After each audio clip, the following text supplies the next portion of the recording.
Hello. Hi Mitsuna. We're drawing today.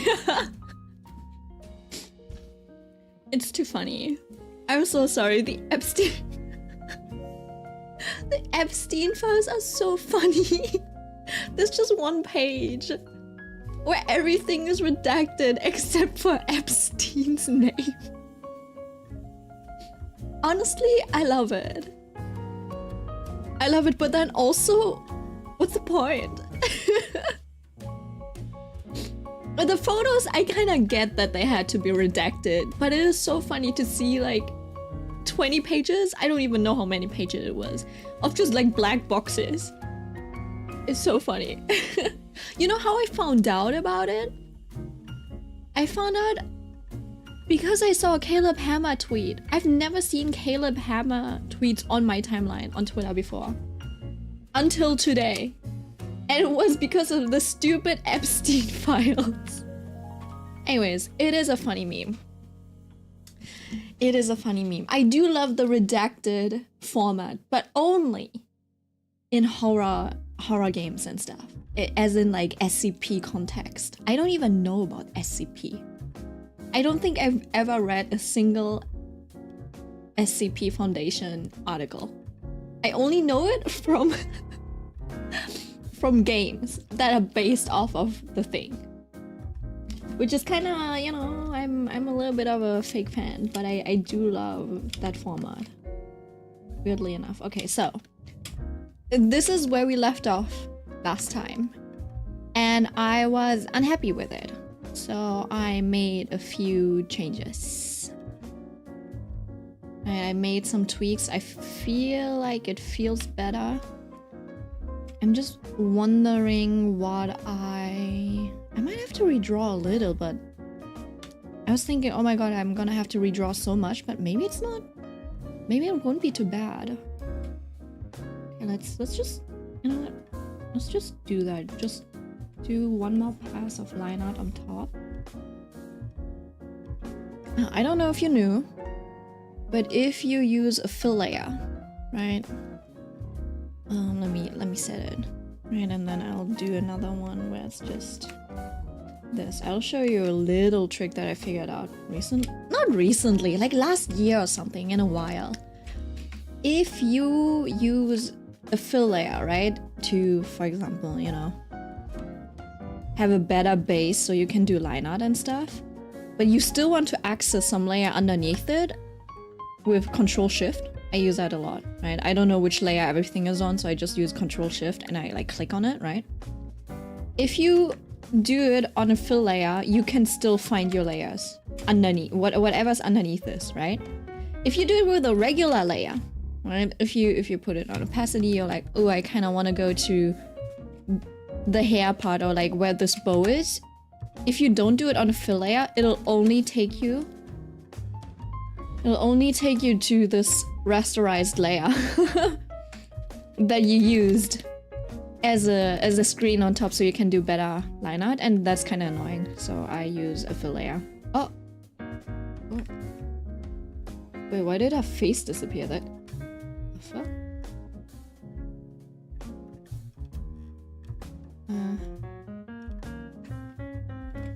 So yeah, that's why I do. Hi Tetsuo! On the drawing. Shh. She keeps peeking. How are you doing? This is the last stream before Christmas, I guess. Man. I have been using this pen. Why does it feel so small?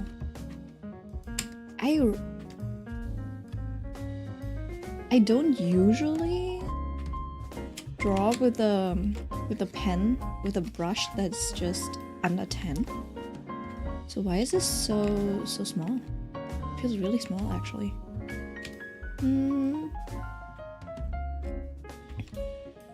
What are you guys doing for Christmas? Anything interesting?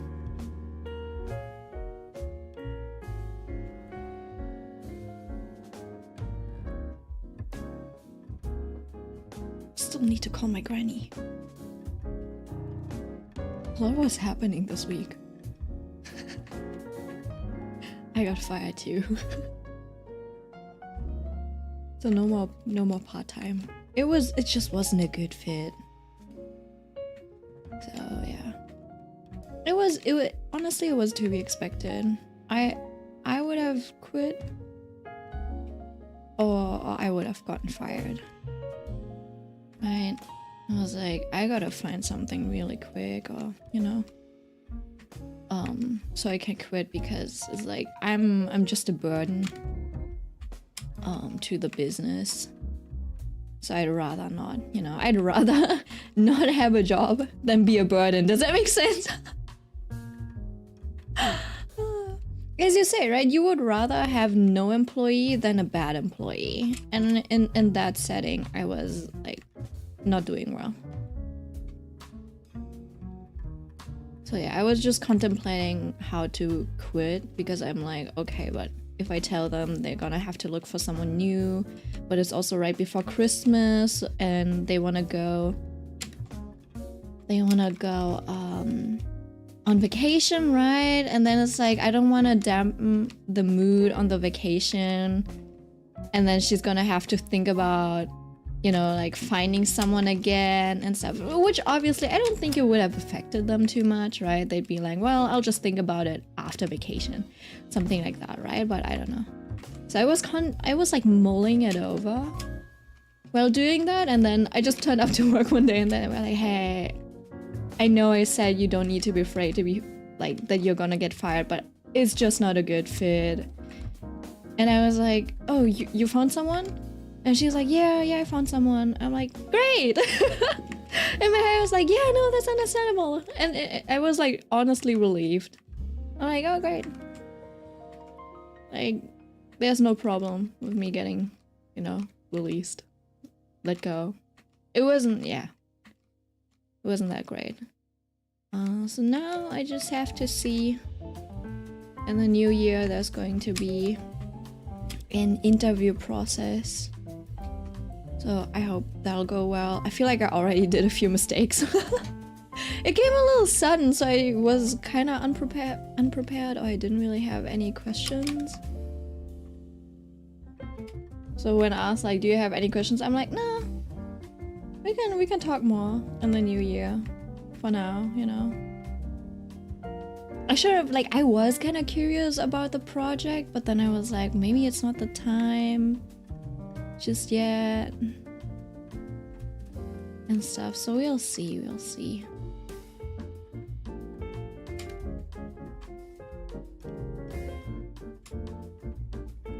I've changed my plans and will be working on my art backlog and gaming most likely. That sounds very, very chill. I feel like usually the Christmas days are so busy. You're visiting friends, family. You're preparing so many things.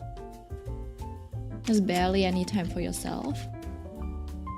And you have to cook and clean and everything, Which I feel like normal people do just fine. I'm like, I'd rather draw. I mean, also basically I don't think I'll ever take a convention in January ever again. I think it was just like a really bad decision. I haven't thought it through. I have like a convention on the 10th of January. It's probably like a really small one. Honestly, I just kind of want to get rid of some stock. So, and then also test out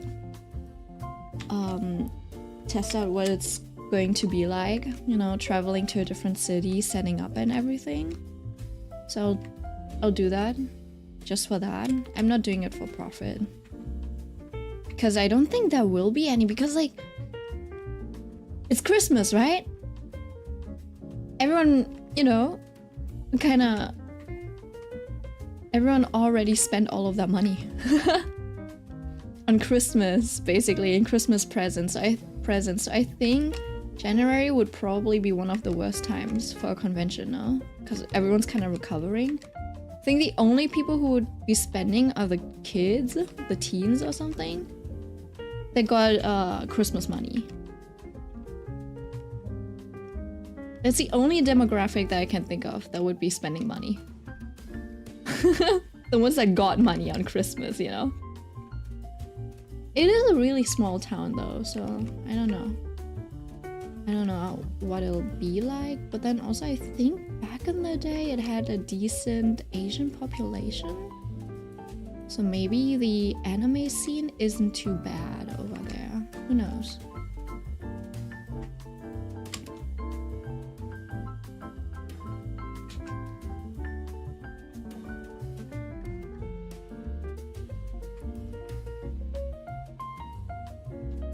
I went to see the Demon Duo. Oh, you want to see them?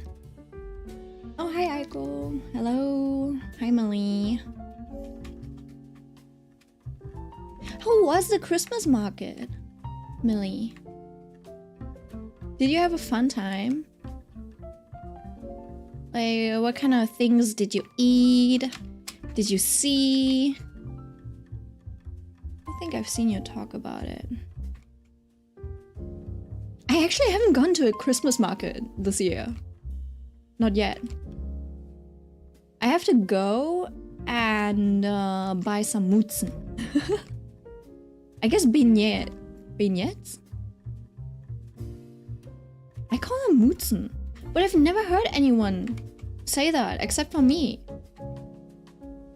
I swear I've seen that like in northern Germany on the Christmas market. That's what it was called. But I think in Berlin it's called something else. It's kind of weird. Something like cushions or something. Something Kisten. But I know them as Mutzen. Or Mutzen. I don't know. You haven't eaten it? Huh? Why would you make some food? Did you... This girl. I can't. Why is she like this? Someone explain. Hi, Ran. The whole party is here. Yeah. Maybe everyone's free on Saturdays. Okay, so...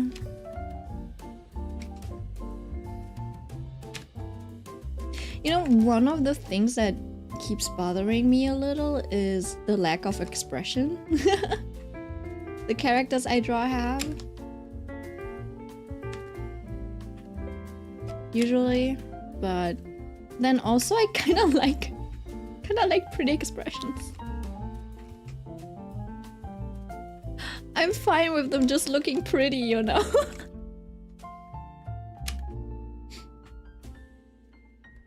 Kudera characteristics, kind of, yeah.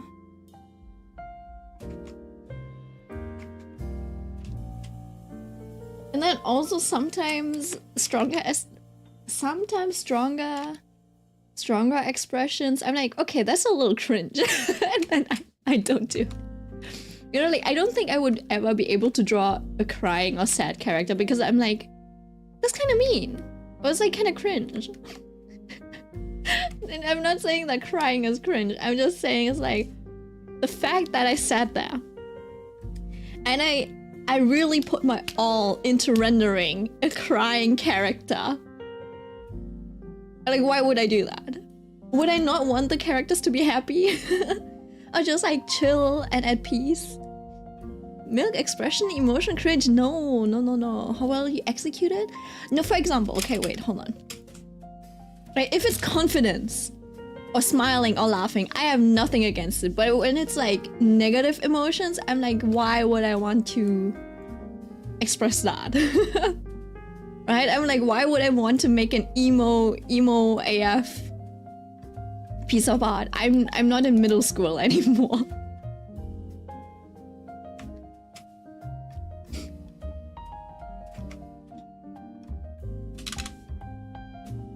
And then also it's like, okay, I think the only time where it's appropriate is if you, I don't know, like if I were to draw Kim Sodom, you know?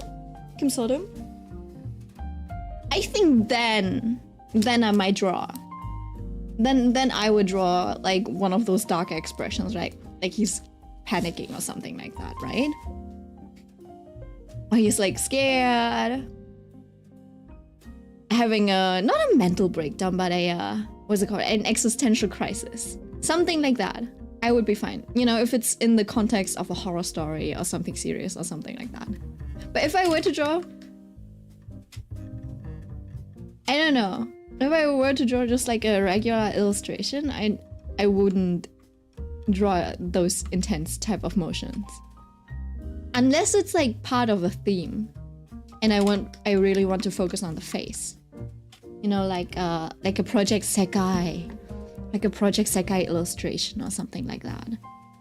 Right? Then I would do it. But I feel like most of the time I want to draw something peaceful and lighthearted, so it doesn't really fit.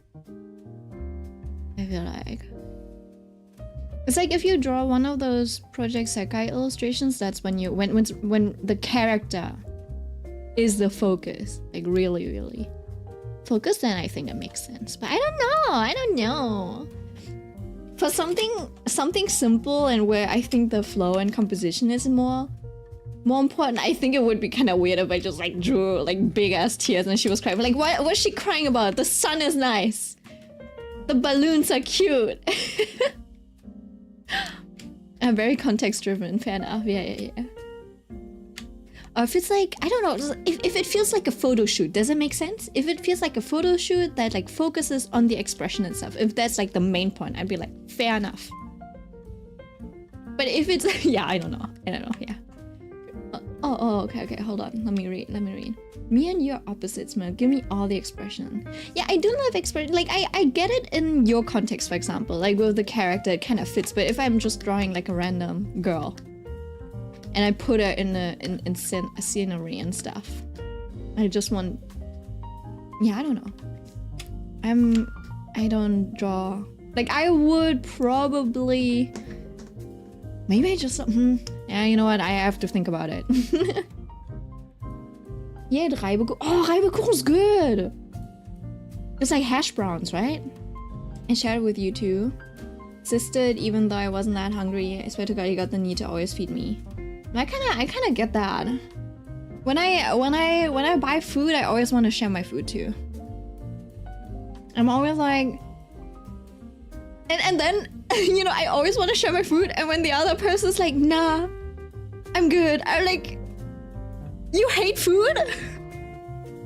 Do you hate food or something? Just eat it. There are humans on this world that do not like to eat. How is that possible? Right? It's like it's a different type of rejection, I suppose. That person's you refuse when someone offers you food? Well, I'm also like, okay, I'm on the other end of the spectrum. I cannot say no if someone gives me food. Which is probably why the cafe girls, not the cafe girls, but the cafe sisters, they were like, they thought I was a trash can or something. Because they would ask me like, do you want some like leftovers? I'm like, sure, I'll take it home. And they're like, I can't believe you would eat leftovers. Or like, they're like, hey, do you want the ends of bread? And it's usually, okay, so let me explain. You have bread, right? But they are in a cafe. So the bread needs to have at least like a certain size. So it's not just like the tiny piece that they're giving me, but they're like, okay, we can only use the bread in this range, right? Because this is big enough. And so I would get like a few more proper size, like smaller little pieces that are like full-fledged like this, you know, and then like an end piece. And so they were like, do you want some like end pieces of like bread or cake? And I'd be like, sure. And it looks so stupid because it looks so poor. It looks like poor and homeless behavior. And they were always like side-eyeing. They're like, she really is taking everything, huh? Like, is she not fair? It was like, is she that greedy or something? I can see how it like put a bad image in their mind on top of everything else, but you know, like, does she not have standards? That type of thing. Right, so it feels a little sloppy. Everyone, bring your leftovers to me. No, it really was like that. It's become a habit, I think, ever since I was a teen. Because, you know, the kids, some kids wouldn't eat the veggies, and I'd be like, sure, I'll eat it, right? And I'll eat that. And then when my mom was ill, she would still want to take us to like restaurants and stuff, just to have a nice time. And then she would order like a second steak. Like, she would order a steak for herself, right? Obviously, she's deathly ill. She cannot eat a whole steak. Everyone knows she's not gonna eat the whole damn steak, right? But she still orders it. We're like, Mom, do you know, like, would you rather not order the steak and then you'll get like pieces from us? She's like, nah, I'll order one. I can do it. She orders the damn steak. Everyone has a steak. She orders it. She takes 2 bites. She cannot finish it, right? My dad, a man, okay? My brother, also a guy. They're like, nah, we can't eat a whole second steak. And then I'm like, what the fuck, pathetic. Y'all are so weak. Now I gotta play the trash can, so I fucking ate it, okay? And now I've got this like image of a glutton. Because I just can't say no. And the big sis was also like, you can say no. I'm like, but it feels like that's not right.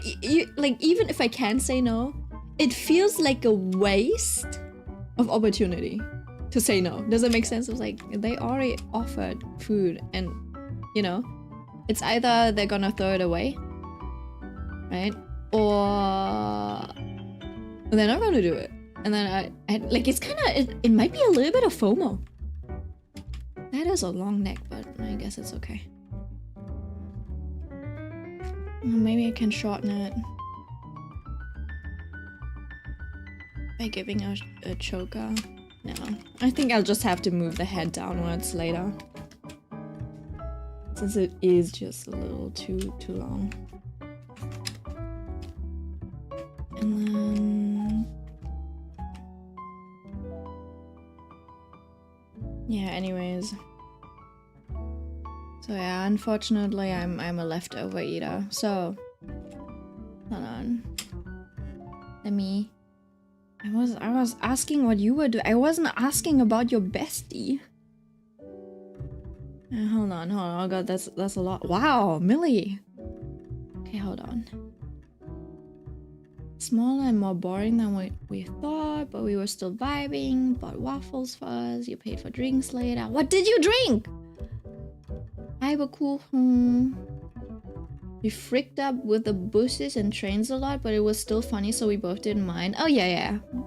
It's always like an adventure if you mix it up. I think if you just like take it as you go and you just go with the flow, you know, it won't feel bad, because you know there are people that are like, no, we fucked up with the bus, no, we fucked up with the train, the day's ruined, like that type of vibe. And I'm like, bro, we still, like, we're not gonna miss the Christmas market, like we'll still have enough time to look around, etc., right?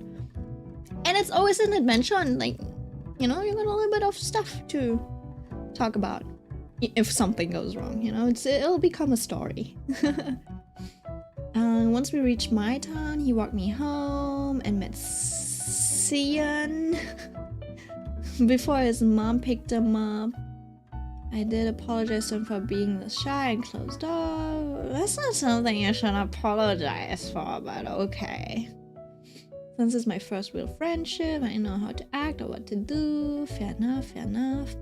Yeah, there were small awkward times when he pressured too much about sharing some Millie though, and I got uncomfortable. Fair enough. It's not I don't like to eat, it's not I don't feel like eating right now, but you might, you know, get a little bit of a taste. And then you might feel like eating. Just have a taste, you know? It's just a bite. I'm not like sharing your half of my food. Like I'm talking about Aiko saying like, it's not, you know, about sharing, like refusing food and stuff.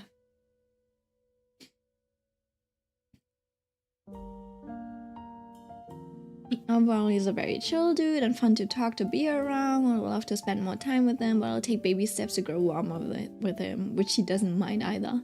Kept telling me he just wants me to be comfortable and happy. Yep. Millie has a boyfriend. See? See, from the way, like, Millie. It's not that everyone is romanticizing it. It's the way you talk about it. It just like sounds like a typical romance. It's so funny. It's so funny the way you act and write about it. It's like that is, you are like a shoujo romance protagonist.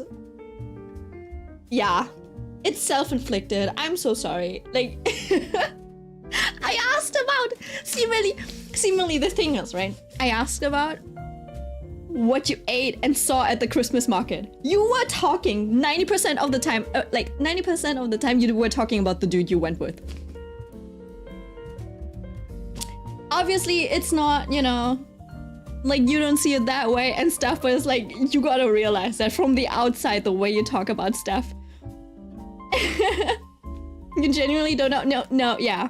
See, you don't know because you are shonen brain. You have never watched a shoujo or something, so you don't know. Obviously, you don't know, but this is exactly how a like young maiden in love behaves. Weirdly enough, funnily enough. I mean, there was nothing to see at the Christmas market. You could still have talked about the vibes. You were like, yeah, like I don't know, were the lights nice? Was there a lake or something? You know, was there an interesting stall at least? What kind of stalls were there? You know, what type of stalls were there? Like trinkets or something else, you know? How does it differ from other markets that you've seen? But no, you were talking mostly about the dude. How am I not supposed to think that you paid a lot of attention to that guy?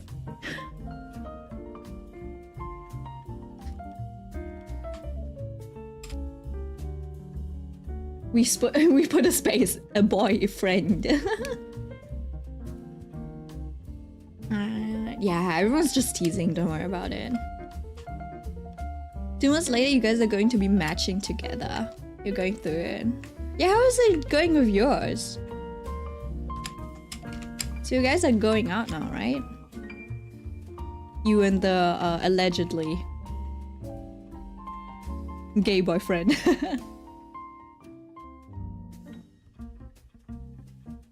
I'm sorry, I kind of already forgot what the Christmas market looked like. We weren't there for long. There were a few cute stands. I see. Shops, booths. See, in Germany, a booth is called a Stand. Like a lemonade stand, I suppose. So sometimes it's a little confusing. I don't feel like they use the word stand a lot in English, except for lemonade stand. Do you say a Christmas stand in America? In English? Was it like a Christmas market booth? Would you say shop? Booth? I don't even know if you have the concept of a Christmas market over there. No, that's a confusing thing. I think it goes either way. Probably, huh?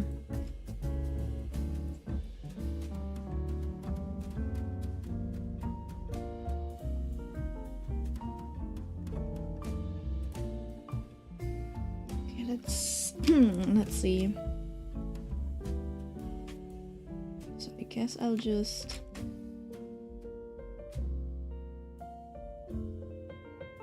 Let me just fix the base layers. Oh shit.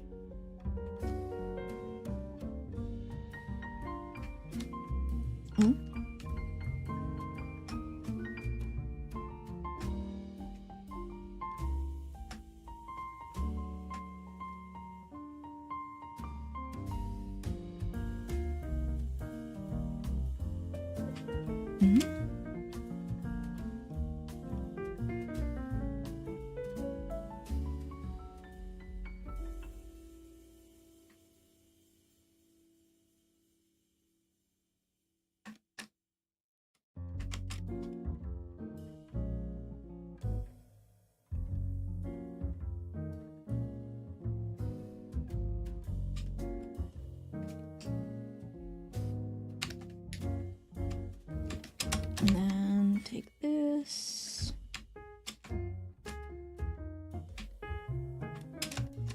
this.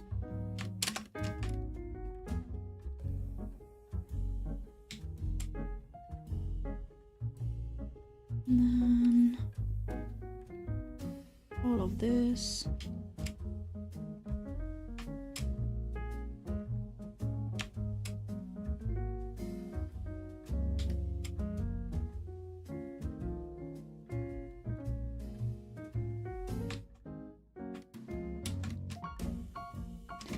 Ooh, toggle that off. Don't need this. Actually. Okay, I think the face is almost fixed with that. And then... Oh, oopsie. Oh, wait, actually, no. I forgot some parts that I needed to fix. Mainly... these parts. I just have to redo the lines.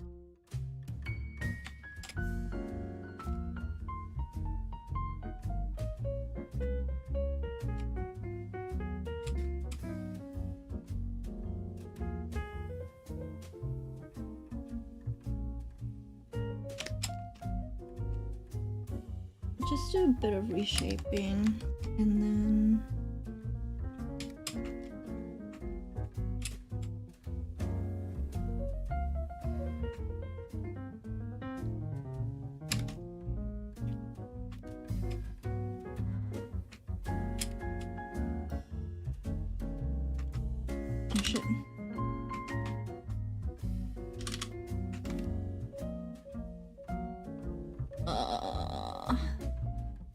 let's see.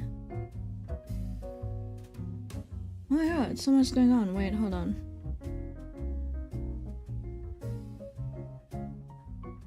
Yapping. Oh, he wants to say. Wait, what? Hey, chill, dude. No boyfriend. Friendship shit. He did say he wants to go to Duisburg Christmas market with me next year, though. Hehe, she says like a maiden in love. Yeah, maybe the Duisburg one is nice. Who knows? Maybe all of the Christmas markets are kind of the same. Berlin has a lot, but all of them are kind of meh. Happy for Millie. Millie, what are your feelings towards Mr. Guy Friend? Iced tea? Lol. I drank iced tea and he got Spezi. Oh yeah, that's what I asked. What did you drink? Iced tea and Spezi. Iced tea? Fair enough. You don't want any glue wine or something?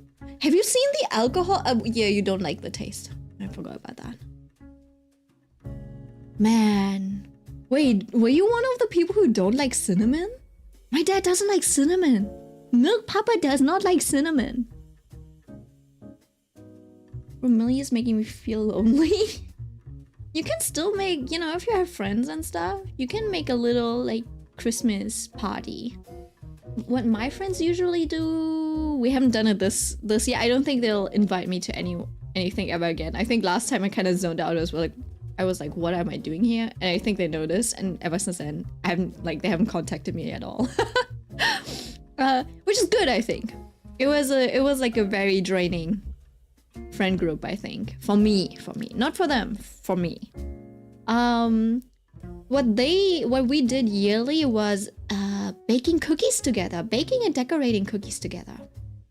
Anyways, yeah, I don't know. It's like I don't know. It's just like one of those friend groups that don't match. Does that make sense? Alright. He's just a friend to you. What else? We don't know. Do you feel like there might be something from his side? He's not your boyfriend, yes. Milk, you should feed Millie the cake you made for celebration. What's over? The moldy looking cake. It tastes fine. I have it right next to me. Actually, I can't taste a lot, but... I feel like my taste buds are kind of dead right now.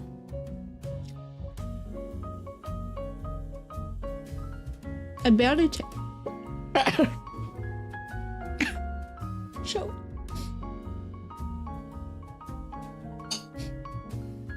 I think I need more strawberry flavor on the strawberry part though.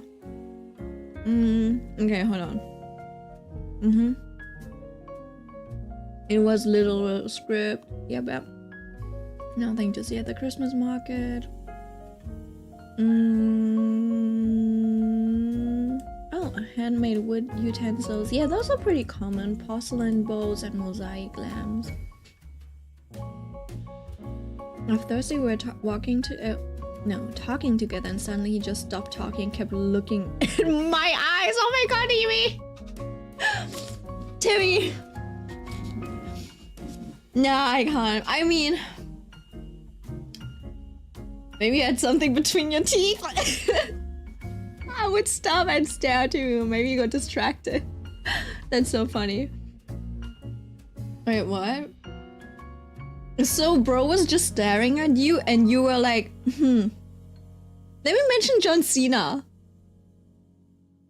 Okay, okay. You were so flustered, you didn't know what to do. Maybe you could ask him why he stopped talking. I'll write down the tips from these dudes. As exhausted as you usually am when you socialize. Yeah, that's what happens when you socialize with people that you enjoy being around with. That you enjoy having around. There's a difference. That if you go home, I think no matter how much of an introvert you are, if you go home after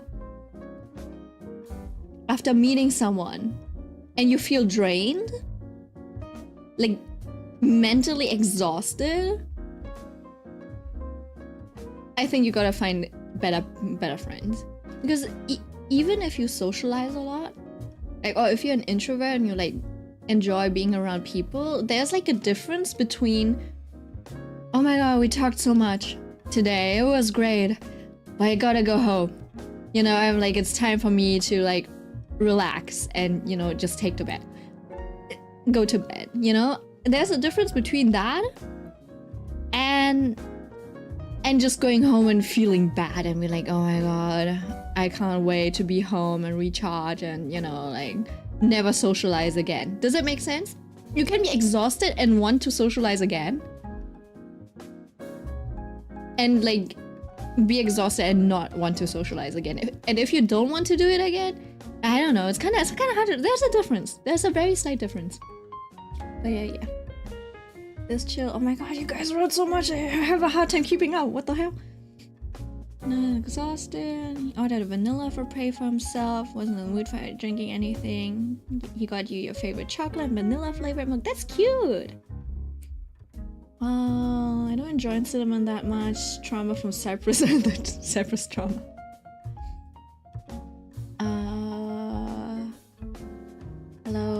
Hello, Sheriff. Just a winter break. Just got back from eating. Dad got burgers. Ooh, nice. American in. At the mention of burgers, suddenly you're hungry. Okay, hold on. What is it that you're doing? I am supposed to draw, but I'm scrolling through the chat, which is why I'm not drawing. Yeah, hold on. Let me catch up and then I'll continue. So you don't have to look at like a non-moving screen. Need to get him classy a Christmas gift too, since he got one for Cian without me knowing. So sweet, man. See, I feel like it's a habit that you need to build, because I know a lot of friends, if you meet up, they will just bring you a gift. You know, I kind of made it a habit too to always bring something, just in case. But there was a time where a friend of mine and we have like the same birthday, and they got me a birthday present. I didn't get them a birthday present because I was not thinking about presents. I'm like, oh, we're going out to eat, yay! Right, that's nice. And then they gave me a birthday present. I was like, you got me a present? I didn't get you anything. I'm like, I feel like I forgot about present culture because it's just like so casual in my family. And then one time I was just like meeting up with a friend. After a long time, she brought me like a chocolate bar. I'm like, what the fuck? Anyways, yeah, they do give you presents and gifts and stuff. So that's something you need to be like, you need to actively do and be aware of. Oh, what could I get him, y'all? I don't know. You could get him finance merch. Draw him a finance sticker or something. What does he like? Food, money. He's really into King of Thrones and politics, I guess. Get him an AfD sticker. His friends. Yeah, I guess my friend. But then also, you know, they're a little bit more mature, a little bit older, and I feel like if you have money, it starts to get a little bit more common to just like buy gifts. So, you know, it might just be, you know, the nature of being an adult. You and your boyfriend are matching tomorrow, as in like couple looks? Okay. Did say I should get used to friends paying for stuff and bringing gifts. That's what friends do, and I was so stunned. Yeah, it is pretty common. You know, it's a give and take. One time you do it, next time the other one does, you know. You just keep track of it by yourself a little bit. See, my high school friend group, they split everything evenly. And like down to the cent. I was like, that's crazy. And like, I don't know if it's a German thing.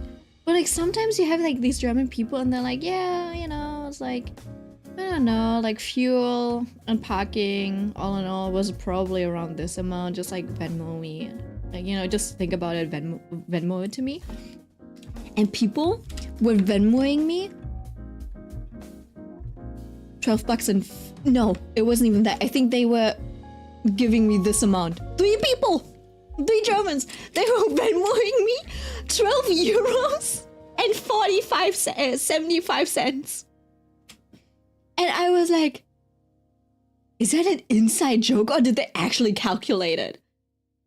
What the fuck? Because, okay, I get that you don't want to do 13 bucks, right? I get that you don't want to do that.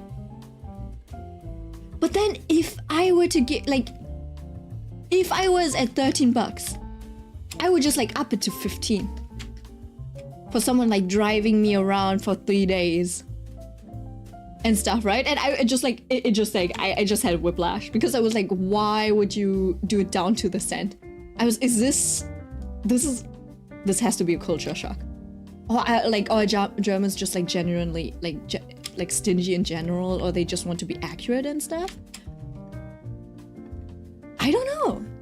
Like, I didn't expect any money from them, but like, I don't know what's worse. Not getting money or getting this specific amount. Because then I'm like, that makes me think.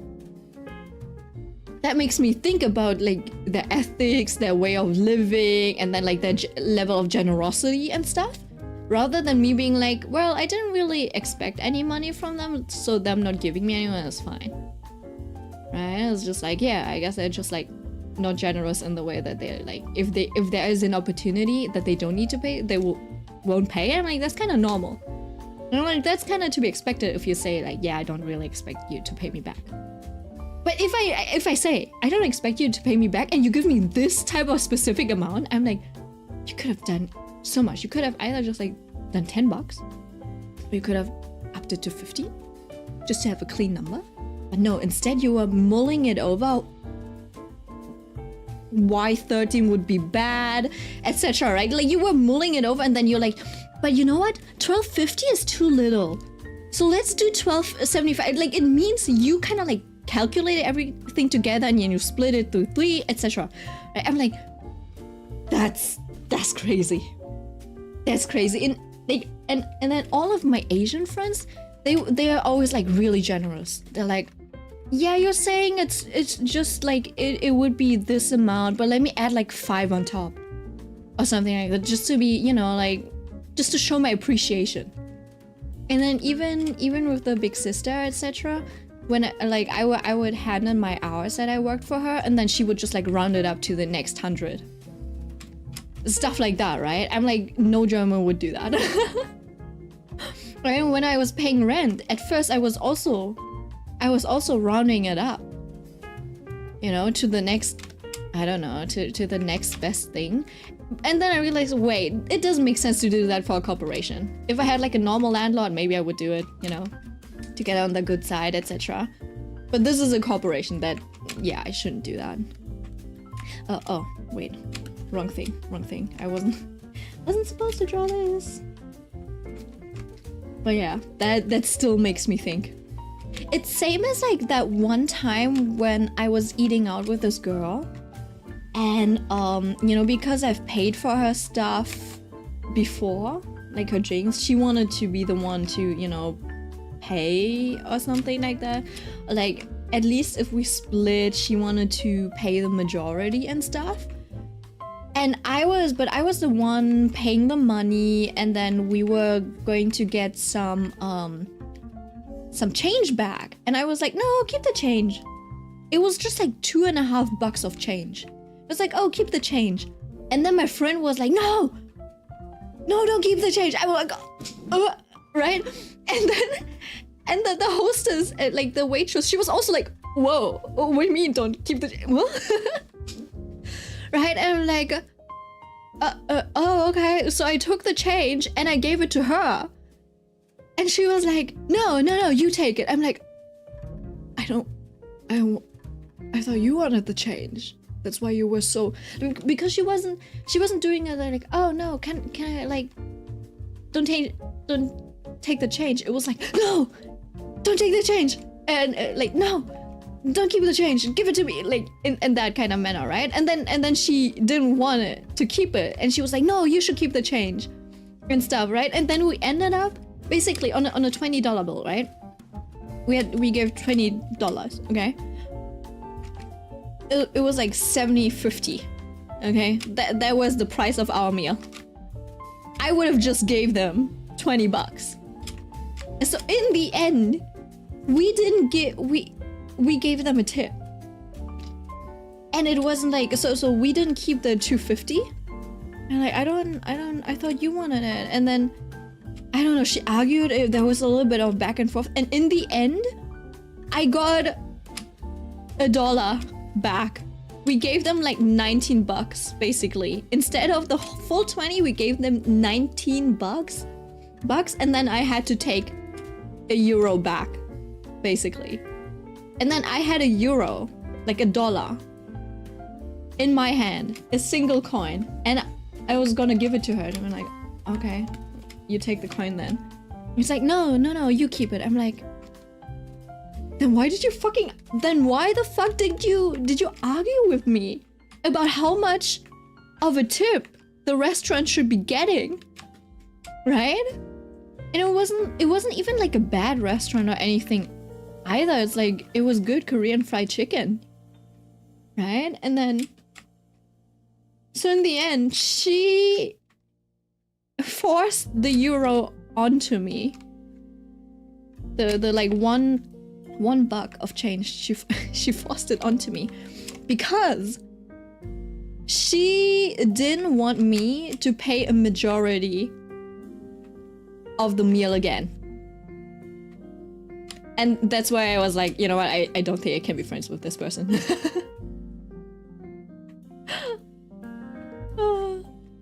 That was crazy. Yeah, I don't know. I don't think I want people in my life where you have to fight over like small change in public at a restaurant. It's like, no, that's embarrassing. You cannot embarrass me in public like this.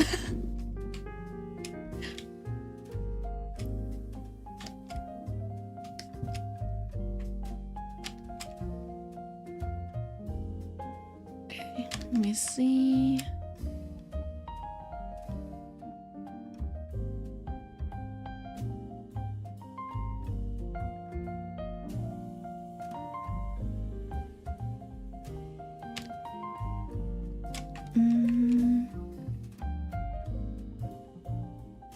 It's alright, Mel. Your dignity has already perished. Thank you very much. Thank you very much. I don't know. I feel like shame is probably the one emotion I can handle the least. I don't know. It's a weird thing.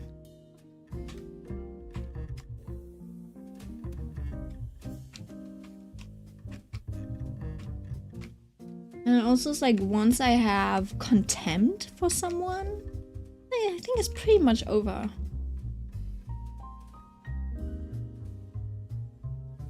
Like once I'm like truly judging you for things, and I don't know. A friendship with me is usually over at that point.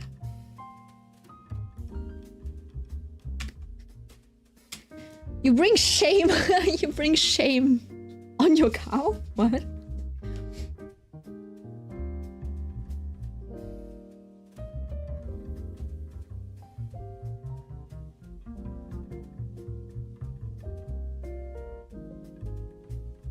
I don't know.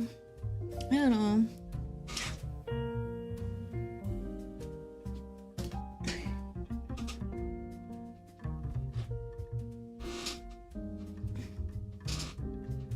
He's the one when he gets mad at you for not eating properly. I feel like that's a normal thing.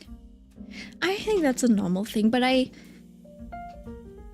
fair enough. I think guys who get mad at you for not like eating enough, etc., are usually more of the provider type, and they do care about you. But then also, for example, my brother, right? He's like a fast metabolism, so it's really hard. It's actually really hard for him to gain weight, and so he doesn't like to be told to eat more, you know, and that he's like so skinny, etc., right? So I don't think that he would force another person to eat or be like, hey, you're not eating enough, blah blah blah. He would probably just let people eat however much they want. Also, it kind of depends on the person, honestly.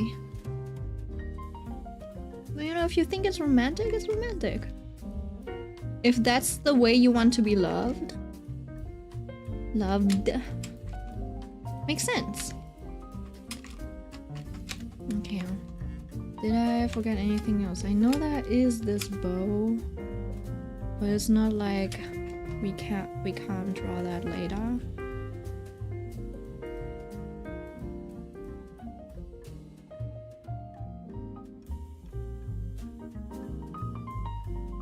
I do kind of want to start rendering this today, but I always feel like I'm not ready, but maybe I should just jump into it.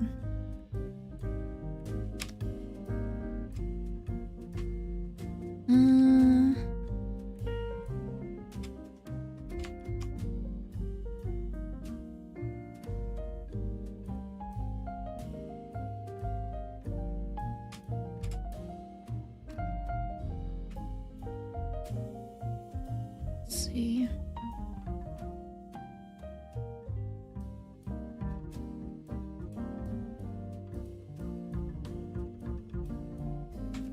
Mulan reference? Yeah, I know that it's a Mulan reference. Shame on your cow. But I don't think it was said in the like you bring shame on your cow. I think it was like shame on your cow as in like imperative.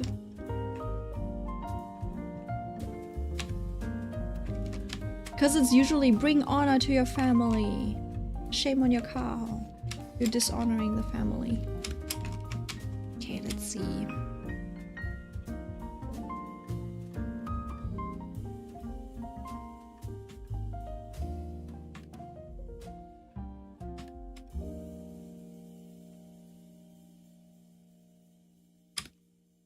Okay. Let's try again. What else do we need to fix?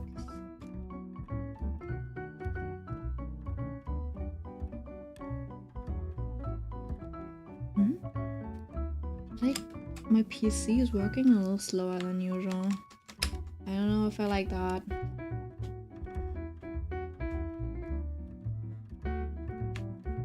Okay.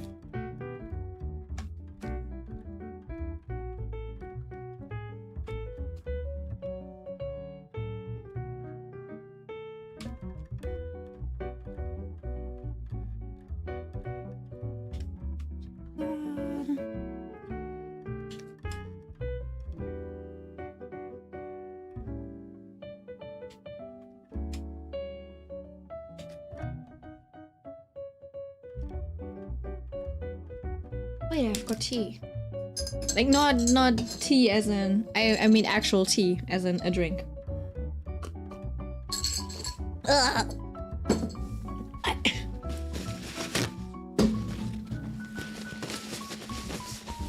I spilled some on my chest.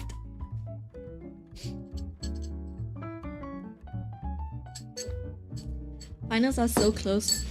So stress it affected me eating portions and stuff.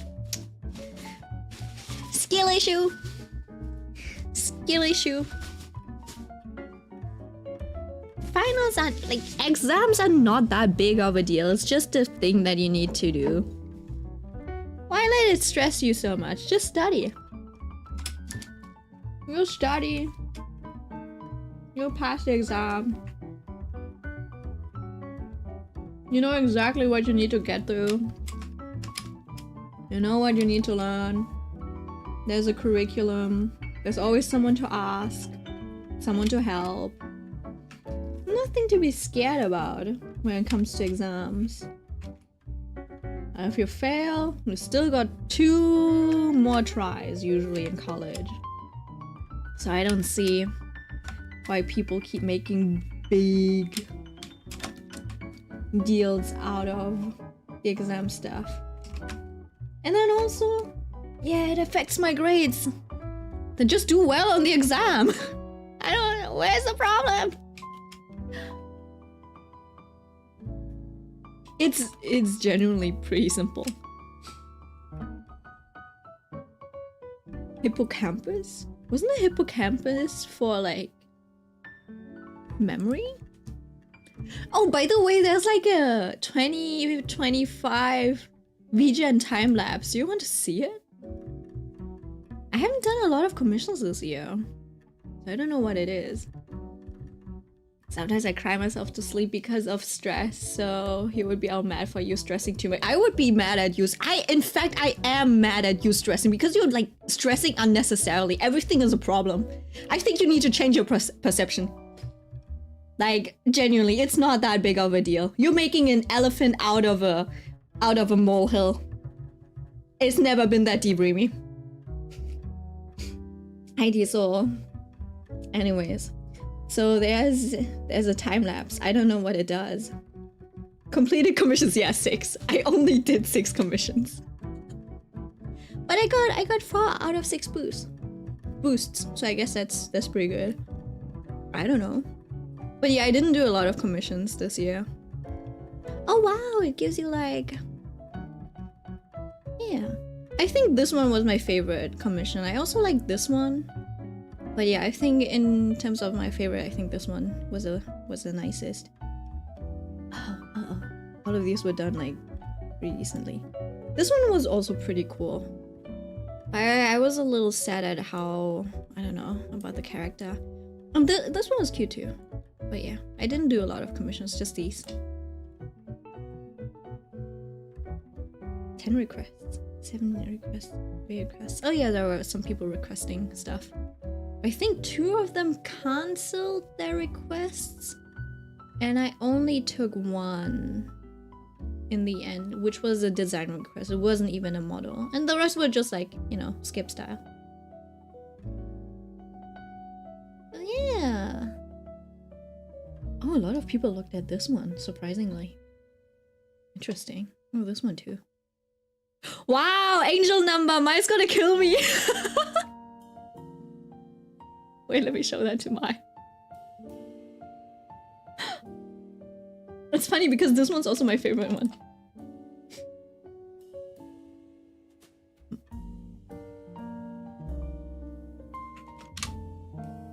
Okay. Okay. Goodbye, Ren. See ya. I've had it with your numbers. Oh, that's it? That's cute. There's a lot of completed commissions. Most of them are character illustrations, VTuber model art, emotes and badges. Makes sense, makes sense. Shop orders. Yeah. To be fair, a third of these shop orders were probably for that Suica model. Oh no, wait. Actually, let me think about it. 100 times... No. Never mind. 300k shop orders is great. 12 challenges. I've never participated in one of these challenges. I don't think I will. 1,000... 10,000... This is a VGen celebration. Very cute, very cute. Oh, indie team. Oh, the development. VGen payments for all artists. Profile preview, private save tab, profile announcements, VGen. Oh yeah, they did open VGen shop. I think the only thing that isn't available yet on VGen as a shop is like actual physical products. I think only digital. It's only a digital shop just now. Very cute. Okay, I see. So that's what it was. I don't do a lot of commissions. So yeah. I'll see what it looks like. Okay, so... Have I fixed it? I don't think I fixed it.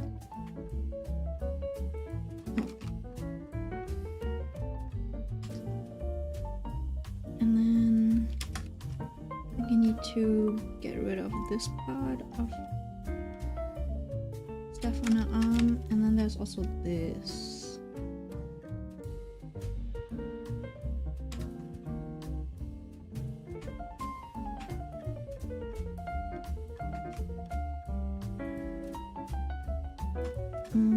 This is the wing.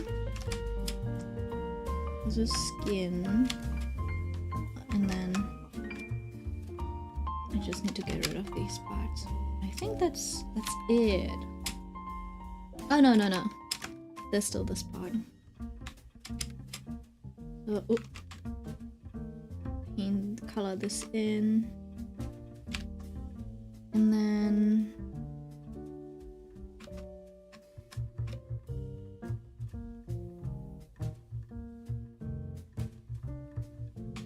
see, the question is, right?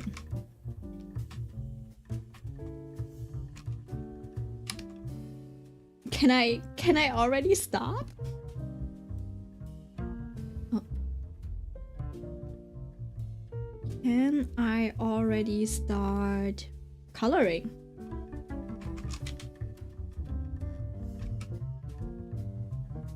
This was the fix. And then this was that layer.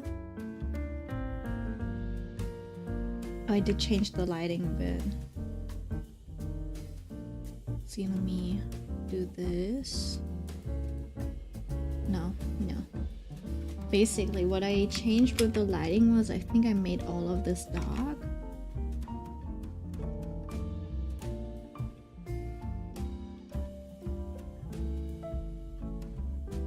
And then later I'll probably just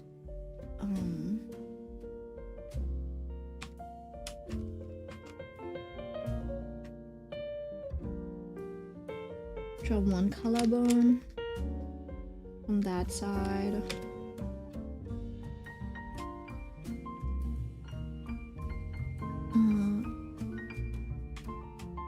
And then just commit to some of the shapes. Give me a second. I keep having to look for this layer.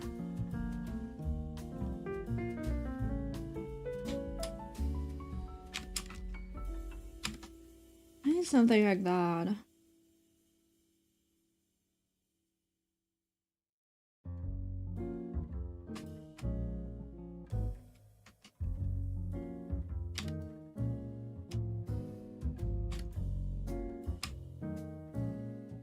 And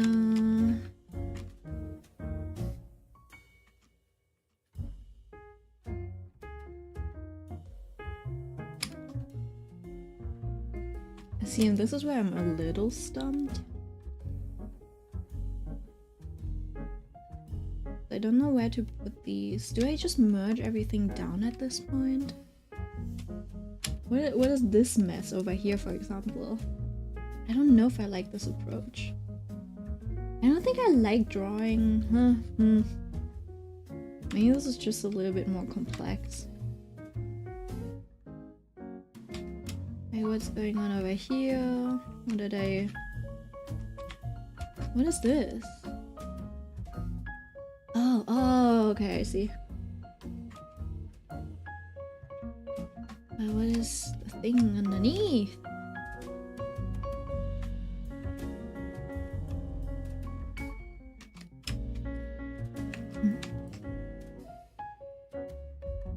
I'd have to do this.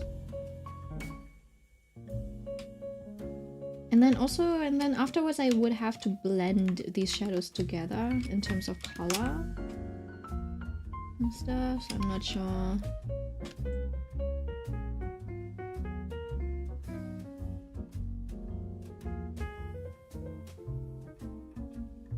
I feel like this is probably the type of drawing where it's best to just like dive into it at this stage. What's this?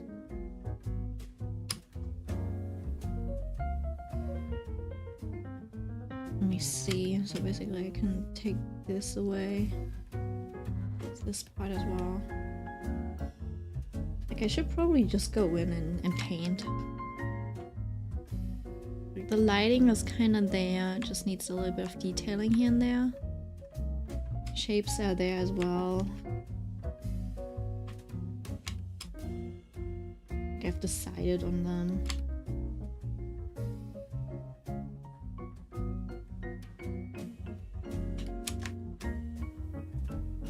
Oopsie. And then I just wanted to fill this out. And usually, see, at this point I would usually try and separate light and shadow, but I feel like, well, I have to decide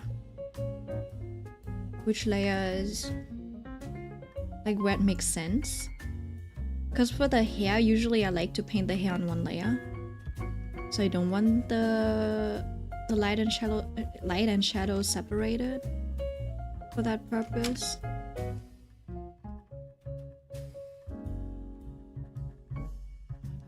It's so messy.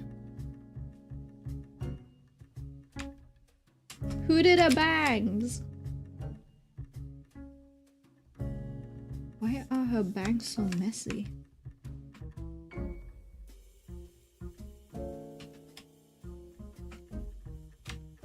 See, this is why I would just paint it.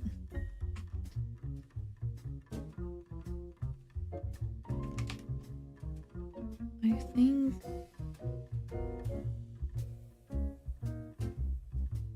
easier to make this part dark as well, and then later you paint everything in.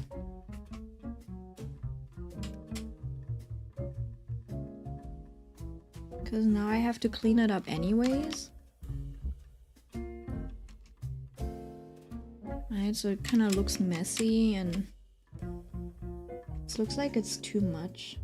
Like this is too far away. So yeah, I would have to paint it anyway, this part. So there's no point really like layering it and planning it out. I'll just clean up some of these shadows, so that when I actually start painting, it kind of makes a little bit more sense, maybe. Just so that the cleanup is a little bit better, you know?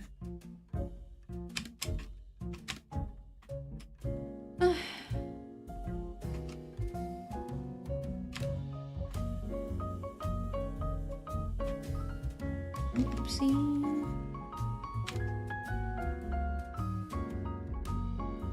And then I'll have to paint in a little hand down here holding the thing. That can be painted in. No, I think I'll just go for it.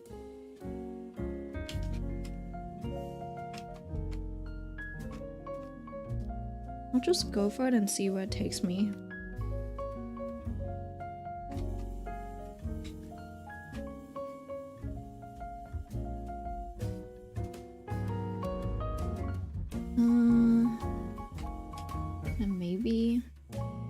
just select the pink parts.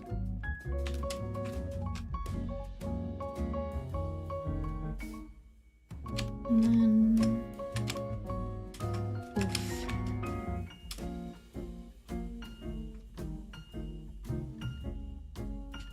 And then there was this part as well. And then afterwards, I don't think I need anything. And then this part I can just...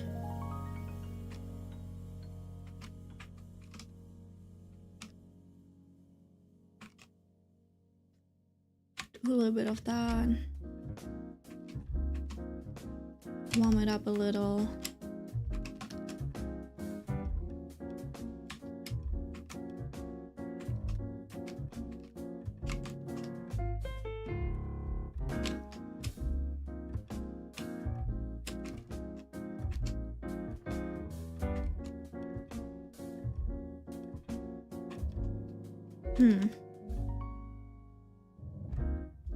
Okay. Goodbye, Millie.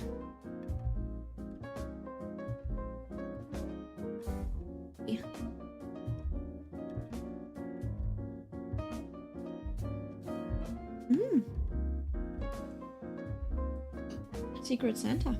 Sounds fun. I don't think I'll ever do a Secret Santa again. I think I only did one when I was in high school or something.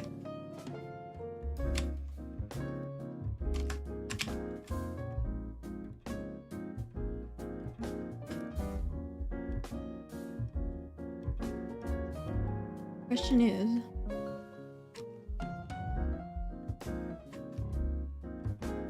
how do I merge all of this?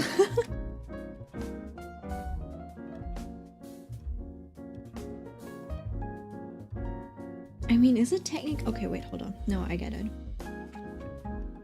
I'll turn this off. I don't need this anymore. And now I'll just merge it into... I'll do what I usually did, which was the paste. Oh, I don't use it anymore. Damn. Oh, paste and merge. No, I do have it. Fuck. Okay, wait, hold on.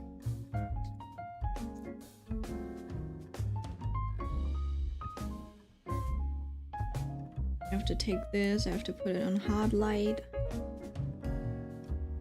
Hard light. Oh wait, and what percentage do we have though? Huh?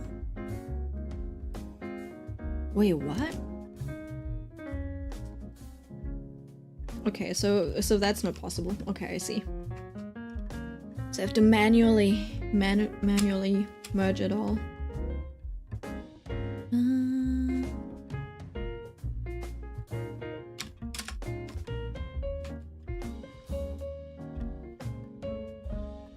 And then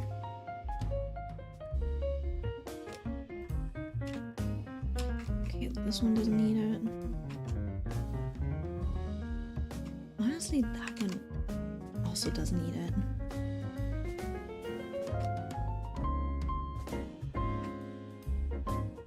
And then I think I can merge all of these together into one part.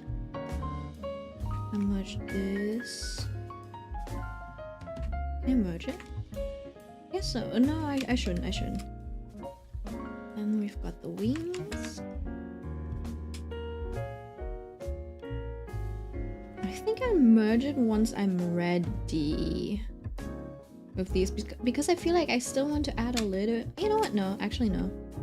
We'll just merge it. Commit! We're committing.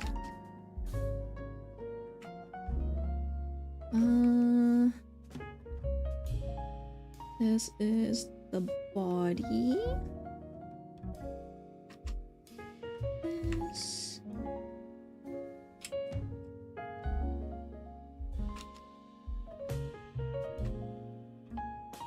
Do this. This is just a placeholder. The eyes don't really matter, I think. Oh, this is the skin. Okay, well.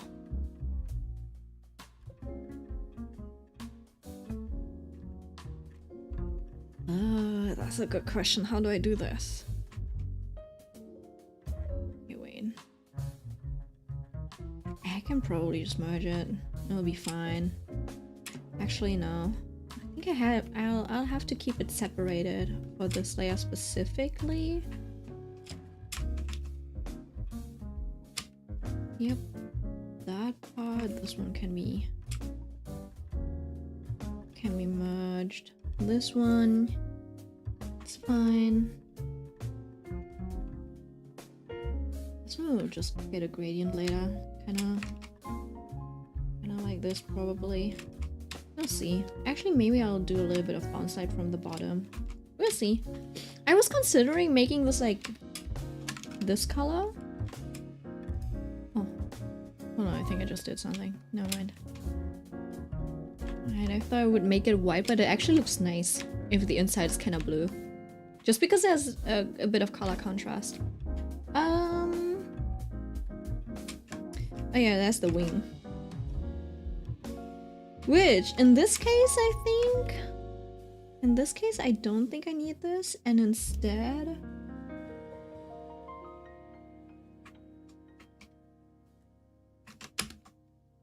I'll just remove it like this, maybe? And then... I'll add a little bit of, like, that glow.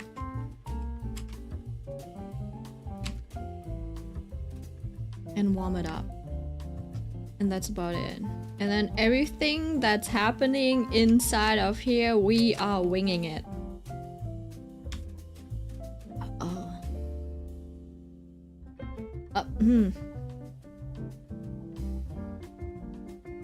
We have to wing it, but you know.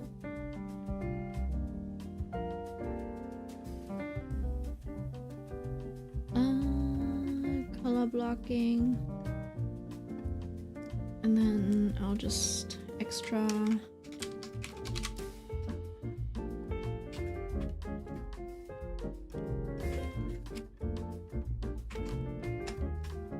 this probably belongs here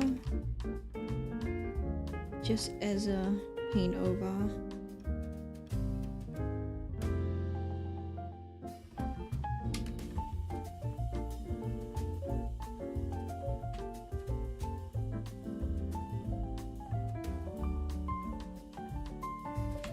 Let's just maybe paint the face. Something like that. Put all of this in this part. Oh shit. And then best to take the facial layers. Let me see what else.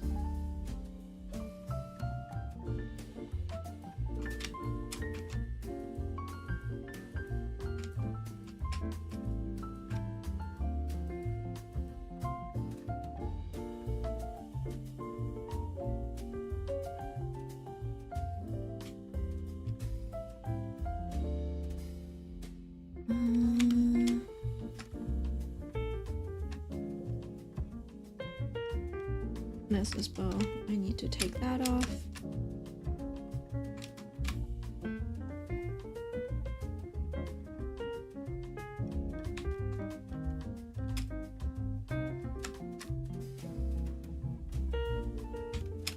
And just do the bow. So I can put a shadow on it. I don't even know if you would see the shadow of that bow on her skin, on her face. Over here, right? Hmm? It could just be somewhere over here.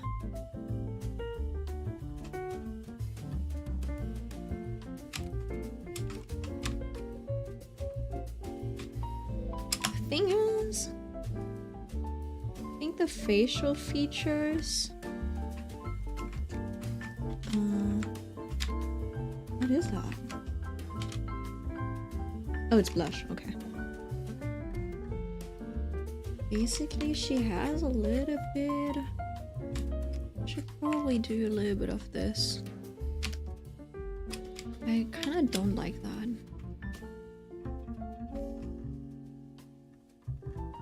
Just give it a little bit more definition in her face or something, but I want it to be like super subtle. But then also it kind of, I don't know how to blend it. And then with this, see, I don't really want to use these super harsh shadows either. Alright, so I feel like this might be, it might be a bit of a problem.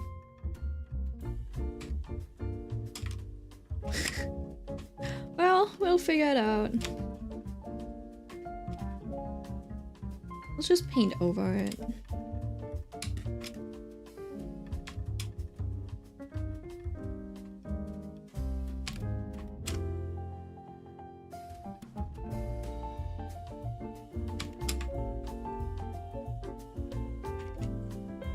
Add color where we need color. I just, you know what, I think I kind of want it to be a little bit more loose. Basically, I have some references over here where I'm like, I kind of like that. This one's super tight, obviously, you know, there's like really clean line art. Everything's like really well polished.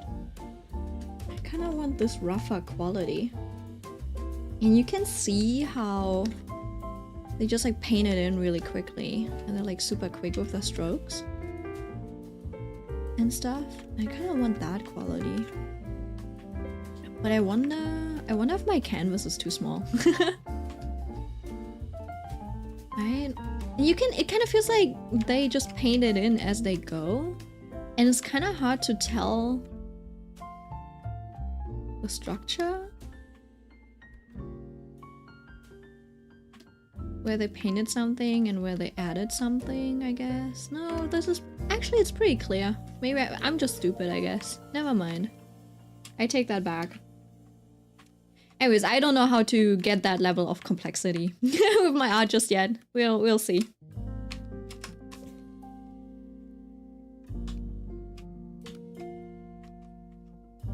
Oh. Thing that I usually do.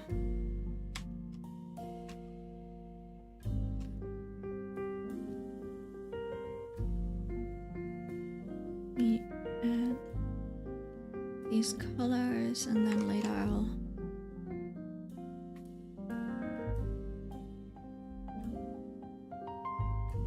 soften it up.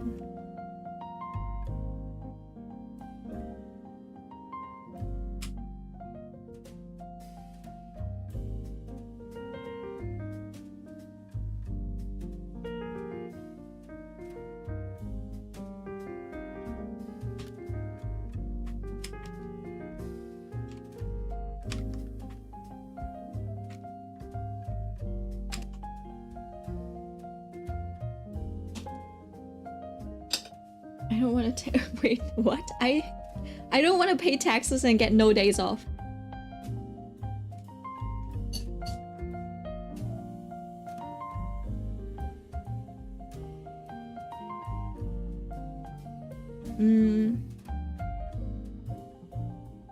I don't like this reality where you have to pay taxes. Yeah, I think we gotta switch world lines.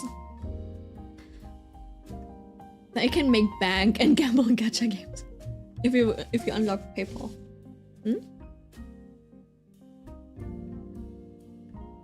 670 feet down.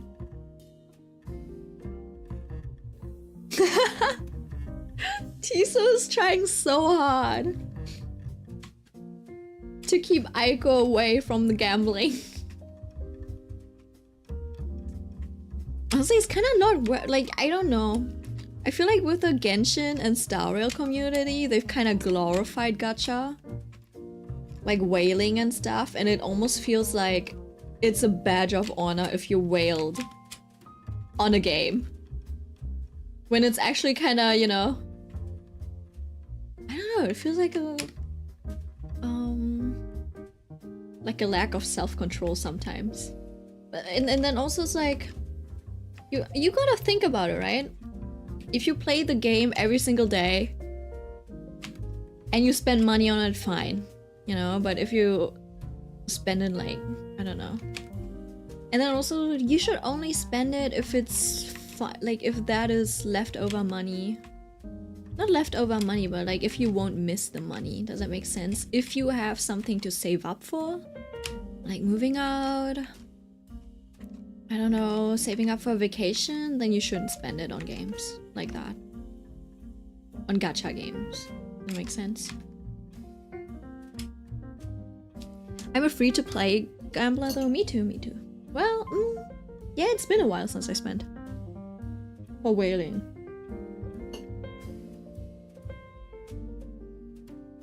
Sometimes I buy the Welkin, the monthly pass, or the battle pass, just very rarely.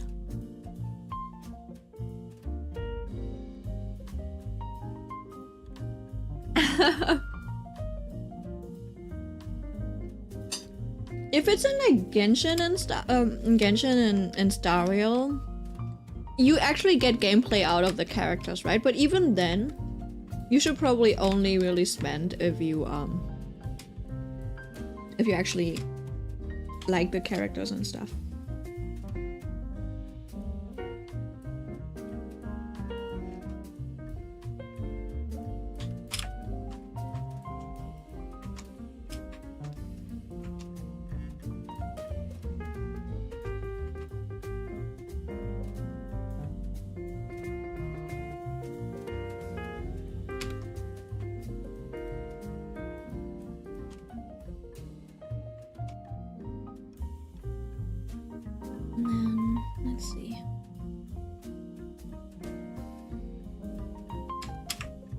One of the grays and then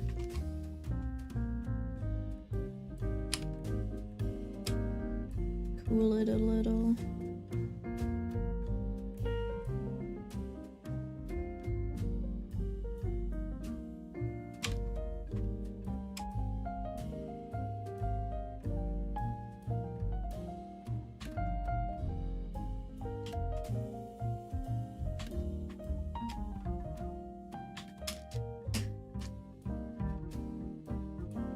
It's a fact I have them like Pokemon, gotta catch them all. I'm a natural collector, Tiso.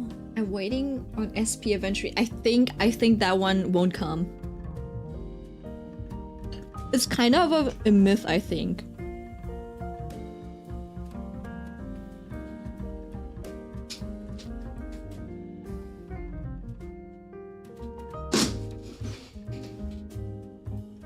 Maybe we'll have a chance, but there hasn't been a mention of SP Aventurine for a while. And I think people probably just speculated on it because Sparkle had Sparkle had beef with him, and we're going back to Penacony, and he was like one of the main actors in Penacony and like very popular, so that's why they speculated on it. As in, like, you know, he's a good possibility, but I don't know. I don't know if he'll actually get an SP. Or if it's that likely, you know?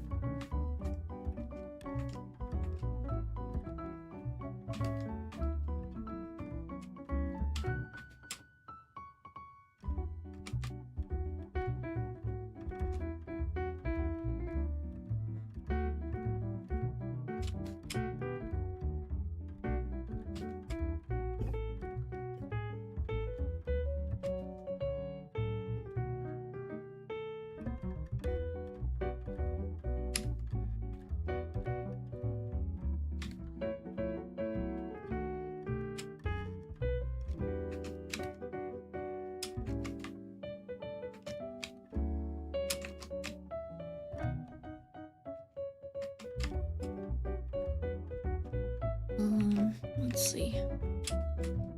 Envelop those eyes.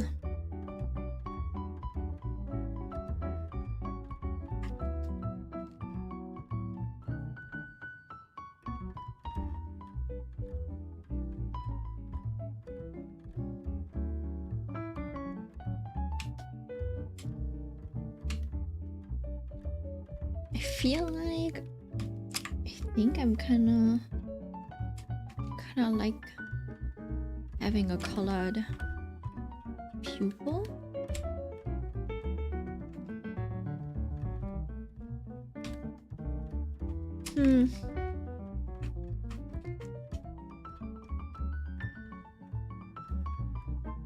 This and then so a little bit of maybe a greenish rim.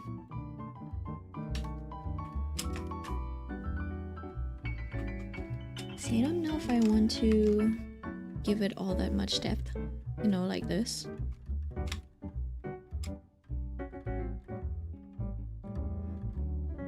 I do like the typical anime eye.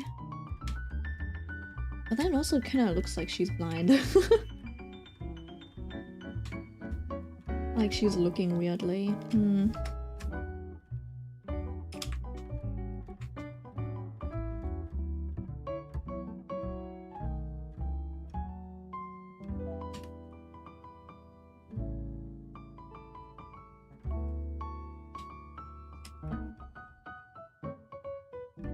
You know that... Oh. I know that's technically supposed to be something like a cone, but... Wait, can I... merge it? Paste it? Just copy these?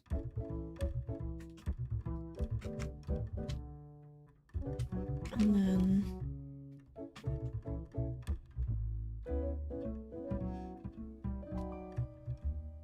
and I'll just move them back or something.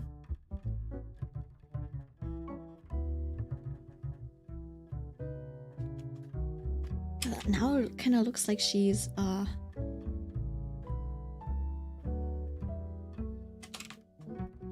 looks like she's cross-eyed.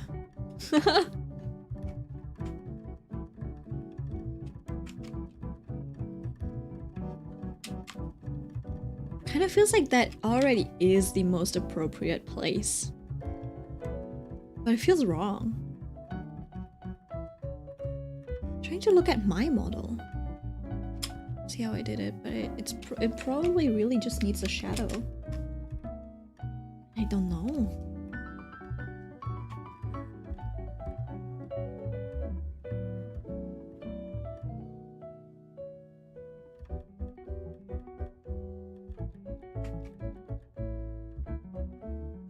Or it could be that like this part needs to be thicker or something. See, this is where you should probably look at references. You know what? Let's take a look at some references and find something. I don't even know if I have something from that angle. That's a question.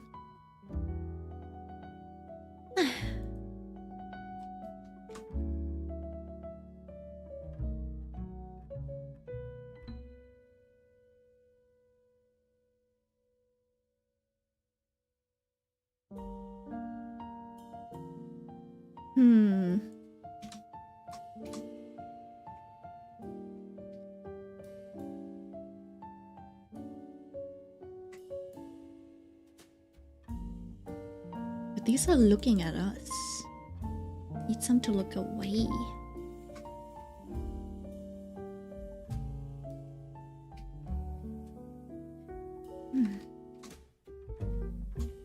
These are all looking at us.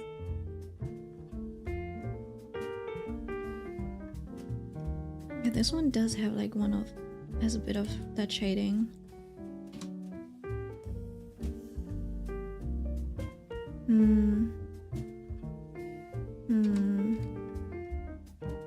This one looks a little flat too, but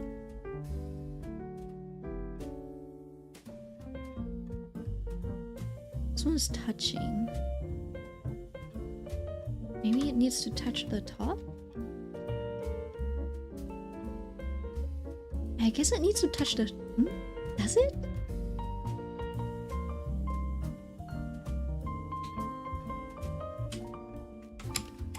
Let me...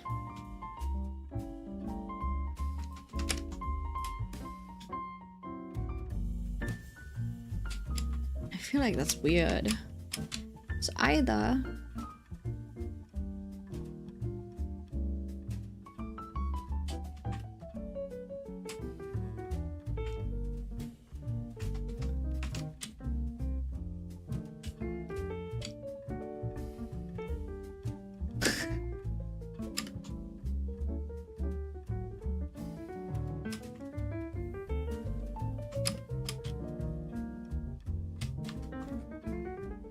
a bit more like this, maybe?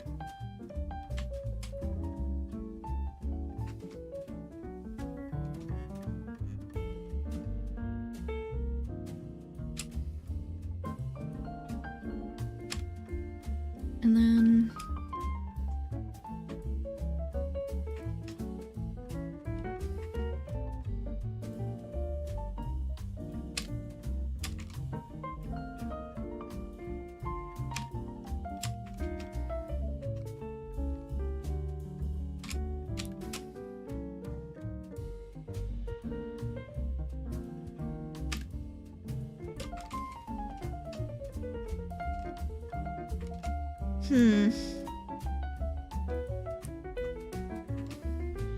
thought this was the right answer, but not too sure anymore.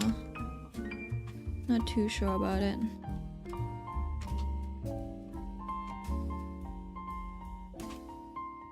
I know it's supposed to look like a cone, but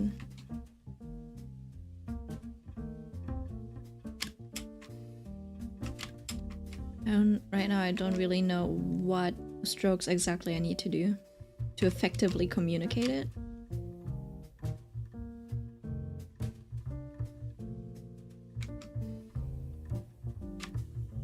But I think this kind of works. I just need to match this eye.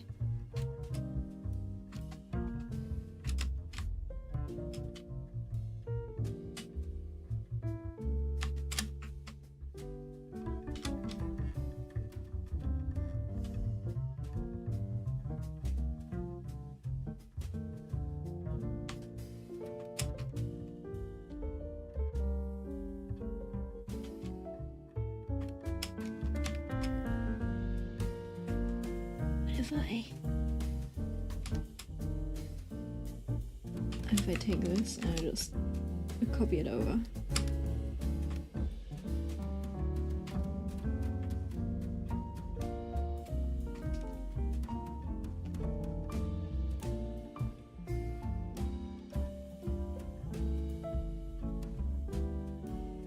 Ah!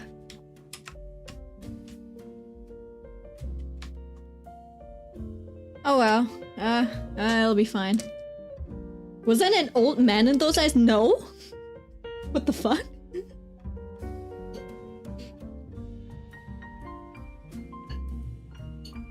Never mind, I was mistaken. Continue.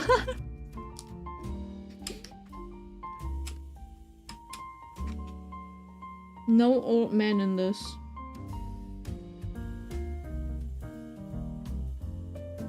In this drawing. I mean, I could add one.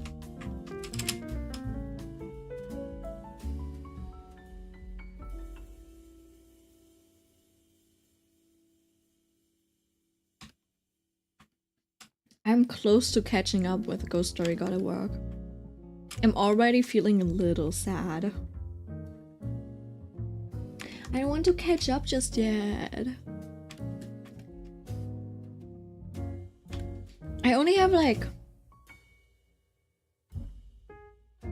10 more chapters to go until I'm fully caught up. I think that's tragic. But then also, it's been 300 chapters. Like, I've been reading it. I've been reading 300 chapters. But I have to say, it's great. Honestly, a great story. The world building is really nice. It's like, and everything ties together. I think it's great in that sense. And then the characters are lovable, you know. Very lovable.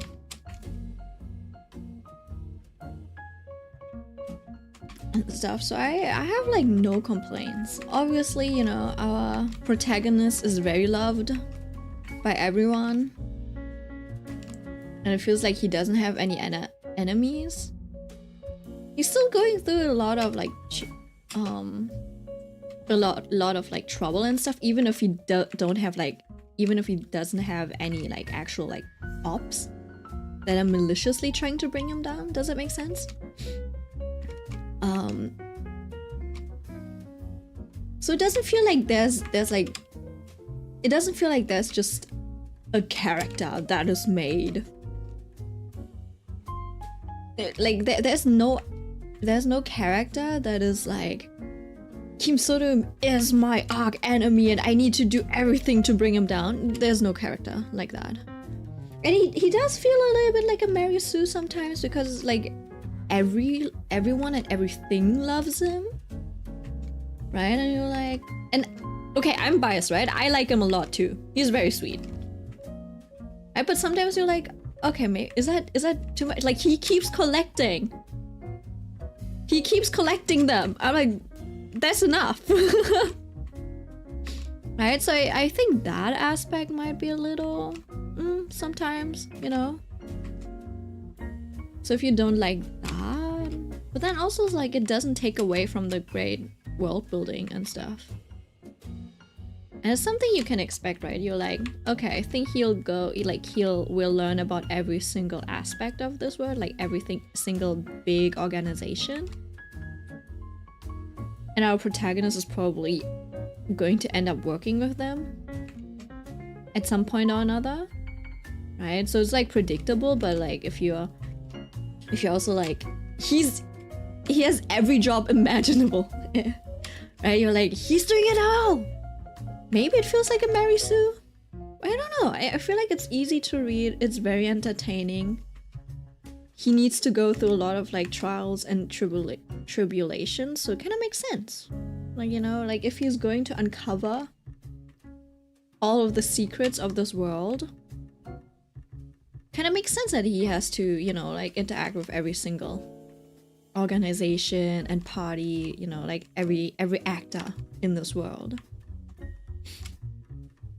Oh, hi Cody man. Hello, I just bought the you bought the Wallow books. Oh my god, I'm so envious. Also, everyone is making very responsible financial decisions. I hope Shia is at Dokumi again so I can go. So I can go and grab those. Milk giving Kim Dokja vibes when he finally finished reading. Really? Okay, I haven't finished reading Omniscient Reader's Viewpoint yet, okay? But I have to say, I like the world building in Ghost Story Gotta Work more.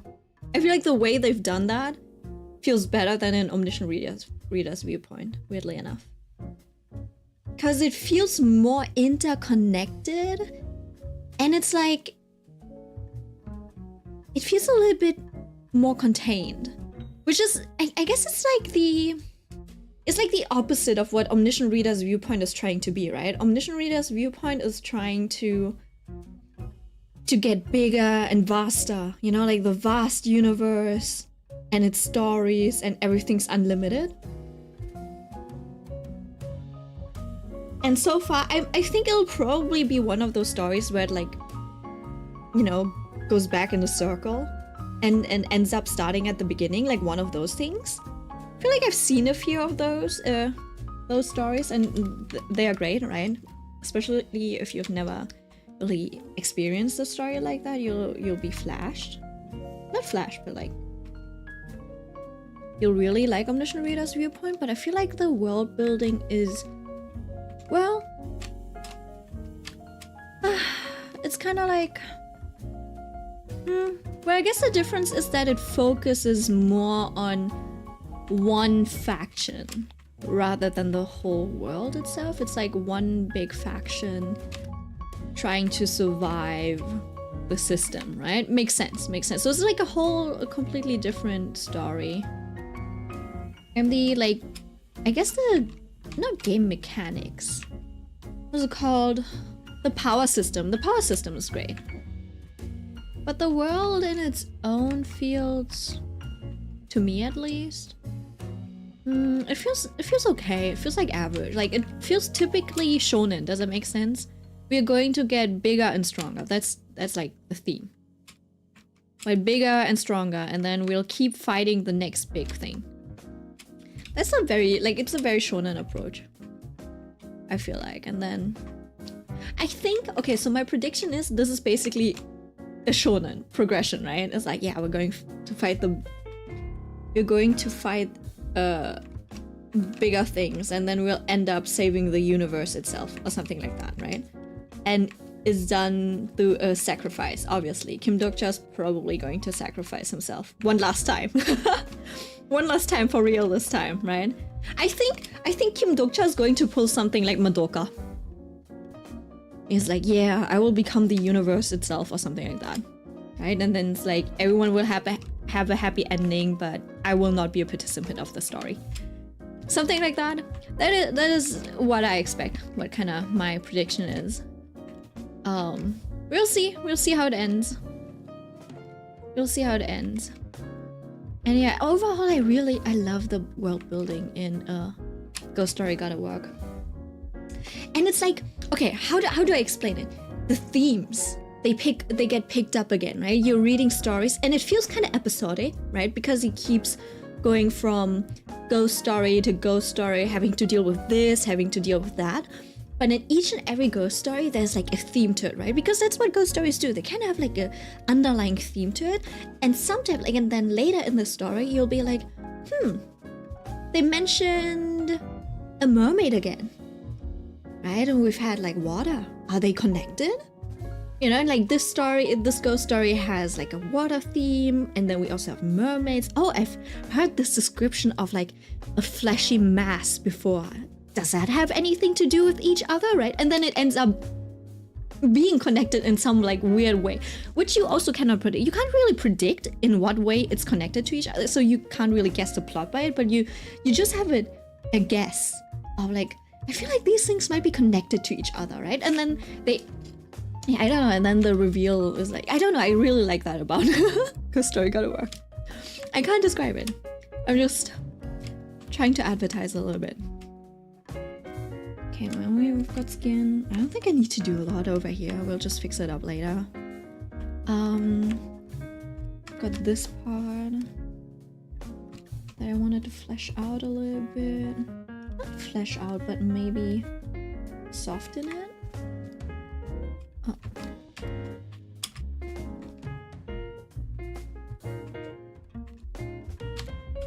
And then what I also wanted to do was add a little bit of a bounce light.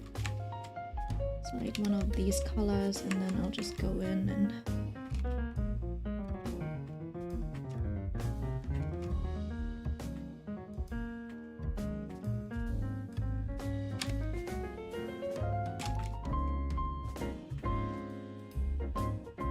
actually maybe we don't need a bounce light. Oh yeah, and then also I forgot that the neck felt a little long and empty. So we can either... let me see. We can either do the thing where we just add a little bit more hair over here. Just break it up.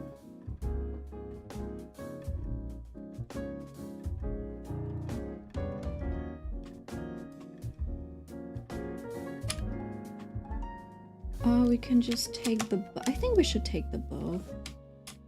I'll just move it in.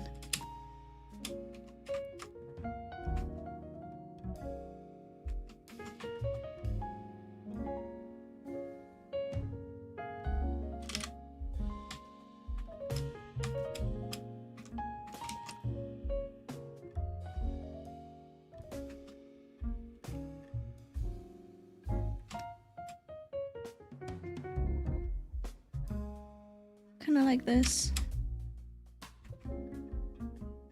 I know it should keep a consistent width. Alright, but it does twist and turn a little bit, so just keep that in mind.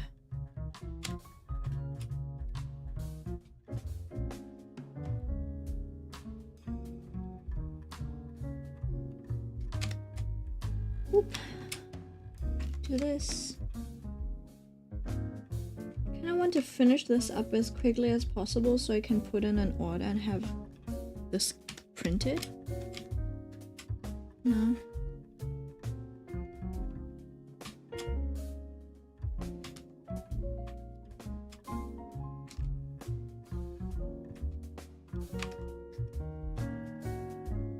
I kind of want this as a print. I think I'm very happy with the composition. Okay, goodbye Mitsuna, enjoy your meal. Are all these girls like manifestations of Milk's aesthetics or actual OCs? Just a manifestation of my aesthetic. I like that. That wording.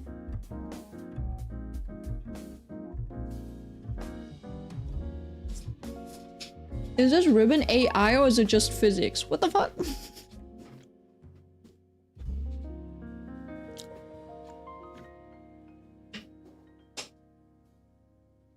What I mean is that— oh!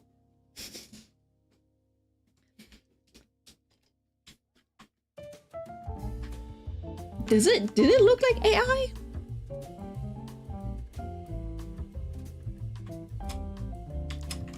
See, the problem is, right?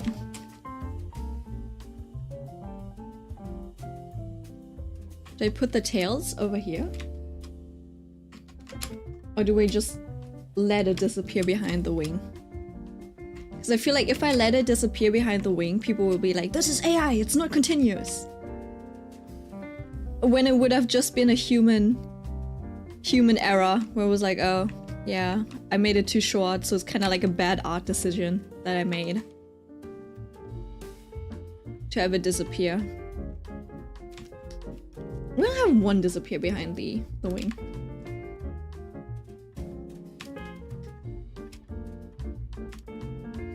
No, you're fine, but sometimes I see people suss out the weirdest things. That's true.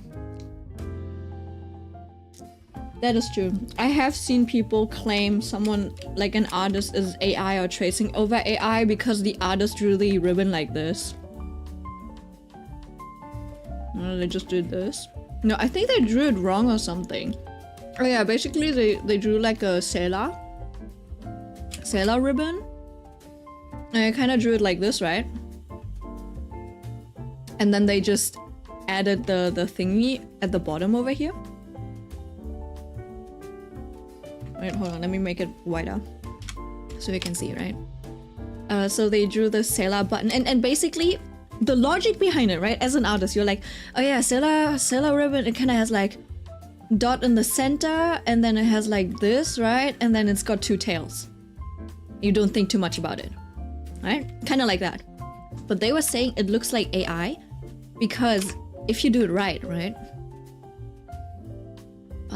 You've got the bow over here, and the tail also needs to come out from the side, so it needs to be over here like this, actually, right? But what the artist did was they had the bow over here, and then the tail was just like down here, so it didn't come out of the opening that was on the side. But everything else kind of spoke, like the level of construction that artist had. It made sense for them to have this sort of error, like construction error, in their art. And I was like, oh my god! And those people were so adamant. And all of the examples that they showed. I'm still not over this. I'm still not, especially, I kind of started participating. I started participating. I was kind of defending the art. I was like I don't know, kind of, you know, progression looks pretty solid. It, you know, they have developed themselves into this. There's no like sudden change or like, it's a very gradual progression and stuff, so it doesn't seem out of place. And then also the level of skill and like the level of construction kind of, you know, matches and is you know, and like it is in line with what they have drawn, and it kind of is in line with the skill level. and knowledge of like anatomy, etc. that they have to make such mistakes and etc. right? And you've seen how I've drawn this, right? Where I'm like, oh yeah, I'll just block out the hair, you know, and then sometimes you'll just draw and you'll be like, okay, let me add this. Yeah, there needs to be a little bit more space over here, and it needs more volume, right? So you add something over there to fill the space. But then if you look at it, oh shit, it's like, right, look, it's happened to me just now, right? Like I've drawn this and it disappeared behind the arm, but there's nothing over here. It's because I fixed it afterwards. And like if I didn't pay close attention, I was like, yeah, it looks great because I'm focusing on this, or I'm focusing on rendering this, and then I post it, right? I'm like, oh shit. People would look at this thing. They would be looking at this hole and be like, this has to be AI. You have to have trace of AI because like there's no hair behind it. And so I was like, oh shit. Like it could genuinely just be a mistake and stuff like that. Anyways, so I don't know. And it was just because it was a little bit of like one of those more generic, well, I don't even know if it was generic, but the artist was clearly focusing more on mood and atmosphere, so their level of technicality, the technical level wasn't that high, it seems. So yeah, like there was a technical mistake, which makes sense if that's not your, you know, like your focus, right? And then also I also did say like, yeah, these kind of like artifacts and this type of blending is very common. Like this blobbiness, and like, yeah, the style is just like very reminiscent of those like AI art styles. I'm like, yeah, because it is a very common technique to use. Like you just use one of those like G pens and then you paint it out and it gives this like blobby look to it. Because that's what the G pen, like it's got pen pressure. That's what pen pressure does, right? And then if I drew hair with it, you know, it would get this like blobby look to it. And that's what they were like describing as AI. Like, yeah, look, it's like all of the AI. It's because it's a very common illustration technique. People love the G pen. You've seen those artists where they like paint this hair and then they paint in like the blobs of light and stuff, right? And it kind of looks like that. It's because it's so common. They've all learned it from each other. Anyways, and then the worst part is I was like, at some point I was like, you know what? Let's get personal. No, I didn't participate. Everyone was shutting down the discussion. They're like, let's not fight over this. The person is not even here to defend themselves. Like, just like close it, right? They didn't want to listen to reason and etc. So there was no use, right? So I was looking at these two people's art, etc., right? And they had like this kawaii, you know, like chibi kawaii, you know, merch art. I'm like, you guys are in a completely different genre. Like I don't know, I haven't seen illustration, like I don't even know if they come from like a more illustrative background or not. But I was like, why would you? Like, huh? I'm like, do you even? At that point, I was like, do they even have credentials at that point? Anyways, yeah. Not all artists are gonna make everything perfect to your expectations. They're like, yeah, I mean, she could probably draw it herself, but it was so clear that she traced over AI. I'm like, it doesn't even look like that. I'm so sorry. So yeah, stylization and being lazy are things that artists do be doing. That's true. It's like a cartoonist criticizing a realism artist. Yeah, or like a realism artist criticizing a cartoonist, basically. And you're like, bro, like there's a reason why they did this. And I was like, oh my god, that's crazy. And it's yeah, and then I've been at a convention where they also, well, my first convention, right, that I went to, I think they were also there. And now I'm like, I don't even know if I want to interact with them. Just knowing how prejudiced they can be, I'm like, I don't know if I want to befriend them. I'm like, I'm gonna stay away from them. And if they're like, yeah, no, blah blah blah, if they're gonna, I'll be like, self-inflicted. I'm keeping aware because of your behavior. That's on you. Your behavior is on you. I just thought that was a crazy thing to do. And it's like they were teaming up too. And you know the worst part? Okay, what grinded the gears the most is that they weren't even like, the arguments were terrible. And then they kind of like, they started like insulting everyone that was like defending them, and it was like, I can't believe no one here can like see the clear signs of AI. It really is sad, and it is really sad how little like how all of these artists cannot discern AI anymore, etc. Right? Like, and I was like, holy shit, like whoa. And I was like, bro, you literally just joined the server. You just joined the server a day ago or something, and you immediately like, not insult, well, I guess it was like insulting at that point. Because we've all been trying to explain things very like neutrally. It's like, look here, these are the signs that it could that it's probably not actually AI, and so and everyone was giving like clear arguments as well. And then all that came back was like, yeah, look at this. They didn't draw a bow technically right.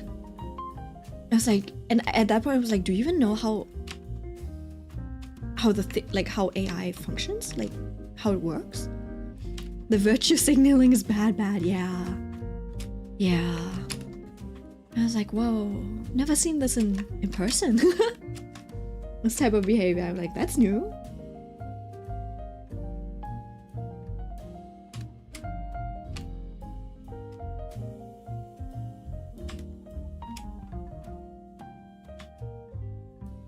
Let me take that off.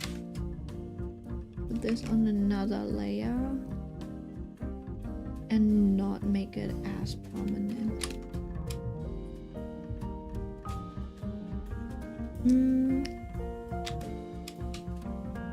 I've got the skin.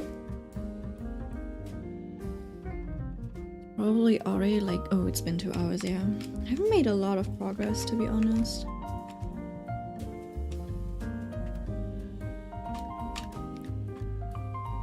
Yeah, also it's like, it feels like I'm new to this process all over again. It's been so long and it feels like I still haven't found an effective way for me to draw. But I feel like I'm very comfortable in just like painting and painting over things.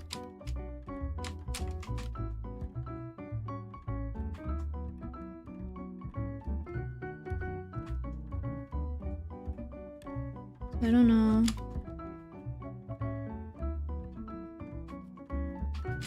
Okay, let's see.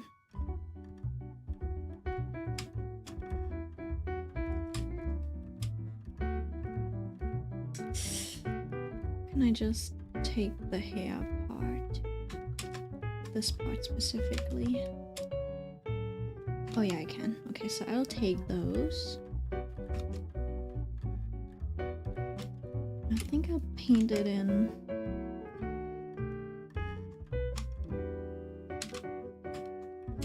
And then I'll just merge it, and then we'll just paint.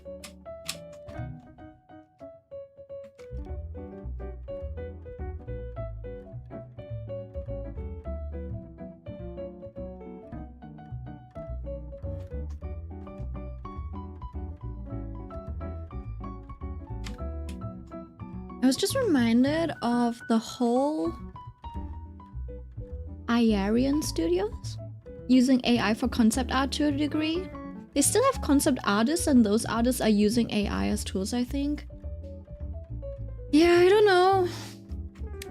I don't think it's got a place in the creative process at all. Like it shouldn't be used in the creative process. As automation, probably later in the future, right? For example, if I'm like, let's see.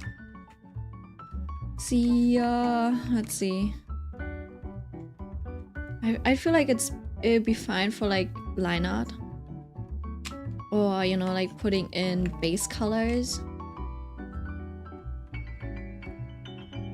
You know, something like that. Automation, basically something that you don't want to do, right? But then the thing is, if you start letting it do line art, or you start letting it do the base colors, to what extent do you let it do your base colors? Like, does it include already putting in some base lighting and then you fix it afterwards? Like you put it on, you know, you do the actual lighting on top, or you know, just really flats because it can't really do anything else, etc., right? And I'm like, okay, that kind of, you know, kind of sucks. And then at that point, like, an artist is just another prompter, right? But in a game studio for concept art, I think the only time it could be used for that is if there's a director and he can't really describe his vision, and he's like, yeah, I was thinking of something like this, and just to give some quick like overview, like here's my pitch, basically this is what I was thinking of, and then like an actual concept artist doesn't work. But yeah, a concept, like using it in the concepting process at all is like, that's where the whole, like where the fun is, first of all. That's where the fun is. Like, why would you? And that's like one of the most important parts, right? Because your game, your project needs a really strong identity to be memorable, right? And your identity cannot be that it's high quality. That has to be, that's like the extra on top. You rarely remember games for how high quality they were. Does that make sense? It's like, yeah, you kind of like it. You do remember Battlefield, for example, as like one of those games that always have like great graphics or something like that. I don't know. Or The Last of Us was like known to have great graphics for it at the time. But for The Last of Us, for example, the art direction and the story, etc., were the thing that made it like memorable and stuff, right? And then games like what was it called? The one of the really famous ones with the blue-haired girl and the girl that and the short bob girl, where we're trying to save people and stuff, and there was like a time thingy. Like the story was great with that as well. The art was unique, was like it stood out for its time. Life is Strange, yeah, that one. Life is Strange had a unique art style at that time, and then the story was really good as well, right? But yeah, like art styles are one of the first things we notice.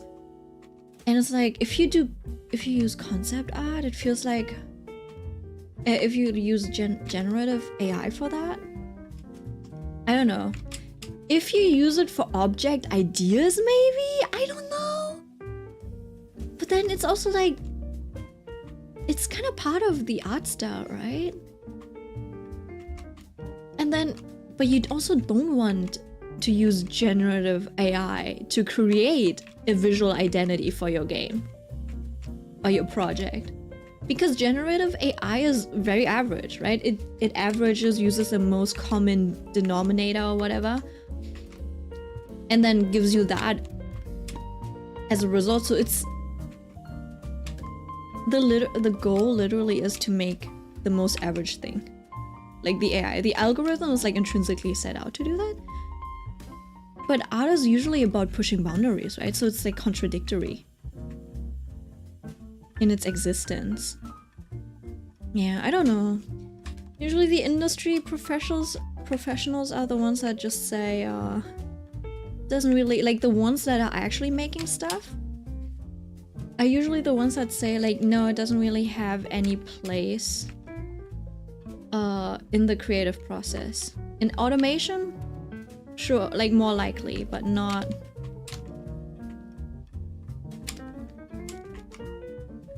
in the generative, like in the creation process. I don't know, yeah.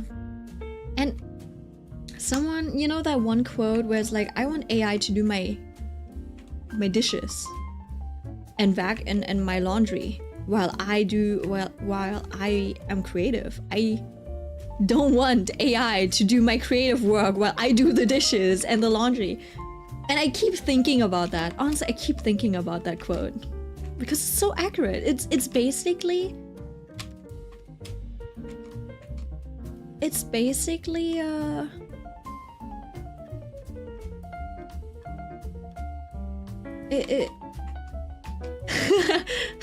wait, I'm lagging. It's a really good nutshell, I guess. That's a problem in the nutshell, basically. We wanted to do the tedious work, not the creative and like pushing boundaries type of work. Like you wouldn't go to a researcher and say like, yeah, let AI do the research and do the groundbreaking stuff, no? Would you go to research and and tell them, you know, you should use ChatGPT to do your research? I think they already do that, but you know.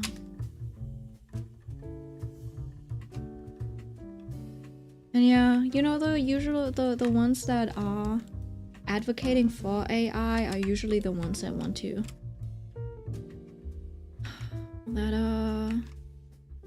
don't really enjoy that process. They usually want the results fast and cheap. Basically, that's usually the goal for the people that use AI. It's like, oh, why are you not doing it? You can make money. Why are you not using it? You can make money from it without having to work. It's great. Like that, you know? And then the people like, why are you drawing? Just use generative AI, right? It's literally that logic. And I'm like, are you... Like, it's a hobby, a passion for a reason. Like, would you go to a tennis match where you would only have robots playing against each other? You know, there's no tennis player.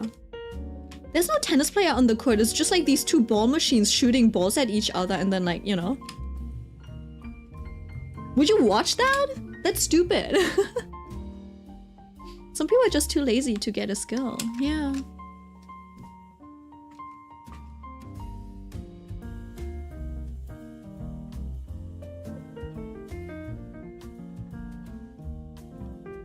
Yeah, I don't know. It's like a principle behind it. And the thing is, it's kind of hard to prove. Like, okay, from a user's perspective, right? It's easier to explain. It's easier to explain why I wouldn't use it, right? In my creation process. It's easier to explain that. But it is a little harder to explain why you should not automate.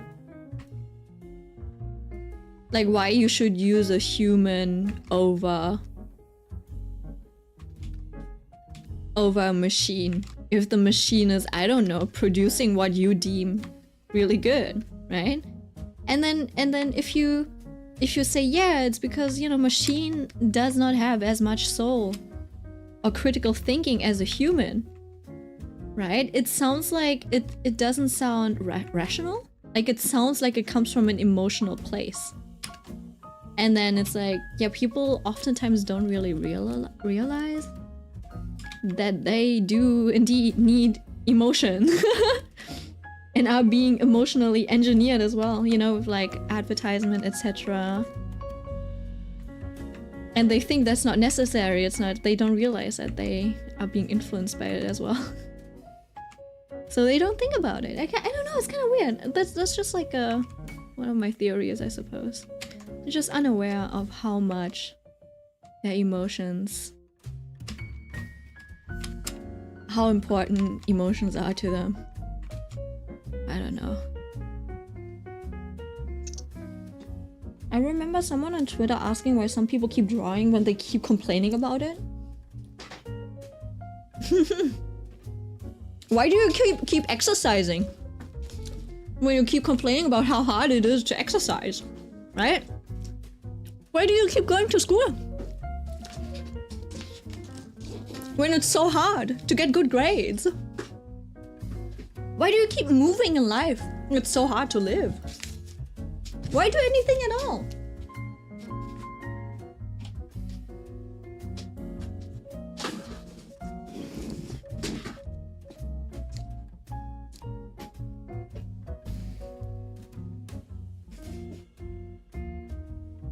Press enter on accident, but I remember someone saying that the only thing they hate more than the act of creating is the act of not creating.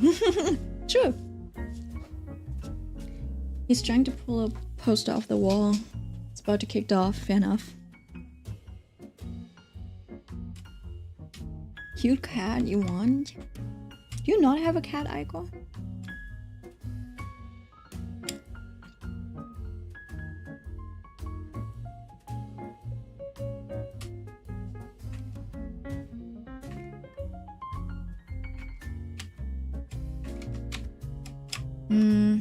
I got a lot going on over here. I kind of want to simplify it a bit.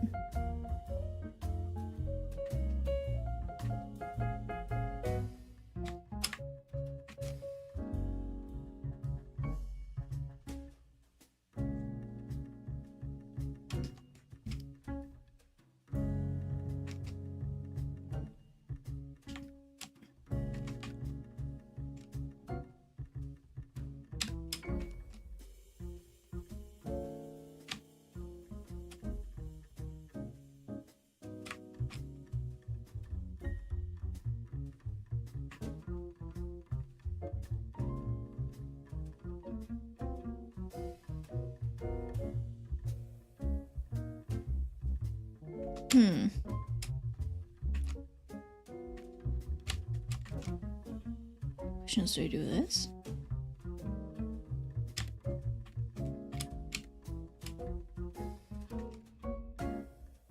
I didn't like the shape of how this was going.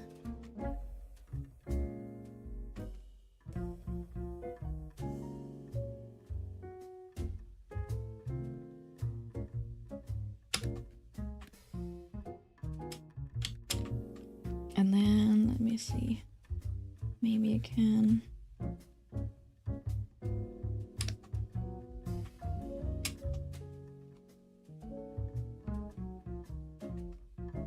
See the way I'm just like adding and removing these pieces feels like I'm going to get accused of using AI.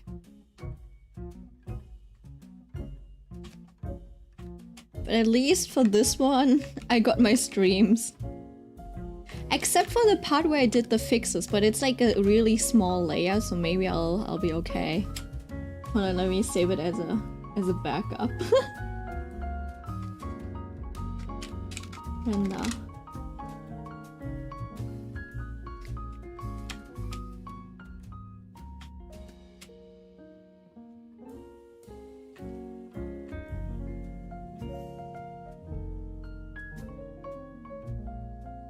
this, let me take this off.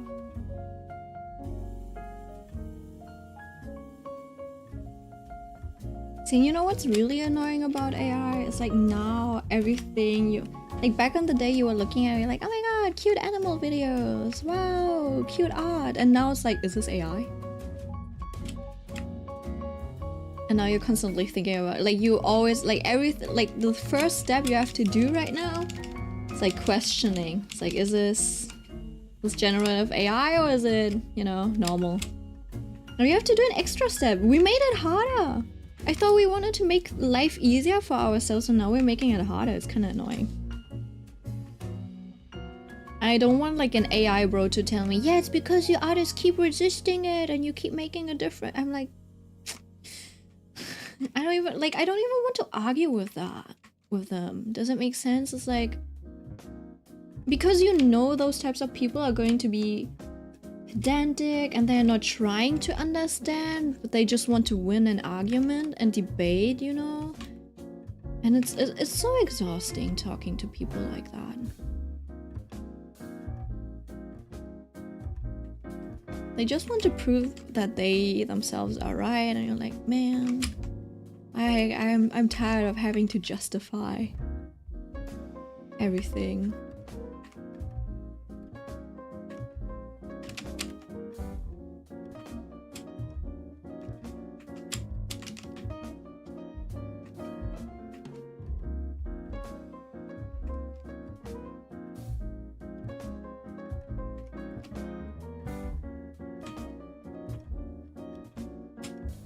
Yeah, it's a classic game of, is this AI or is the artist just that messy? See, also, one thing that I don't like when I paint,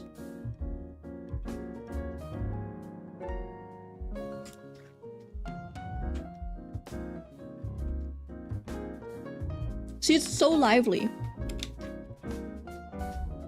It's so lively looking at this. Looking at these parts. I like so much depth to it. Maybe it's because I only always use like, maybe I don't use enough like colors and blah blah blah. But it always feels so flat when I do it.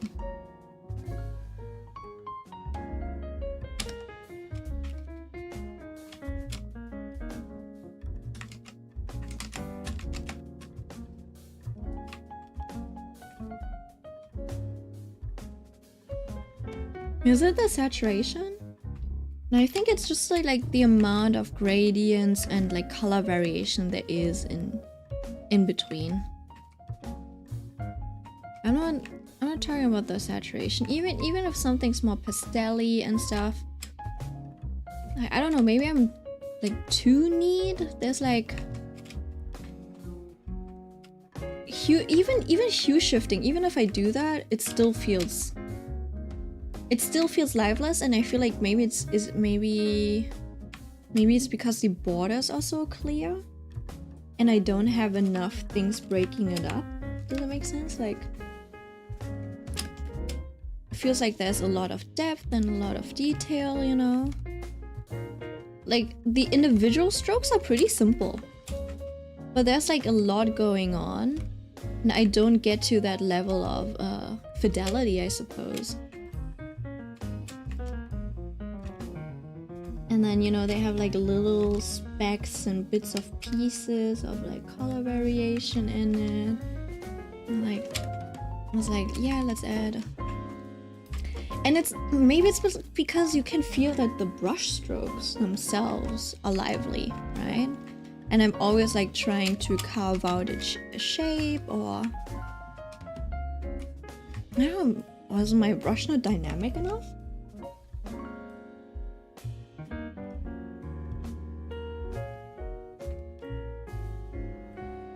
Right, and they have a little bit of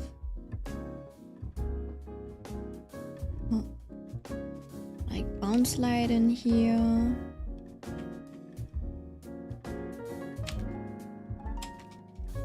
But in just the right spots, just a little bit here and there, and it kind of feels nice. But I'm always like, it needs to go in the right spot. Does it make sense over here? No, not really. And then I get like, I get choosy. I get picky with the placement and stuff. For example, over here.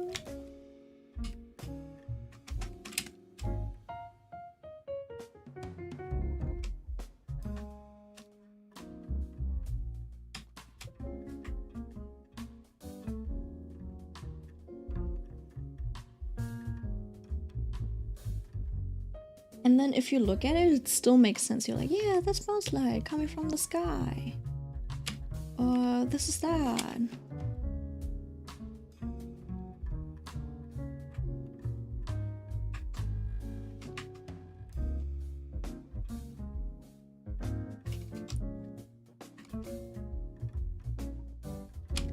I'll put it on another screen for myself.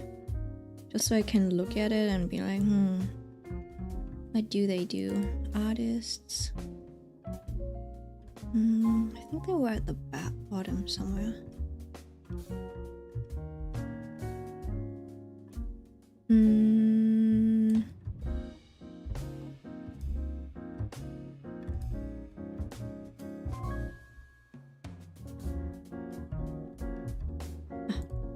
There we go. This was the art piece.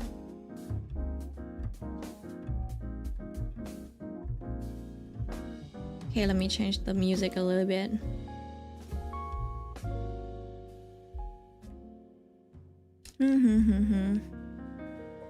Do you want to listen to a little bit of Christmas music?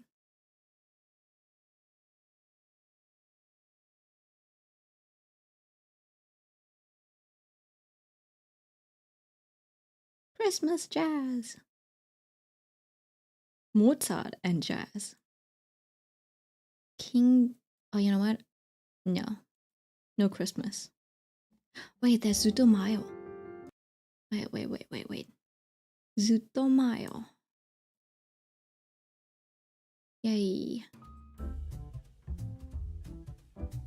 Oh, Mozart. Please check if you can use it first. Yeah.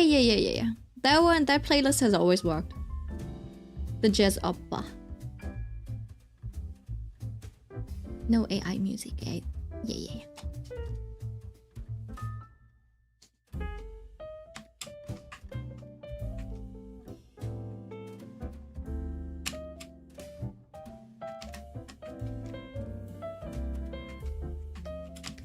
I think honestly, one of the maybe I should work on even bigger canvases. I should try doubling. I should try doubling the size of my canvases from now on. Just to see where it takes me.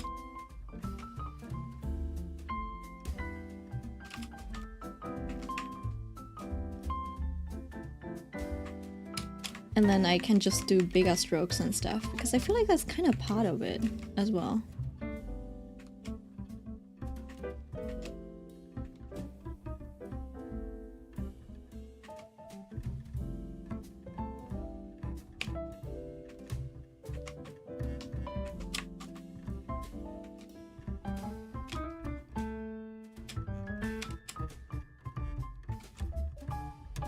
And at this point I'm just drawing in random shapes, so I feel like it feels good.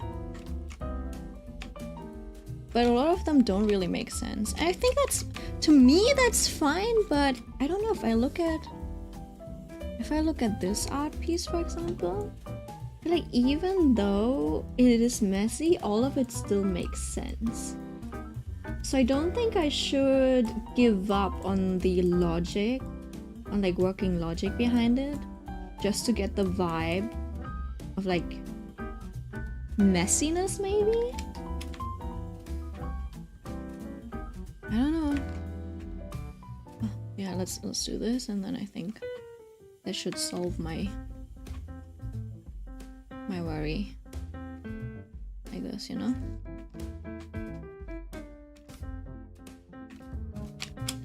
Add a bit of texture.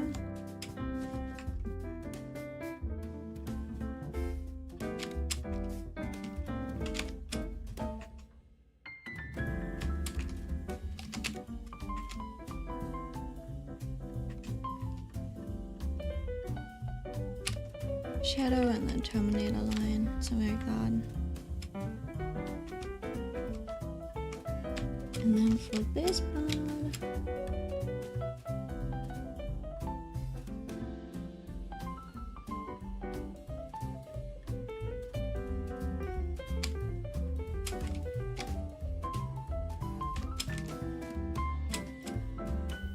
I'm kind of going back to how I drew years ago.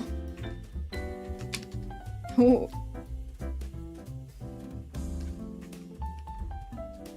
Where's my texture? Non-existent. Texture? I barely even know her.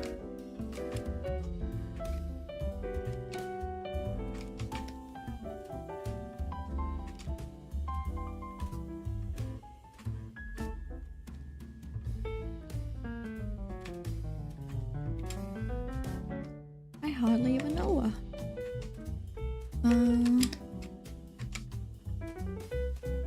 Maybe I should also like stop using what's it called? The layer lock clipping, not clipping mask. Maybe I should just stop locking the layer. But also what I notice, a lot of these drawings use they use the outline function to give that like line art, to give line art automatically, so everything feels crisp and as if it has line art and everything.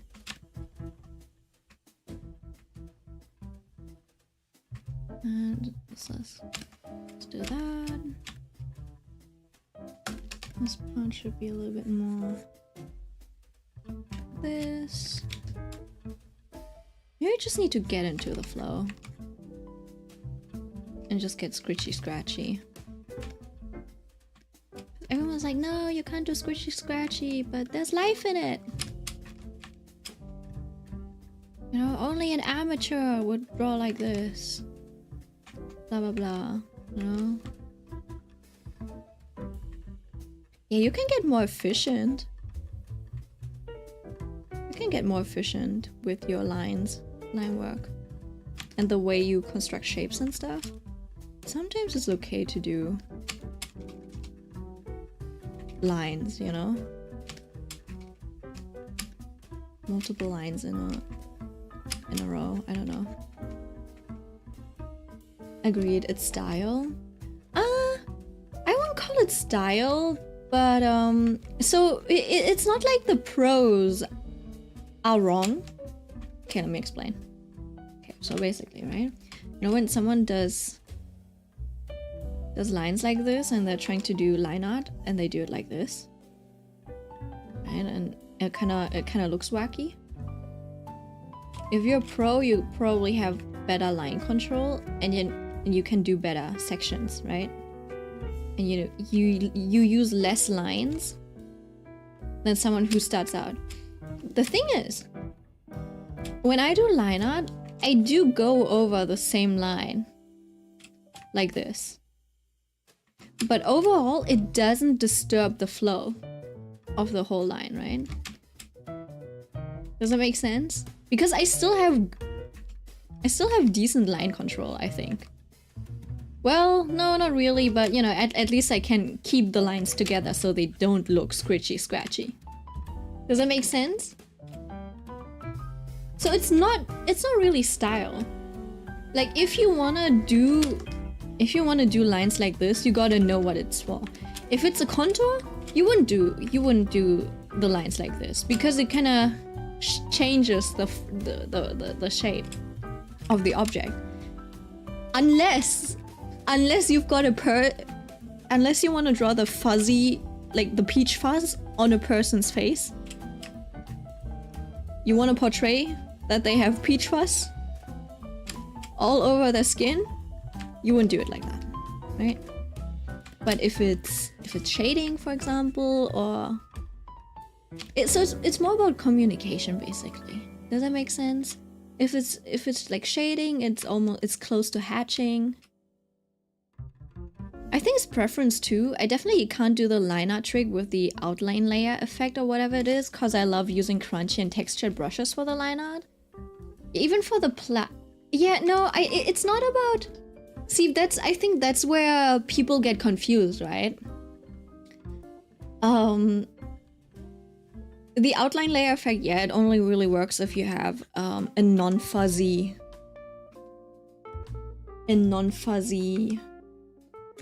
like if you have something with a crisp edge, right? That's when you can use it. Right, so if you use textured brushes a lot, like even this line art brush that I use constantly, it's got a fuzzy edge, so it doesn't really work that well. Or, you know, something like this. Pretty bad choice. It still kind of works okay. You know, it kind of depends, right? If it's texture, it's still okay, kind of. Do I have? Yeah, I do have. Kinda looks bad with this one, for example. As long as it's somewhat crisp, right? This one still kind of works. But the texture thingy is more about communication. Not the texture, the how you, for example, like the how you draw a circle, right? It's more about communication. So if you draw a ball like this, because of the shade, like the way it's shaded, you'd think this is a furry ball. You'd think this is fur.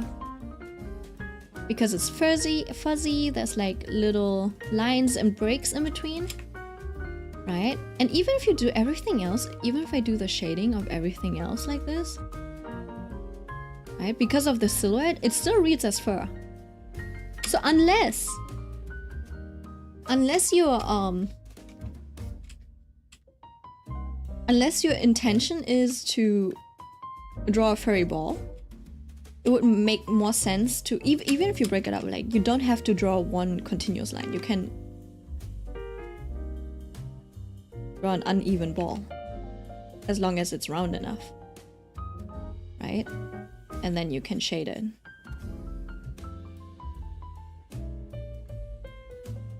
Does it make sense? This looks less furry than this one. Like this, I'd be like, oh, is this fur? Right? So it's kind of about like the visual communication behind it. And if you draw the whole thingy, if you draw the whole drawing in that like style, like a whole portrait, where it's all like squishy sketchy like this. And it's messy too, right? Because it kind of shows that you don't have a lot of control about where your lines go.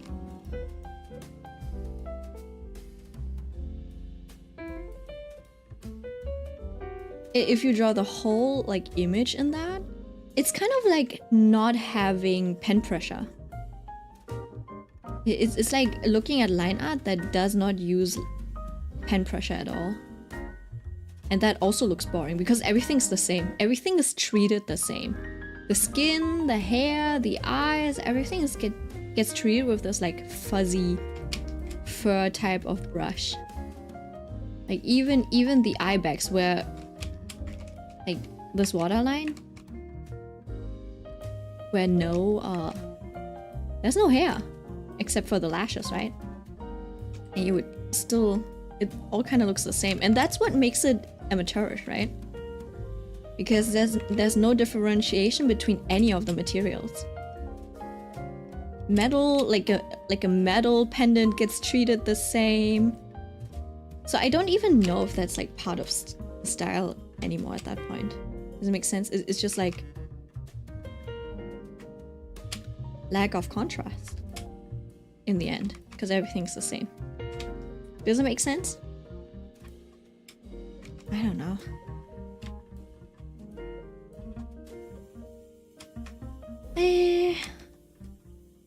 Let's see, what is this? Can I toggle that off? Maybe I can.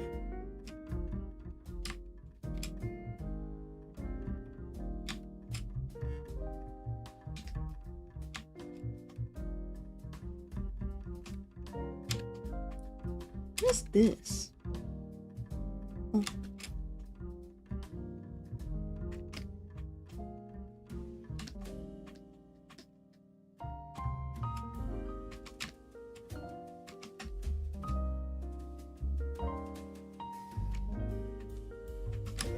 Let me take that, erase it.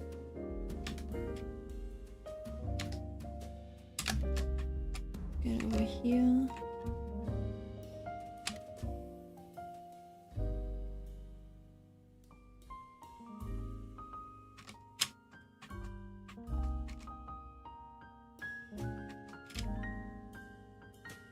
See, it's too even. 1, 2, 3. It's too even. This is the problem that I have. It's like my first instincts are never good enough.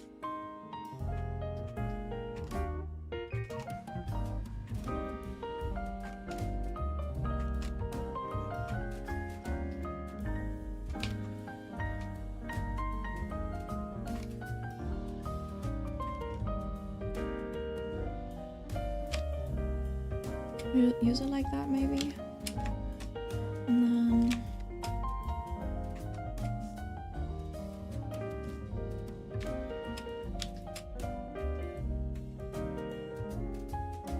can you do this?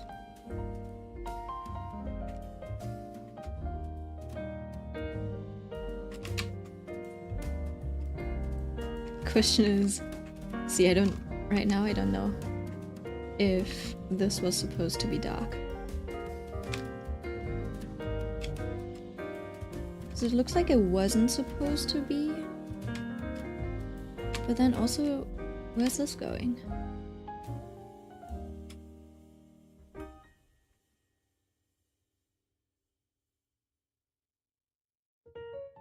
Let me just paint this in that color and see. It kind of feels like it was supposed to be there.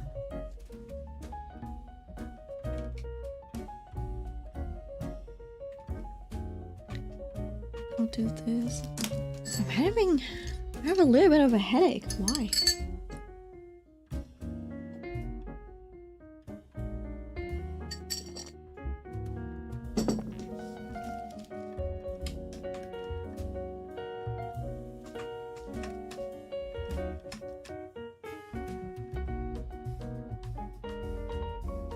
In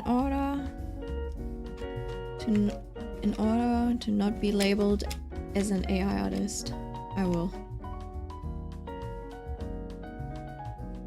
move the shadow a little lower. Oh, no, actually, no. I'll leave it there.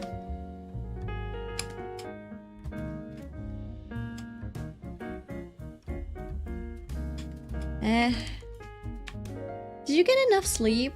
I did. I think I just haven't drunken enough today. And then also I was sitting with my new heating blanket. It's great. Great purchase I've made. So maybe I've just been like overheating and getting dehydrated or something. Probably just something simple. Don't worry about it too much.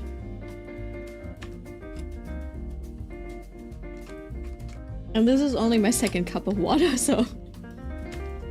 Fancy pantsy, yeah! It's great so far. What is this mess? What is this mess? Of hair?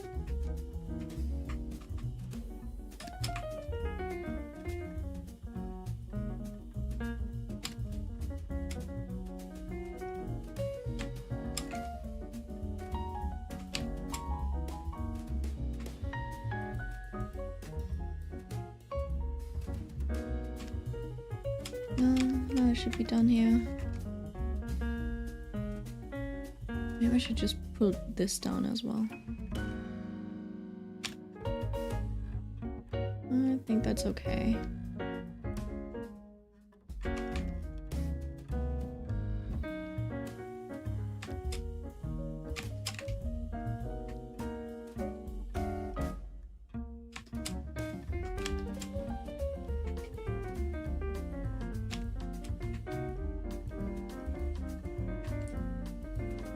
I wonder if I should add a little bit more hair over there later.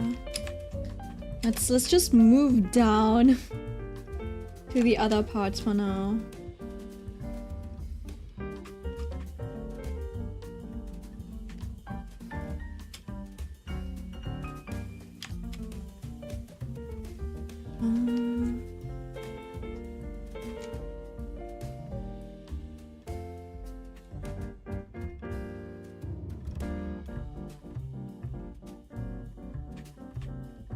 Question is it like that? Is this dark? And this part's light? So the, oh no. There's a ribbon over here. Easy solution. This is the bottom side. So if this is the bottom side, we can probably the stack first. And then we can decide. Actually, just so we go flip-flop.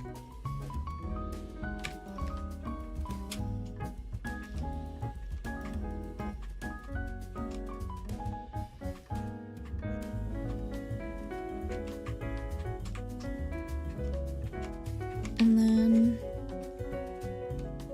what is this? Oh, there's a different part.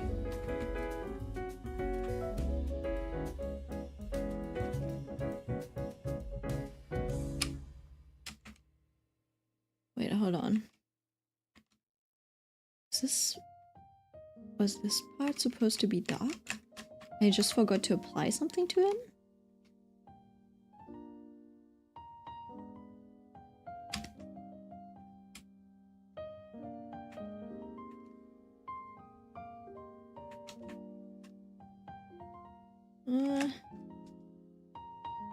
It's a bit of a mess over here.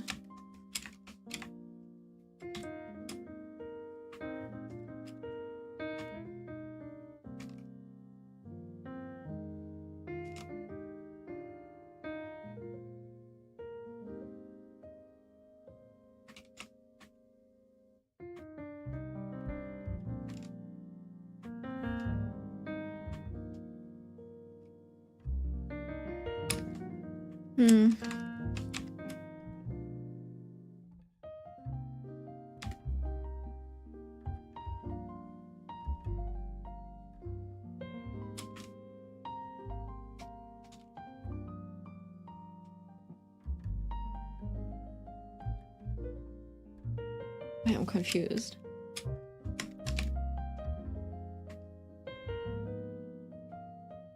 What did I cook up?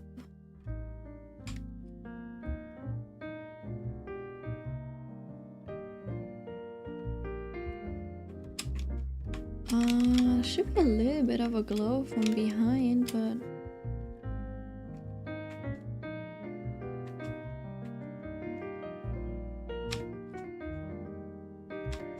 probably something like this.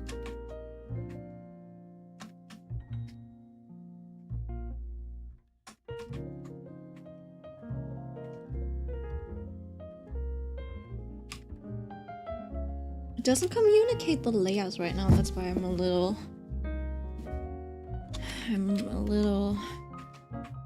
miffed out. Let's put in the shadow for the ribbon for now.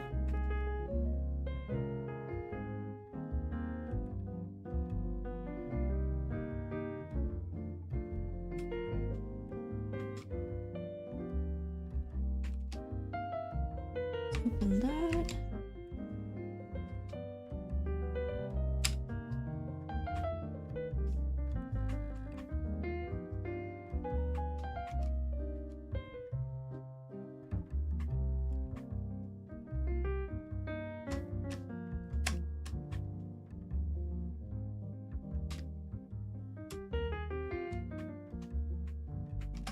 What is this?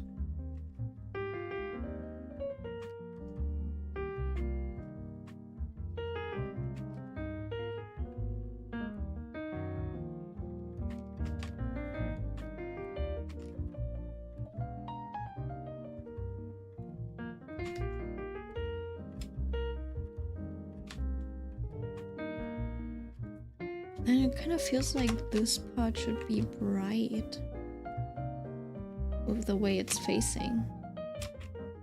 But it is behind our face. And so is this.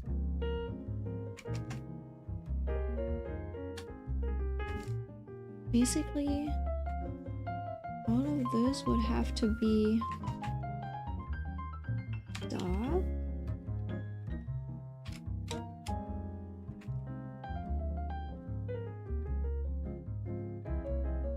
Except for maybe this part.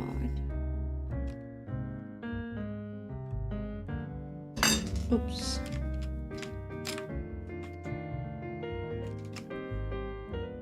Get the angle right.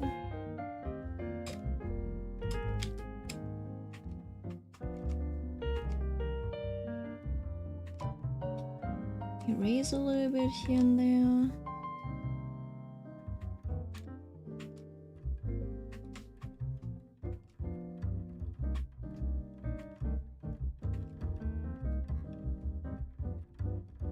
Right.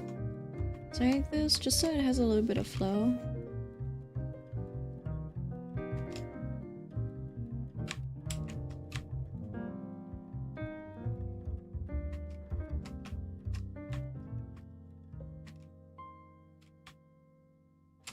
Now I kind of cooked at what's going on down here.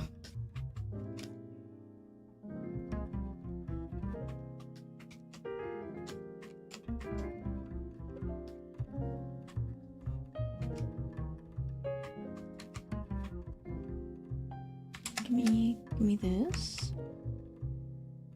and then I think I forgot to apply it. Just forgot to apply it to these layers.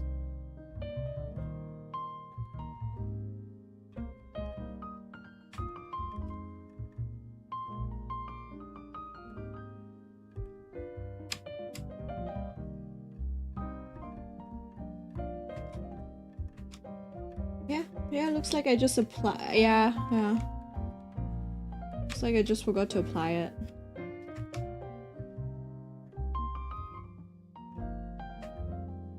What is this? Oh, down here.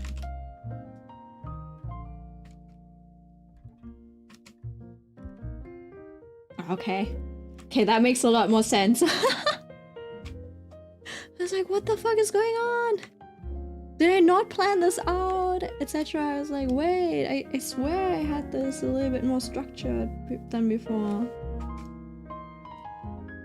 Oh my lord. Hair rendering as well? I wouldn't say that. It's a bit of a mess, if anything.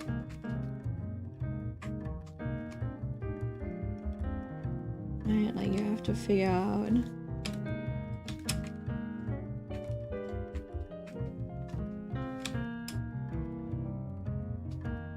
where some things are, and then you just like add it in. See, I feel like the other artist would have maybe made this in a different color. Hold on, let me try. Let's use the blue for it. Oh, maybe not that blue.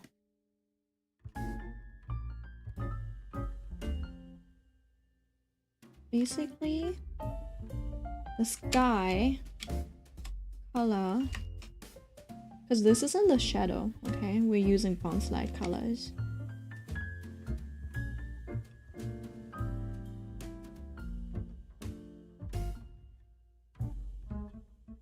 We're cooling the temperature down.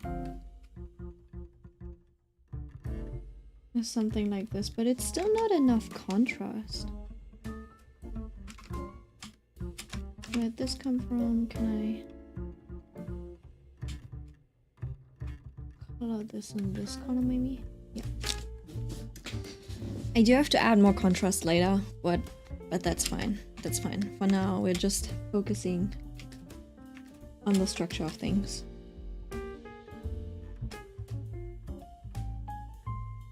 Right? Look, I can't do this because it's so fuzzy. There is a trick though. You can use the correction filter and remove dust, and it like takes away this like messiness, like any like small little dots like this. So if you have texture, maybe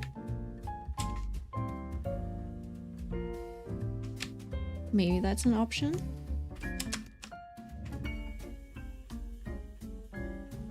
You know what, let's put it in a mask, and I think we can focus. It's a little dark, but you can put it in focus mode, and then you can essentially paint on this. Maybe I should just do this.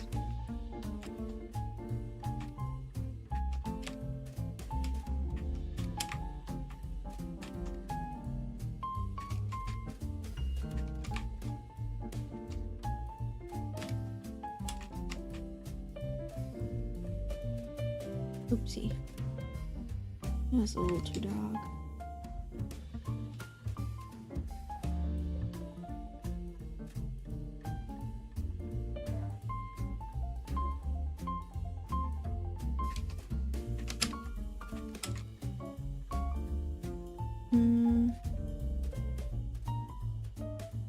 See, I should be more efficient with this.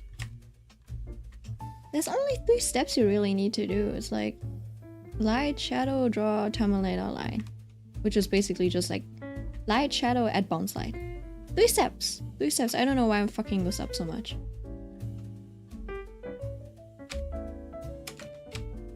This doesn't feel good. Oh shit.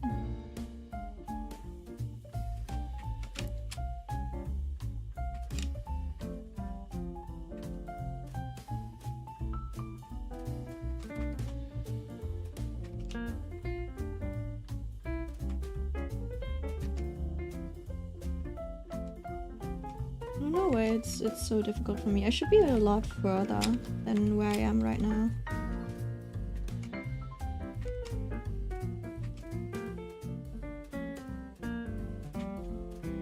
I'm just bad at drawing on screen.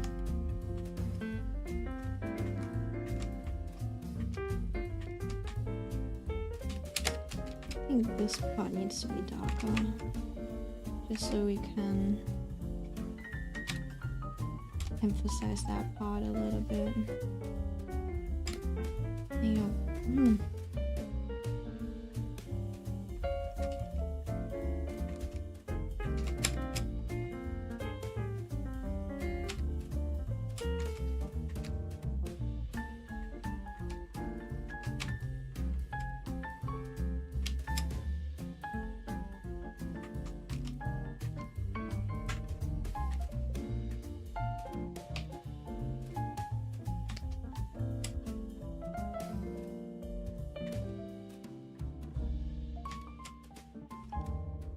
Oh shit.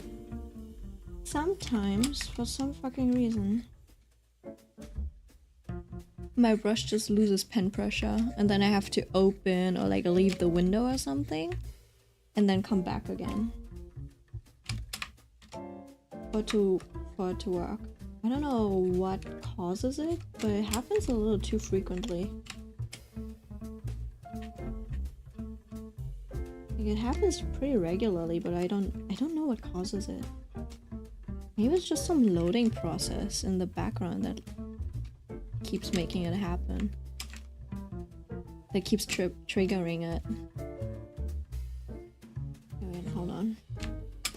It's okay, Milk. Just a tricky art day. Yeah. Sometimes something loads and then the what's it called?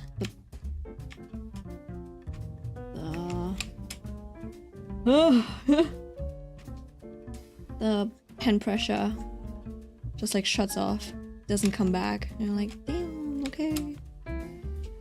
Do something.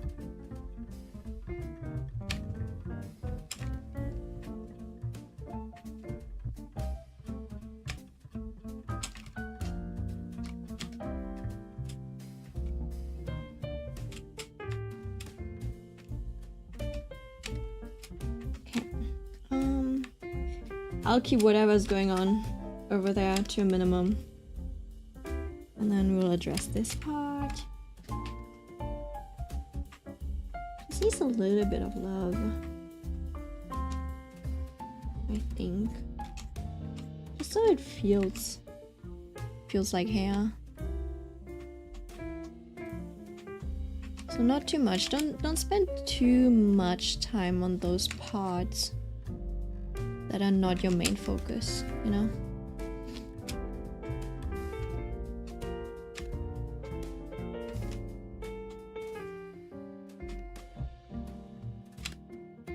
Okay, so a little bit of bounce light.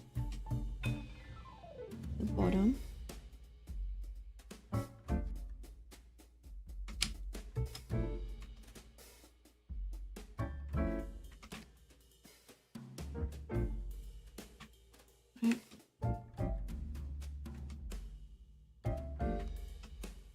A little bit of texture for the depth. Oh. Oh.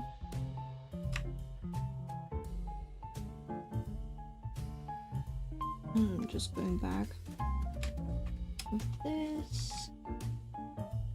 Because this isn't the shadow, I don't want to add more shadow to it. Like, I don't want to outline it like this. No, that's kind of pointless, so I'll just add bounce light.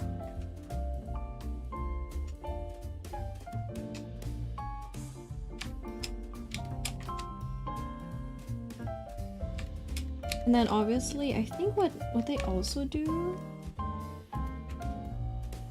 like a more saturated, like if you want to draw highlights and stuff, look at the vibrancy. Do with a more saturated, vibrant green. I don't know. Can I use it? Yeah. That one's dark enough.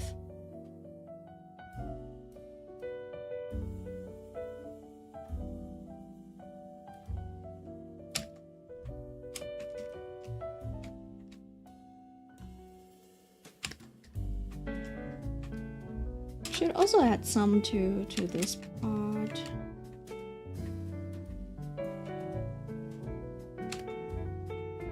But it's like you have to use it consistently in multiple places.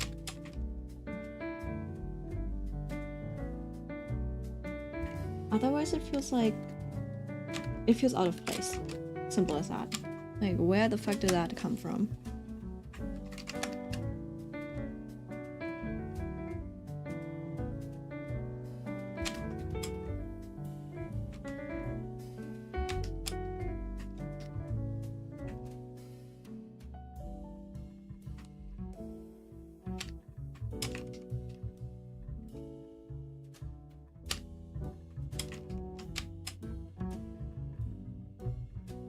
That's probably too strong. I kind of want to have a little bit of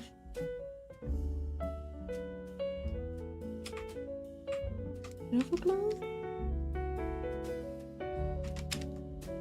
Yeah, like that. It needs to come from below. You see, like this, and then you just whoop, put it like that.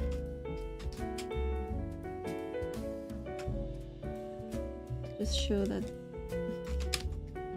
there's a little bit of that sunlight coming through her hair.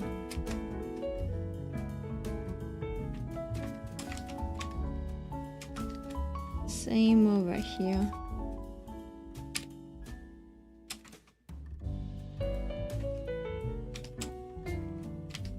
Maybe not like that. Maybe with a little bit more texture.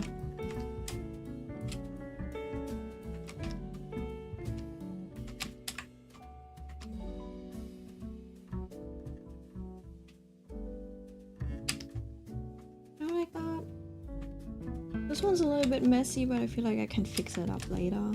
Or now. Or I'll do it now. Let's see.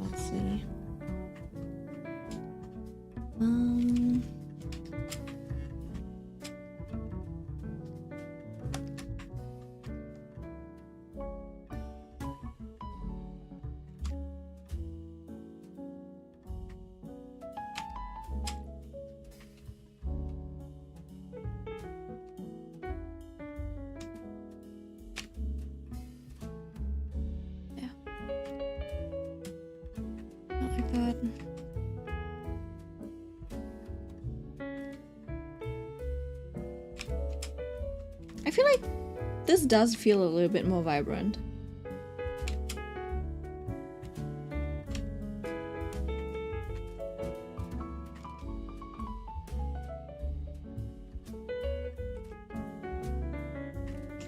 See, if you told a man, he would be looking at these parts and would be like, looks the same. I'm kidding. You know what? Weirdly enough, whenever someone draws this like really dreamy and colorful art, I always assume it's a girl. And then if it's something that is like more photorealistic and technical, I usually tend to assume it's a guy. Wait, hold on, let me show you. The impressionist type of style like this. It's very like colorful and magical style. I always assume this one's a girl. This I would be like, yeah, this is a female artist. And then something more technically correct. It's like highly technical and more realistic lighting. I think this would be a guy. Or yeah, like this, you know? I'd be like, yeah. This is like a guy that draws painterly. So that's a little bit more neutral. Let me see.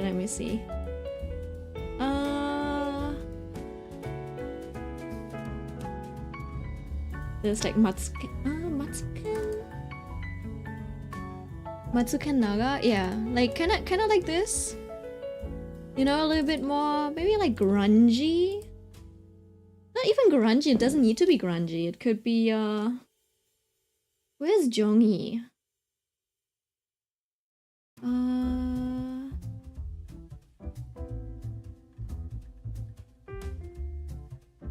Jongi.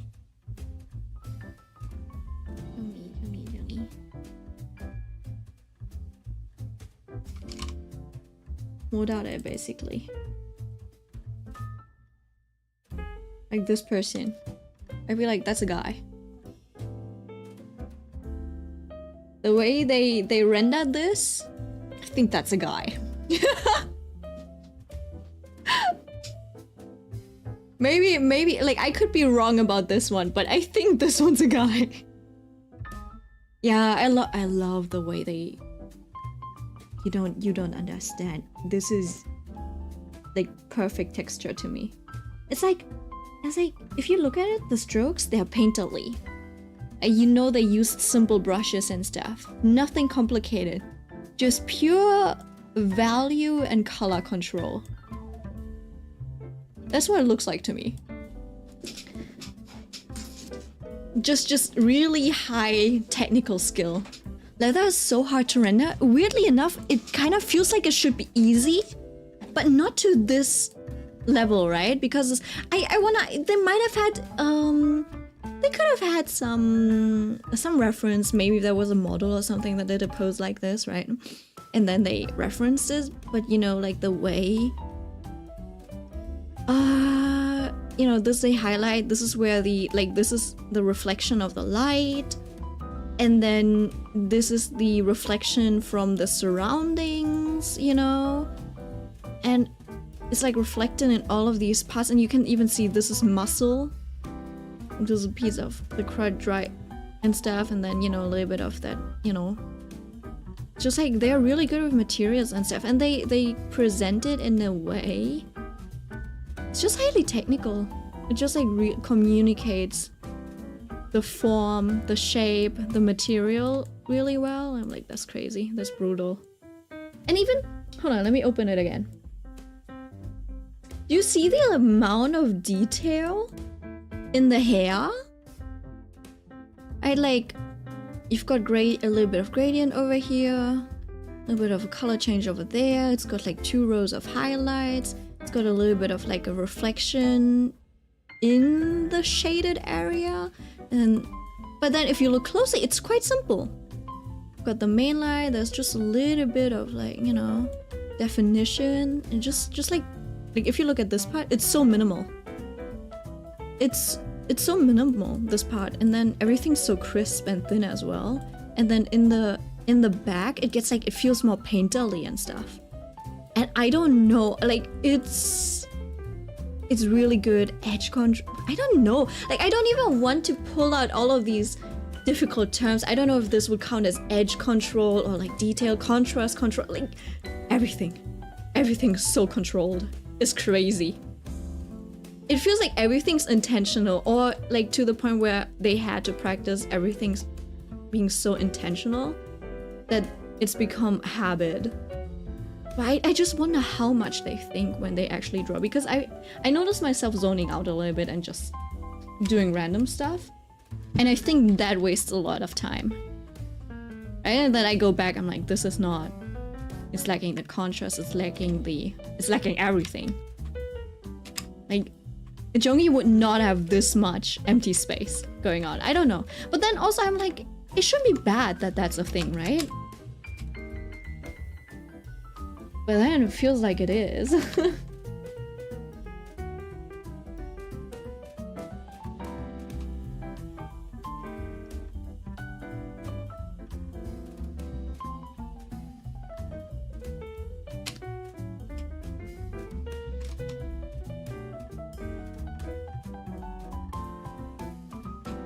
Yeah, that's basically what I'm kind of, you know, lamenting about in my. I think I should probably use the airbrush tool a little bit more. Like I don't, feels like I don't use it often enough or something. And then also I should learn edge control. Like maybe that's also a reason why it feels so flat, because I don't really have any gradients. Or I'm like too lazy to do it or something like that, you know? And I don't have control over the brushes that do both at the same time. Yeah, I don't know.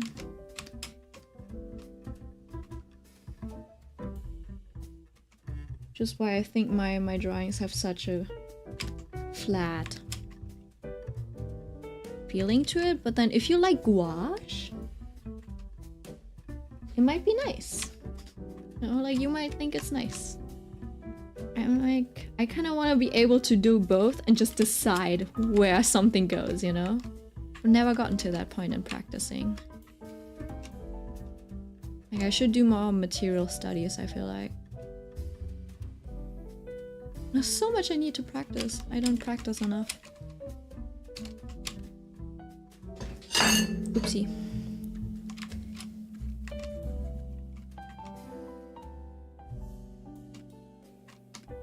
Okay, wait.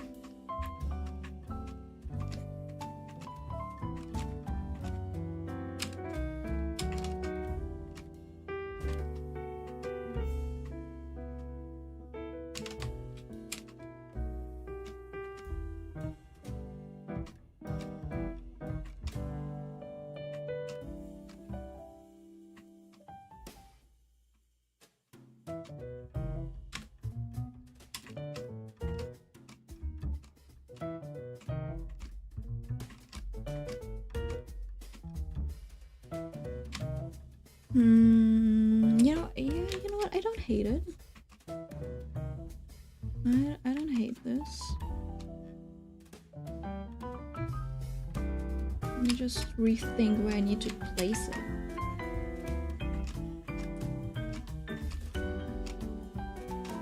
Maybe not the best art day for me. Things are a little bit messy.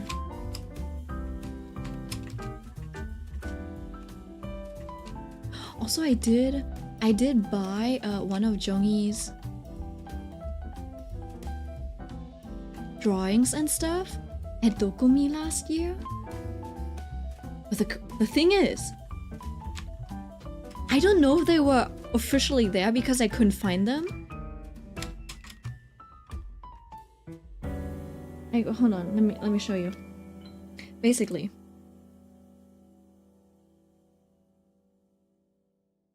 I have this piece, right? But it was cropped. They only had it in like A3 size. Basically, it was like fit to A3 size and stuff. And obviously, it wasn't the artist there, I think. It might have been a proxy, but then also Dokumi doesn't really allow proxies. And I haven't seen... Like, maybe it was... But it was all their art. So... And I couldn't find the table. I've looked at every single table, I think, of that year and I couldn't find it. I was like, where the fuck are they? Right, so I don't know. Maybe it was a proxy, maybe it was official. I haven't seen a post that they were at Dokumi because they probably don't announce these things. Maybe they sold the rights, like they got, you know, they sold their rights to... Not the rights, but, you know, there are some people who will proxy for you and they will pay you. It's like, yeah, hey, can I, you know, like make prints and sell them at this convention? I will pay you this amount. And then you can say yes or no. Maybe they did something like that, right? this year there were also some agencies who would sell art from like popular Japanese artists, right? So technically I feel like that wouldn't that be considered a proxy service? But apparently it was fine. So I wonder if it was like one of those services. So I don't know, so they probably had a different name for that. But yeah, I got the Chainsaw Man piece. I bought 2 things. I bought this one. Obviously it was cropped to like A4, so it kind of looked like this. So I think it was something like that, but I was also like, what if I bought from an art thief? Oh, I was like, no. What if I supported something illegal?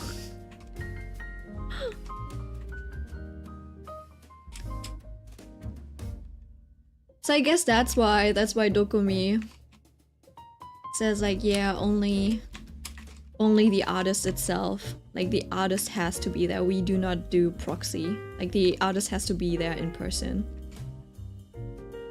Something like that. Honestly, people are always like, I hate retail and stuff, and I'm like, I feel like I might be like, I would do well in retail. I feel like I kind of have a thick skin and I have a bit of a service mind. So even if someone was like, okay, well, if someone's like straight up malicious or like wants beef, obviously I'll pick up on it. But usually I'm pretty accommodating. Someone asks stupid questions, or you know those Karens where it's like, yeah, they will ask if something's in stock and to go look in the back, you know. I'd be like, okay, I'll just pretend to go look in the back and I'll just come back and be like, oh, I'm so sorry, couldn't find it. Nothing was there, you know, kind of like that. But there's some people like, yeah, and they make you go in the back, it's so annoying. And we're like, I mean, you can just lie to them and say, yeah, there was nothing in the bag. Bro, milk!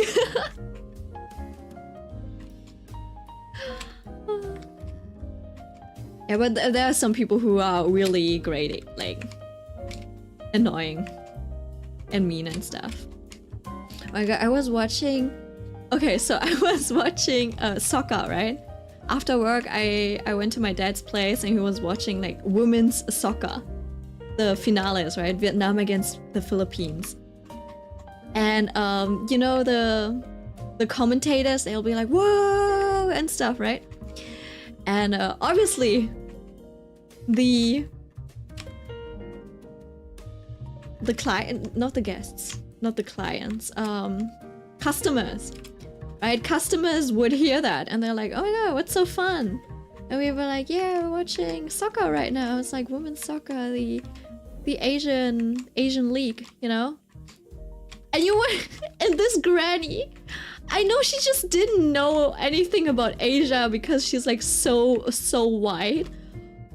But it's so crazy. She's like, oh, I didn't know you guys played soccer and I didn't know you played football over there.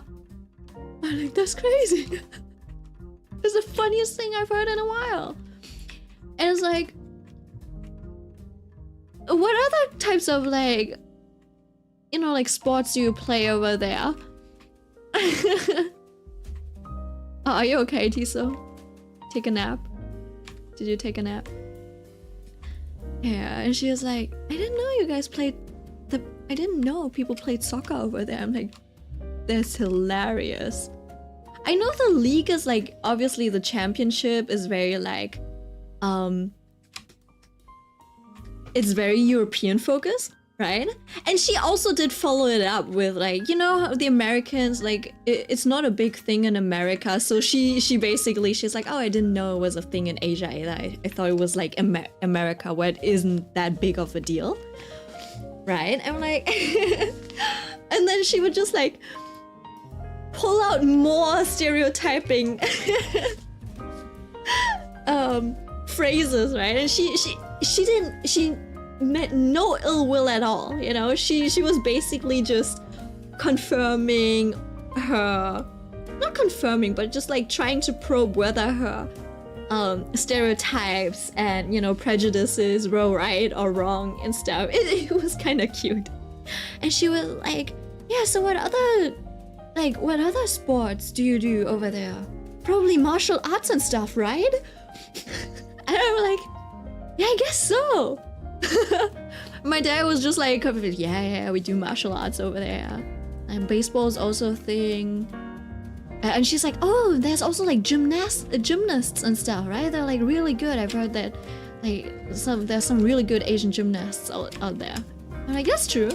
I don't know about our country, but China for sure, yeah. Martial arts is crazy, right? I'm like, I mean, yeah, it kind of like comes from Asia, so I guess it's pretty prevalent. And she would be right about that when it comes to Korea. Maybe even Japan, right? Because Japan has a lot of martial arts as well. Like karate, and then also judo and stuff, so that's Asian, so that's fair, right? I don't think and then there's like kung fu. I don't think Vietnam has its own, right? But it was so cute. I think it's, you know, I wouldn't call it racism. It's like stereotyping, but it was harmless, and I think that's fine. But sometimes, you know, I think the stereotyping is only bad when it's like not the propaganda, but if you're like stereotyping, like you people are kind of dirty, aren't you? Like you don't wash, and you're like, are you insane? Yes, we do wash. Stuff like that, you know? Where they're like, you're kind of disgusting, and it makes it out to be disgusting, you know?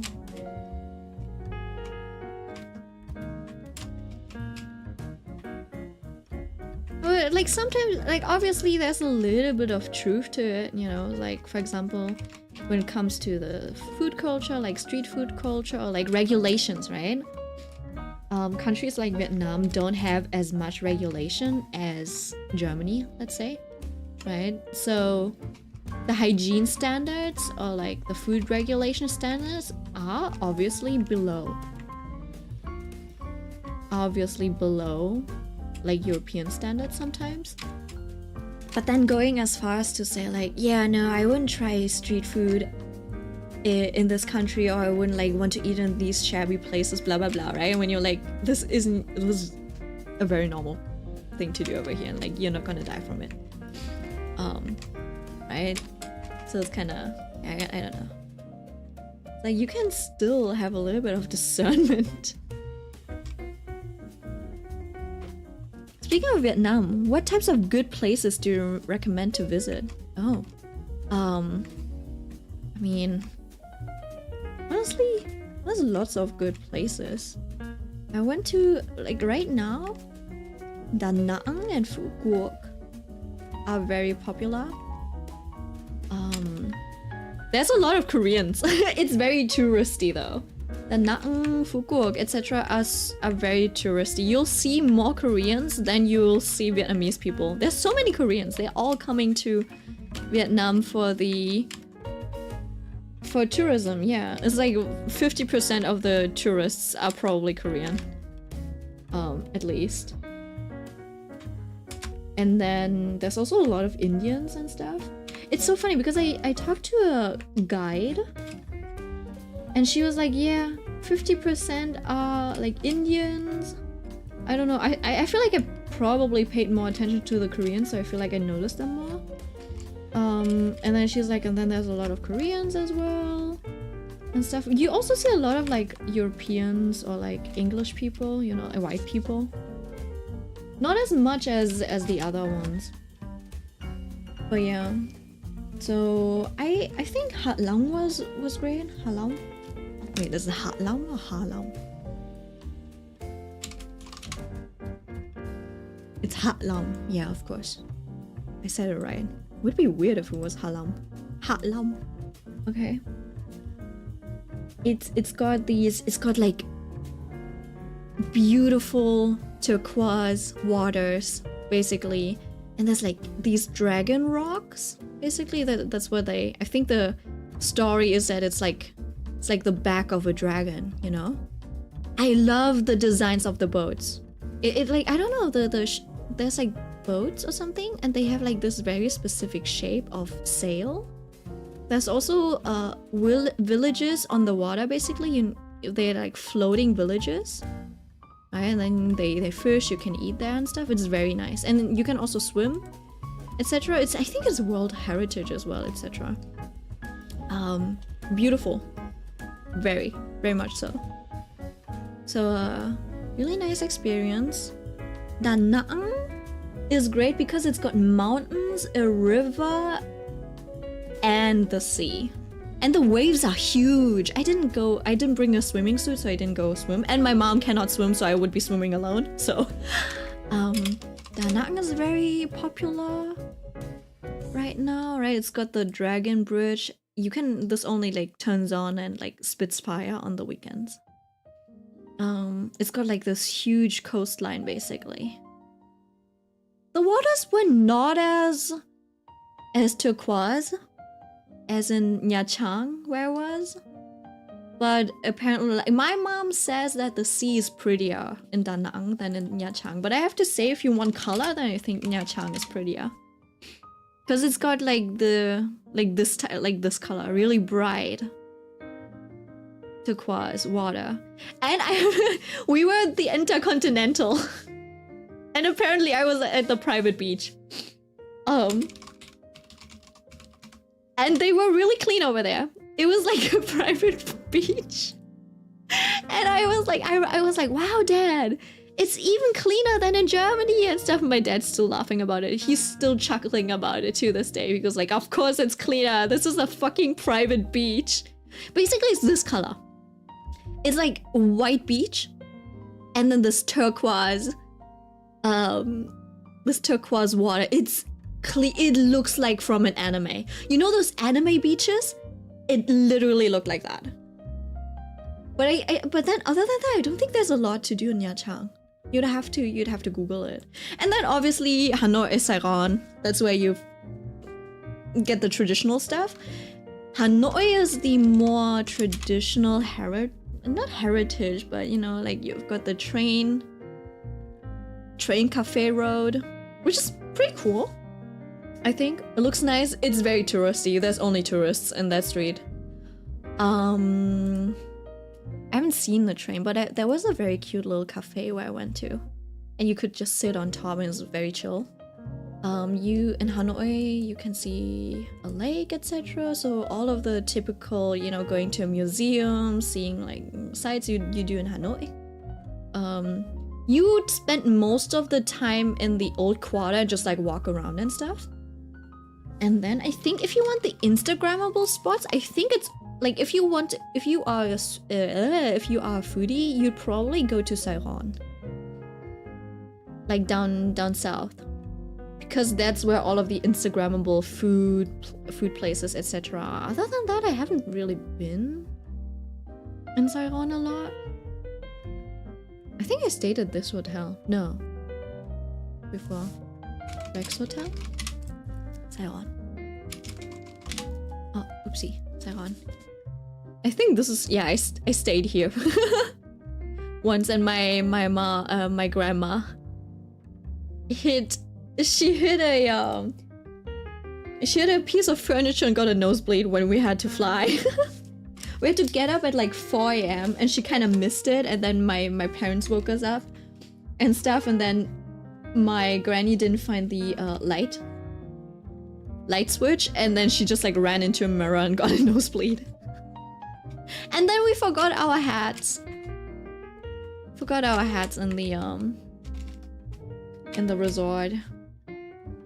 Yeah, that was a very fun time. Great time, honestly.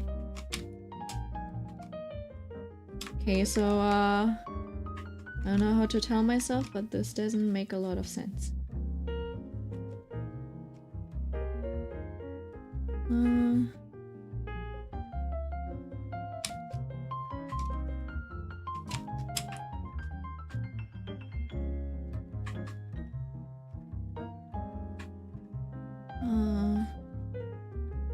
Oh, hold on.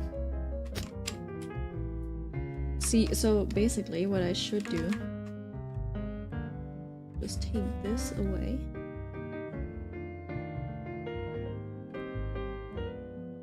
This.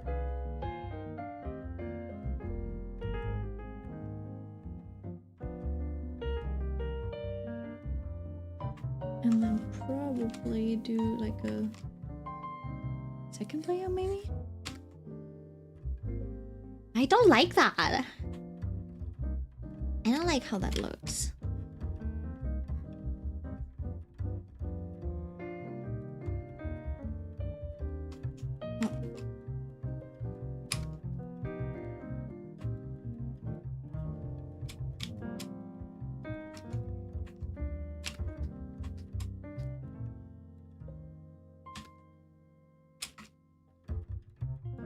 We keep it illogical.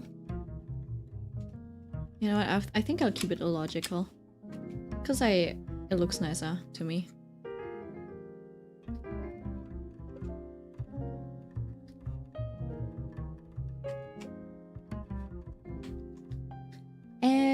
We weren't finished with the hair, so put more parts down here.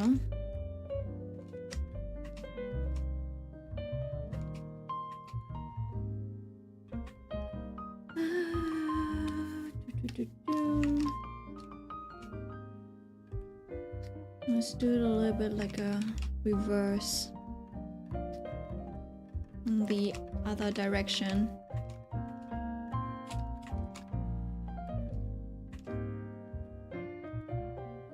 Gonna head off. Okay, Mitsuna, see you. See you, bye bye.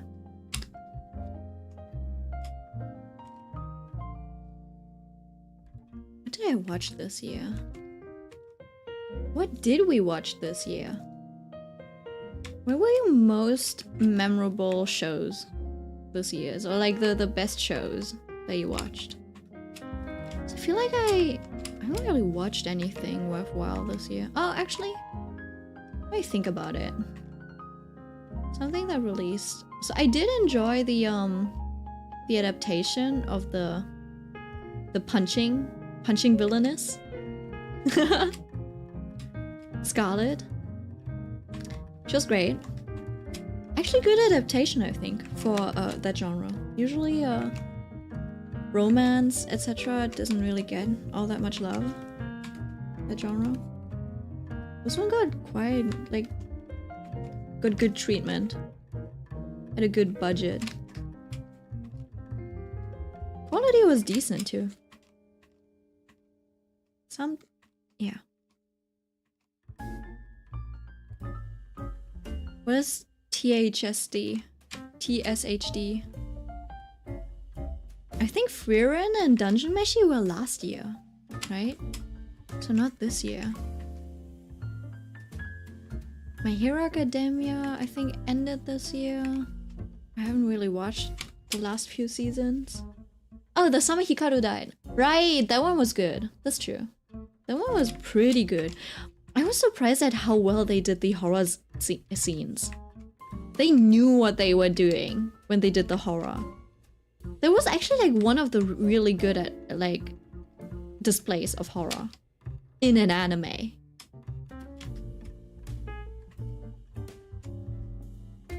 So I was like pleasantly surprised. It actually gave me chills. Sometimes I was like, oh, that's creepy. Right?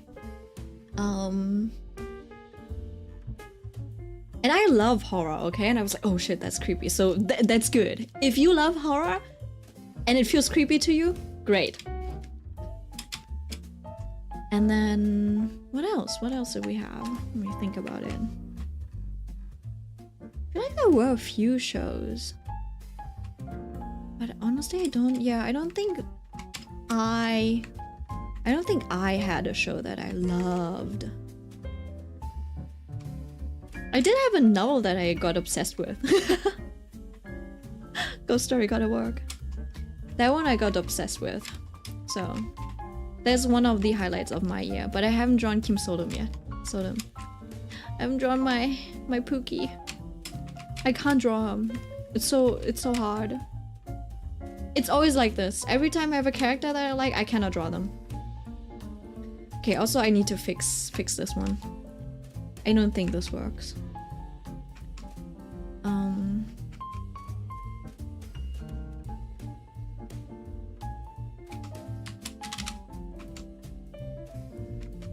Also, I think I need to darken something. Basically, I think this should also be in the dark.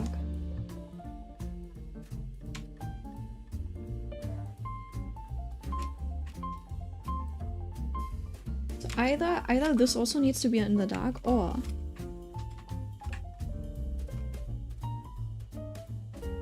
fully lit. Because if I make it,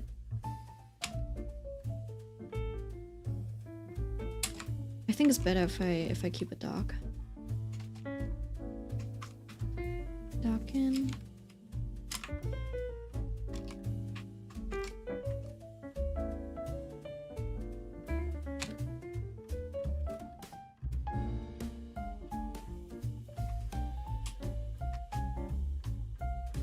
And then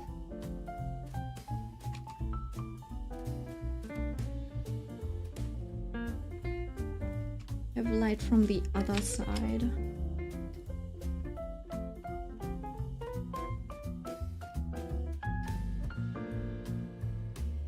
Kind of like a room light. And just work with bounce and room lights. So it still feels like it's in the shadow, but not too much.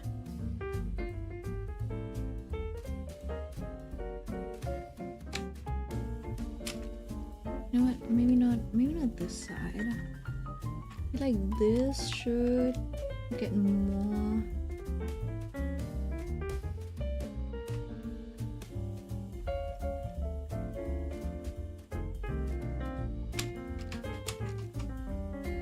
Should actually be more saturated, and then I'm doing it again.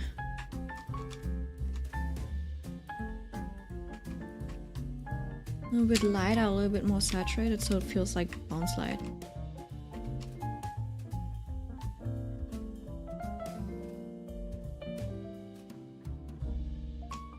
A little darker. Oh. Separate this. Dark and more saturated.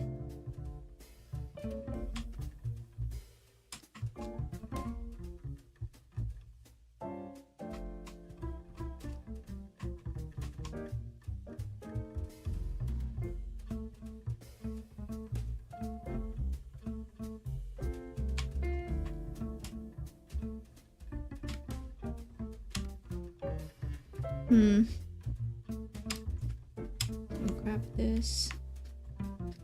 Maybe use a rake.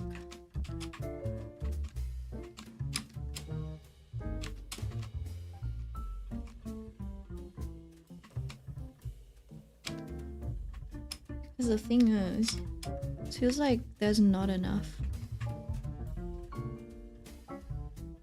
of it in that same space.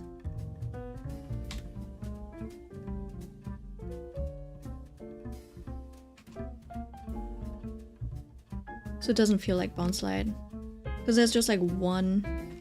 I guess it's not close enough to bounce off like that.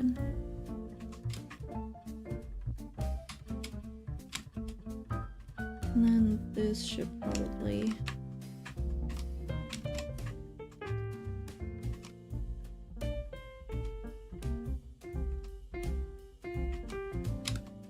Keep going back and forth.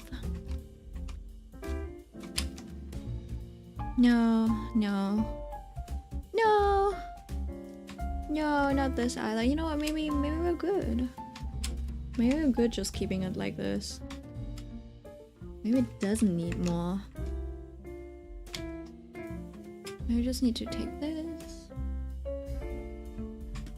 And I just need to color it in the bounce light color.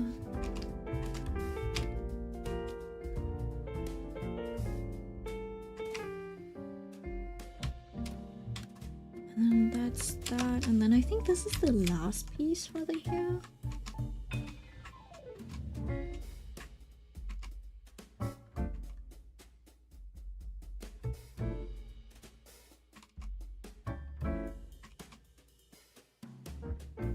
Kind of feels weird not having anything to do.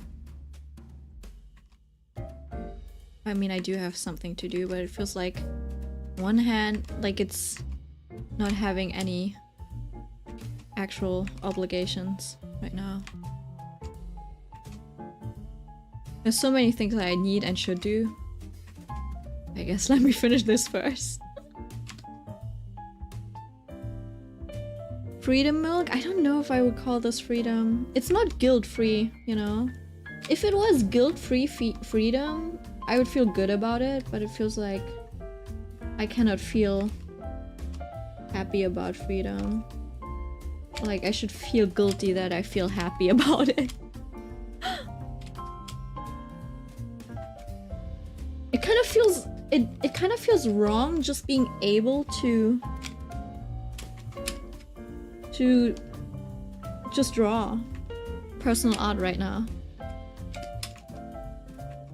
But yeah, I think all of my commitments, including possible future commissions, I've just like put them to next year. So it's like, it's not like there's a commission I need to work on right now either. So it kind of feels weird. But then also, if you want to know what I have planned, right? I have too much planned. Like, look at this, so.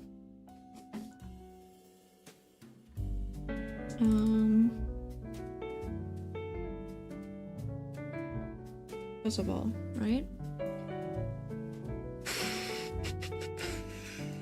I have this that I still want to do. Probably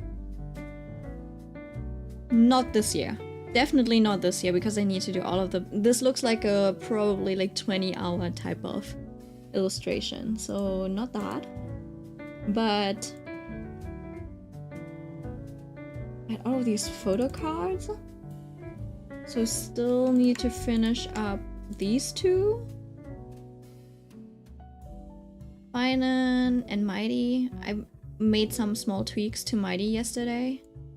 Also Finan, and I scaled them up. Originally they were like this size, and then I was like, if I put them... Like, it feels a little small, so I zoomed in a little. And I feel like this feels better. Right, and Mighty only grew a little bit, and you know, I made some small tweaks. And I basically just need to finish up some of these things. Right, so Finan and Mighty photo cards. So gotta think of a solution for Finan's eye. And then I have all of these. Right, the 6 alien stage photo cards that I still wanted to do.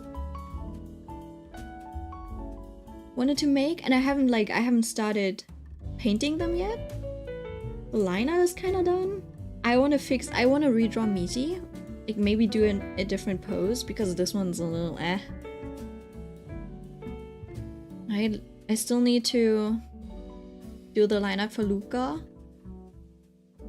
I think this one... Oh yeah, I need to redo the line art for Hyuna because I used the wrong brush. I used the wrong brush for Hyuna, so I gotta redo it. Gonna redraw. I need to go bald. And so there's a lot to do. And for the alien stage ones, right? It's like you don't want to do just like a pair or two, right? So it's like now I gotta do all 6. Does a brush matter? Yes, it does. Wait, hold on. Are you serious? If this is supposed to be a set, I can't have Hyuna be the only one that's different. I'm gonna be accused of being racist. It's like, why is the only... Why did the black character get different treatment? Why did you not use the same brush for her? Right? Look, they have like this clean brush, and Hyuna got the... She got the textured brush. I'm like, oh shit. I didn't realize until I finished that stream. Yeah. So that's on me. Right? It is a huge difference, unfortunately.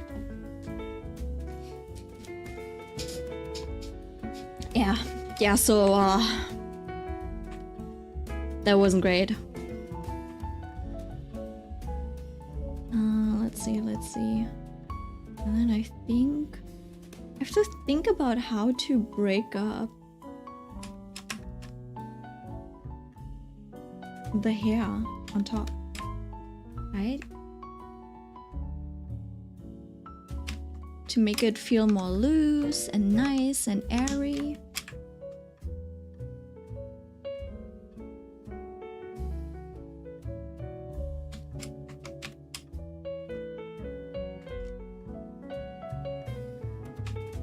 Right, like I could add a little bit more over here.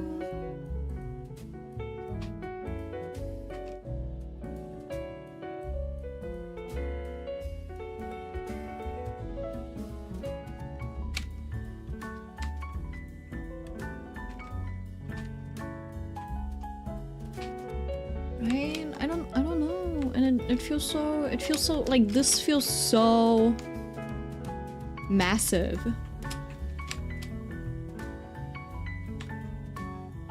Well, maybe I just have to take this and just have to make this a whole.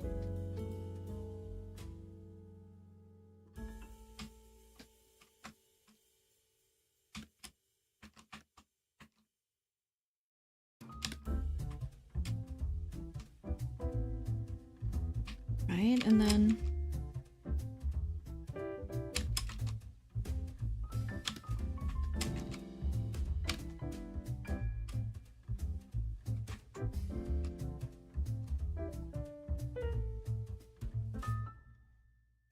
have lots of movement, but not make it too messy.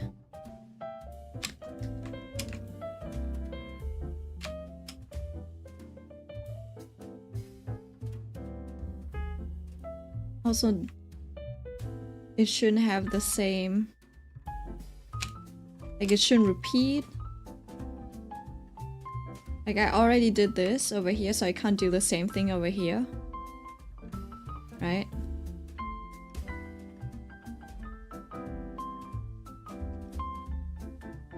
Right, so I can't do this. I probably also shouldn't. I want a little bit more going on over here.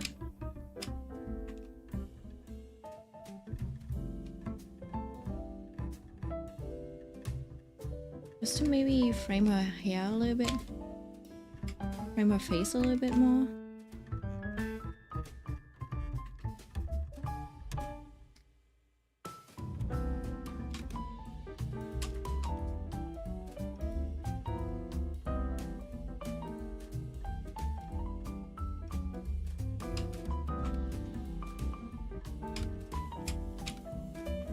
But like these parts still feel so... They still feel so massive to me. And I don't know how to break it up.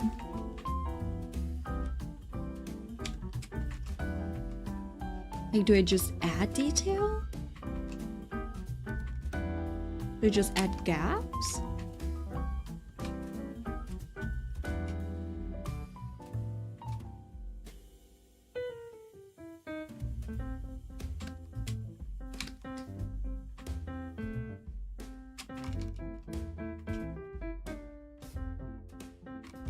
Like, is this not too messy? Am I...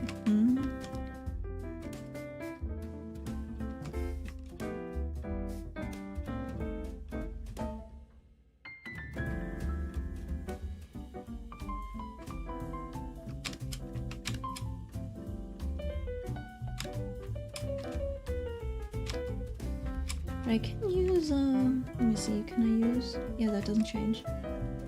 I can use this color as my line art color for the hair.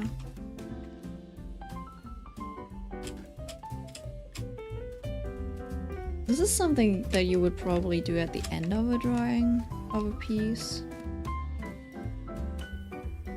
Just gonna wing it, you know? Shouldn't say that in a professional capacity. This is why I'm not an illustrator. Because I can't optimize.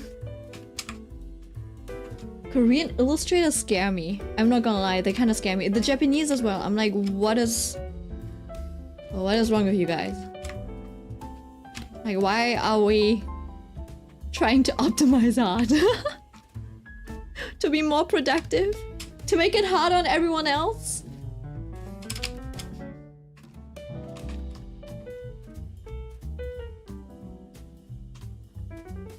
Okay.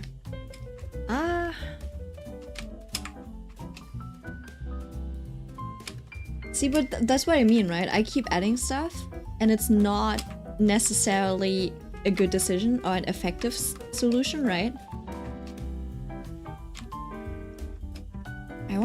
Low-key, I wanna be more like Modare. You know, where it's just like, it's detailed, it's got this like great quality. It shows the differences in materials and stuff. And he does it with like simple brushes as well. I had a phase where I was like, you know what, I think my drawings need more texture, but then every time I look at artists like Modare, I'm like, they don't even use textured brushes, and it still has such a great quality to it. Right? I'm like, I don't know. I kind of want to unlock that. If you have the devil's phone number, you know, if you have Satan's phone number, hand it to me so I can make a deal with him. Or them, or her. You know, who knows? Maybe the devil is a woman. We never know. Suffering and Greatness. He has very flowy and fluffy. See, but it looks so... the thing is, it looks so... solid. It looks like a solid piece of hand. That's what's bothering me.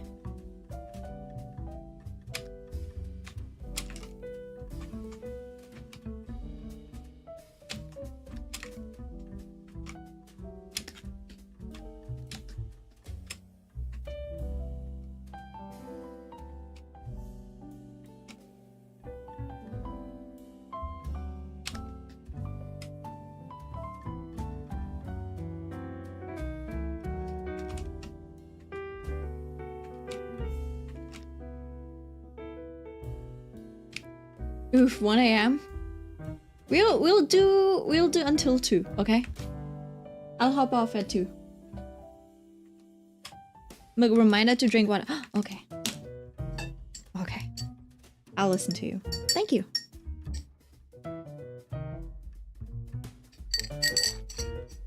Oh, it's cold.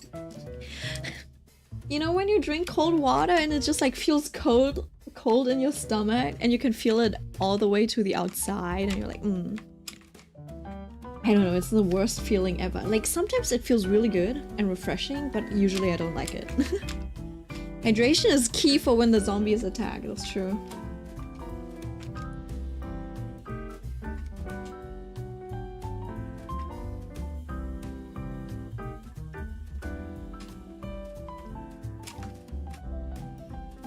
Oh shit.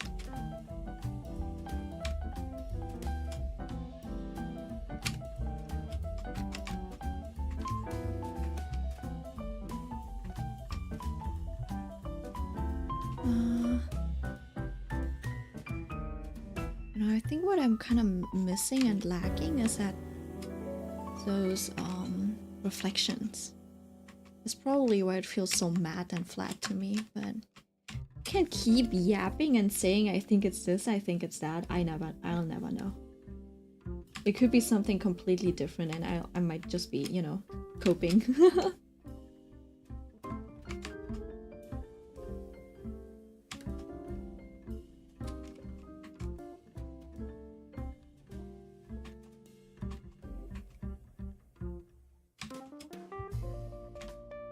That's your soul freezing up when confronted with something pure. That's okay, Milk. Drinking holy water. My body is allergic against water, huh? You're just a demon. Maybe I am. But if I were a demon, that would kind of mean that I, you know, might have had a deal with Satan or something like that, right? Wouldn't that mean that, you know, I would be better at art? I'm all then, like I'm a demon already, but I don't get the perks of it. That's crazy.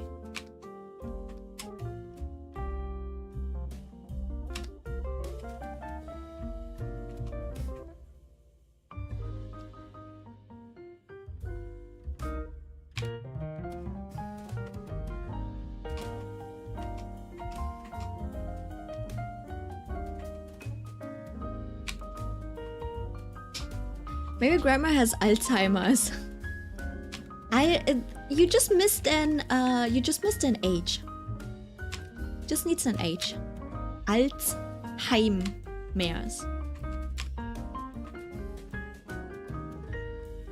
Okay, I think the hair almost done.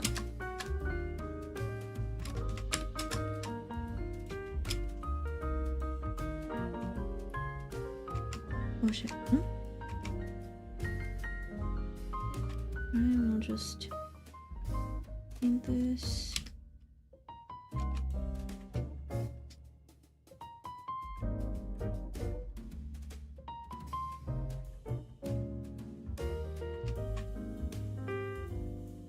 I can't wait to get my first AI accusation.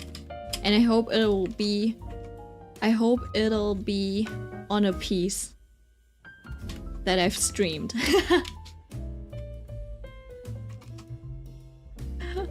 Art style changed too quickly. Is this AI? No, it's not. Watch this stream. Watch me suffer. You can watch me suffer for 3 whole hours. Any time of the day. At this point, this is like me when I was a child. When my parents told me like, you shouldn't get into a stranger's car. I was just waiting for it. I was be like, when will the day come? When will the day come where some stranger tries to lure me into their car and I'll be like, no, I won't follow you, and then run the other way like I've learned on TV and shit. Have you not ever thought that way as a child? It's so funny because my brother thought the same. He was like, I was just waiting for it. I was just waiting for it to happen. That's what my brother said. But you know, my mom and dad, very responsible. They would pick us up and drive us everywhere. We were rarely going alone without adult supervision and stuff. So funny. And I think I only started to go by myself when I went with some like school friends. Right? So we'd go as a group of 3. So we wouldn't be alone and stuff, right? We'd keep each other in check.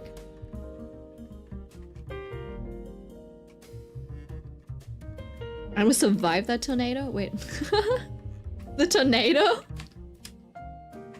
You're just gonna stand in front of a tornado and you're like, yeah, I'll just hold on to this lamppost. And it won't be blown away. I don't think I would play with nature. But I was also underestimating a human. Humans, that's for sure.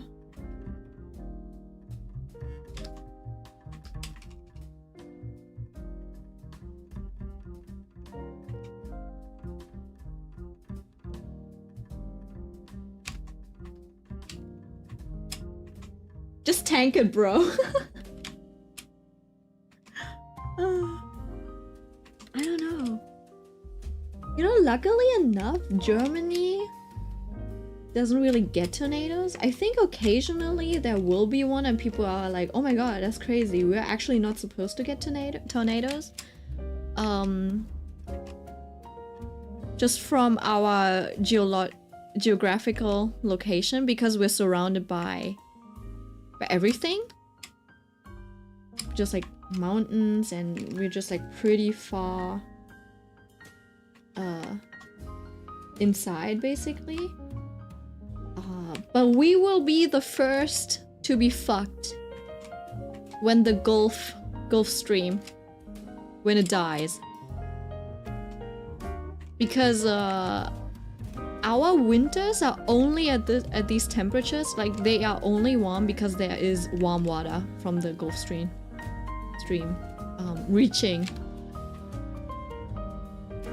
our waters. And I don't think, like, I like it when it's cold, but I don't think I'm ready for an ice age in Germany, you know? I don't think I'm ready for that.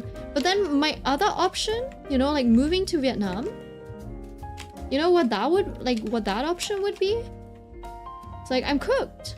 Because over there, everything's flooding every single day. And, like, the floods are getting worse, too. So, like, either future ice age or drowning and getting swept away. Dying in the monsoon season. But honestly, I think the scientists have been getting serious about the Gulf Stream, and they were like, yeah, it looks like it's actually shut off already, like this year or something. I was like, great, fuck. But you know what? Now that I have this like heated blanket, I might be okay. Ice Age can come. I'm prepared.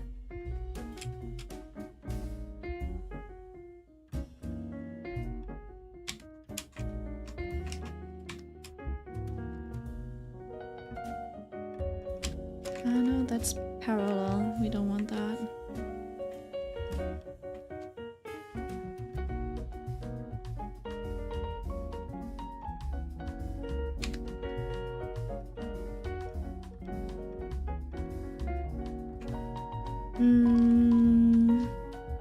I think about it. Do I want...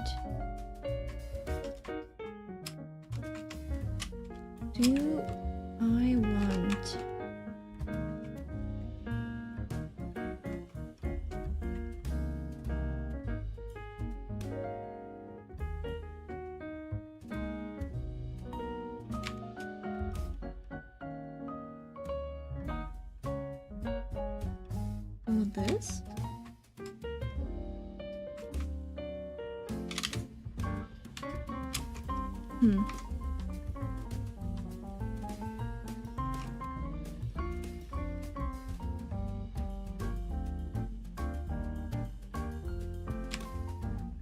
I think I'm the type of person who's good at doing one thing for a very long time rather than doing things fast and efficiently. I just noticed that I can sit on a painting for like probably 30 hours or something. Just do 12-hour drawing streams. Just drawing, being locked in. But the moment there's like quick time events, or I need to get something done fast, I'm cooked. I guess the only thing I'll be good for is a factory worker or something like that. I could be a I couldn't be a truck driver, but I could be someone who drives for a very long time. 6 hours of driving, I'll do that in one go. No breaks. No problem.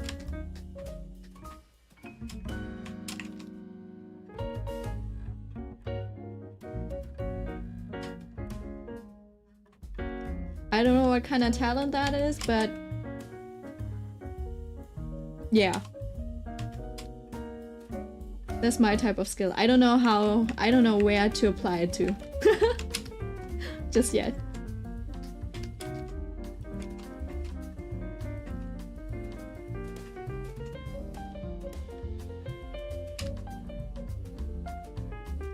Perfect, I'll be a passenger. You win a Mr. Beast challenge? I guess so. I would. As long as I can pee beforehand, you know? I can take a piss. I'll keep it in for at least 12 hours. minimum.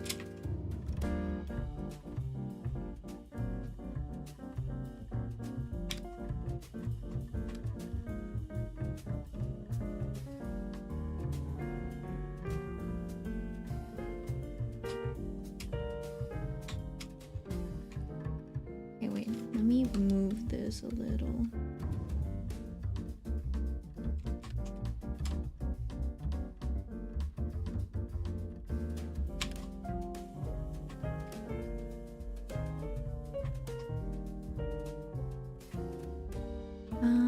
Darken.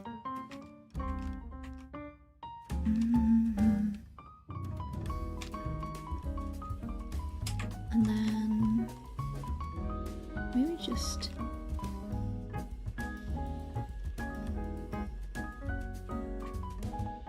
oh, that's not bright enough. A little bit less saturated. Sorry, I'm trying to draw Ace, and I don't know how you drew his flibbity hair. Ace? Wait, give me a second. It's very easy, actually. Okay, wait. I'll show you.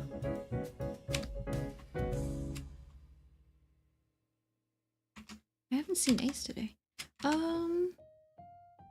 Give me 1 second to pull it up. Missions, region, life today.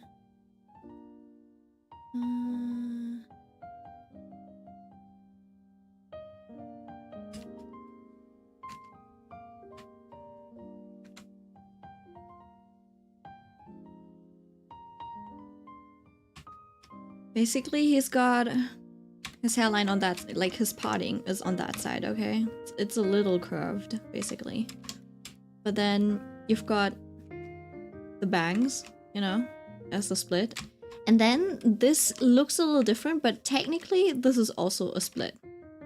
But the curve is just so intense that it kind of like fades away, so you barely see it. It's kind of like this, okay? Just a very steep angle. And then mostly you go sideways, right? Oof. I just like swinging like this. Just swing it. Swing the lines, just, you know? It's easier if you pull. So pushing, like making curves when pushing your hand. I'm left-handed, okay? So if I'm going to the right, I'm gonna do straight lines. Or anything that's like hard edge. And anything that's flowy, it's easier to pull it towards you. Does that make sense? Because I'm left-handed, so this is a curve. I don't have the pen anymore, right? I'm finger-handed, buddy. Oh my god. So yeah, but I think still same principle. It's easier to keep your finger straight, right? If you're left-handed. And because it's more about your elbow movement, right? So you go straight this way. And if you do a flick, a curve, you kind of, you know, move your wrist and elbow together. And then moving it's like doing this is easier when you pull it towards you. Okay? So basically, this is important. And I usually go for the... He basically has like split center bangs. Technically, it's like having the... Basically this, right?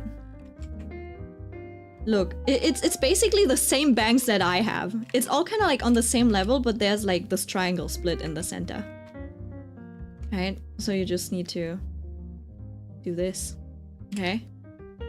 And then framing hair pieces. Right? This is usually how I structure the hair. Are there any framing hair pieces? Yes, there are. So these are framing pieces. Okay? And then you can decide what you want to put on the bottom. It's like, is it long hair? Is it behind the ears? Like, this is basically back hair. It's already behind the ears, right? And then you just fill out. You fill out like the silhouette, basically. And you know, all of the hair's kind of coming from this direction. And this is just the topmost part, so there's like the sections start at different points, right? So you move down the head, similar to how you actually how do you say it, how you curl your hair and stuff, right? Or you like straighten your hair, you go down in sections. Same principle. His hair is actually really easy. I think the characteristics are just this. And then it looks like he's got a little bit of a mullet, but it's hidden behind the feathers. Oh, and then he's got the side piece. Right, so it's a little harder to see. Spiky front, flowy back. It's not that spiky. It's like C curl. Like I see it in C curves. So curves like this or S curves. Or straight lines, right? So if you do straight lines, curve, and S's, you basically have your whole repertoire of brush strokes you can do. Obviously there's something like zigzag, but that's just an intense S form. Does it make sense? You could write the alphabet as a form of warm-up. Because it's made up of straight lines, C's, and S's, right? And then you could, you could practice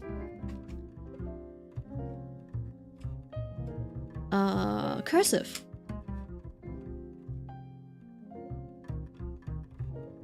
I don't know. You could for line control.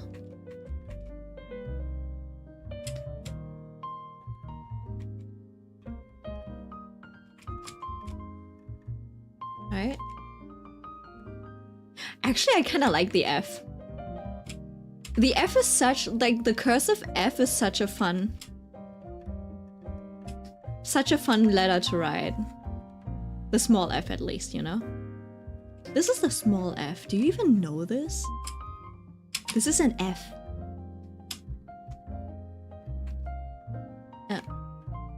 Oh, wait. This is the G, right? See, maybe it's because I'm left-handed. I'm thinking about it. Would it be easier? Yeah, it would be easier. Oh my god, that's so mean! Wait, what the fuck? So if I mirror it, right? A right-handed person, is it so much... Wait, it's so much easier for a right-hand... Wait. It's so much easier for a right-handed person to write the G. Because they just pull. Right? And then they... That is so mean because the G feels really bad to write it like this. So I write it like this.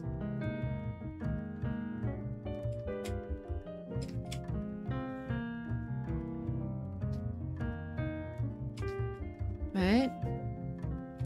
No, I don't. It depends. But, you know, I can't... This is easier. I don't know, it's like doing a little thing so I can go straight back up is easier. Wait, hold on.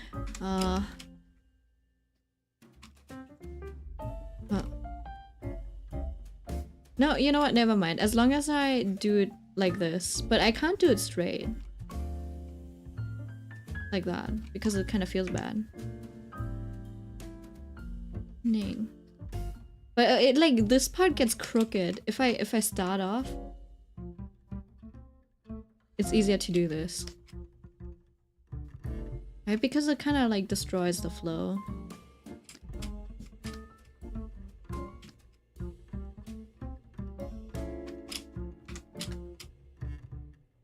And this is the capital one?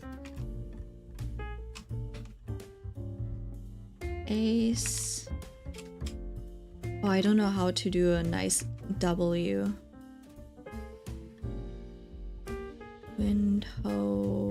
Hover.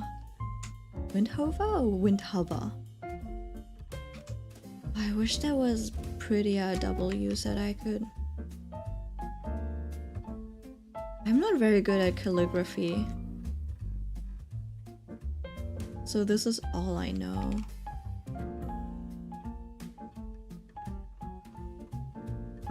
Okay, well, anyways. Wait, it's almost 2 AM! Oh, I also noticed that this eye. This eye is too. Can I merge this on a new? Well, I can probably do this. And then I'll take the eye.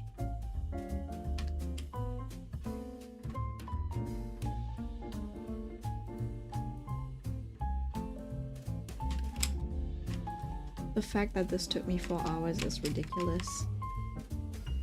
I have to tilt it down.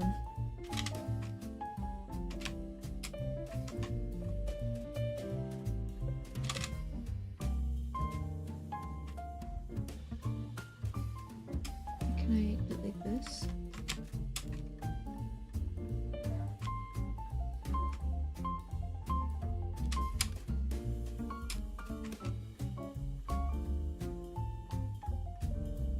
Why did no one tell me that one of her eyes is crooked? Why did you not tell me? Bad viewer.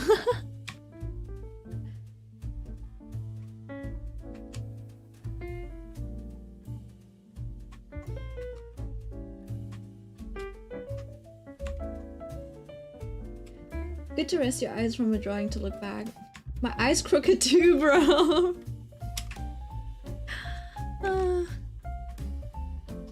You're probably fine.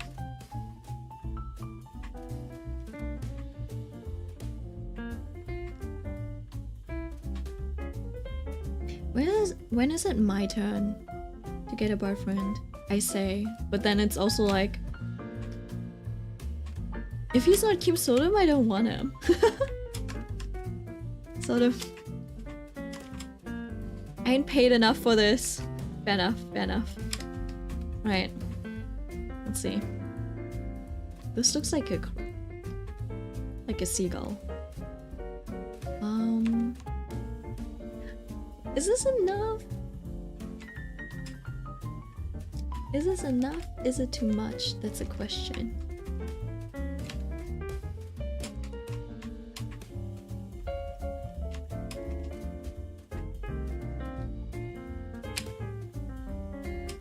I don't wanna...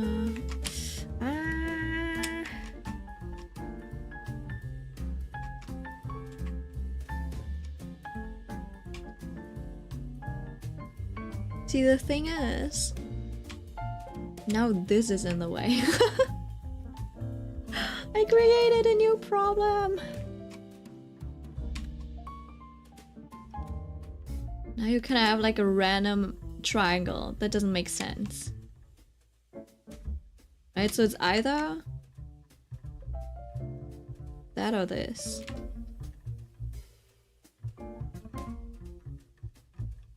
Does it add anything useful to it? That's a question. Feels like it doesn't.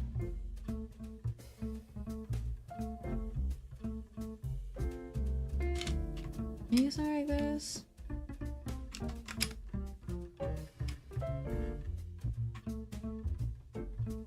And then you just move this to here.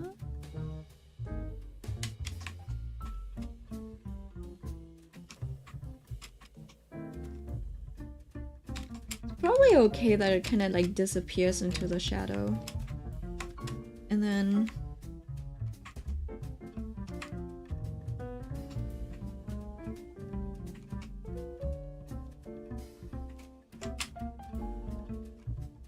you know, sometimes the direction doesn't make sense, but I feel like it's okay. Oh.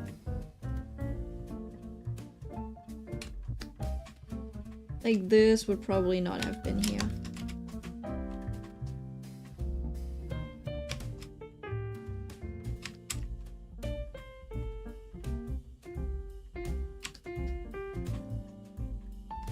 And maybe slightly brighter.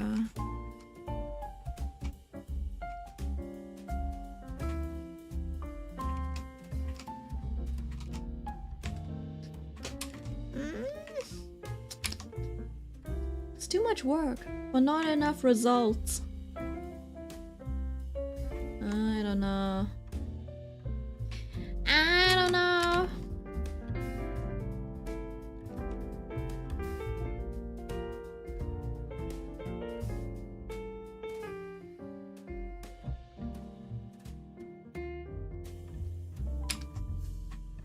No. I think this needs to be more saturated. Oh, a little too much.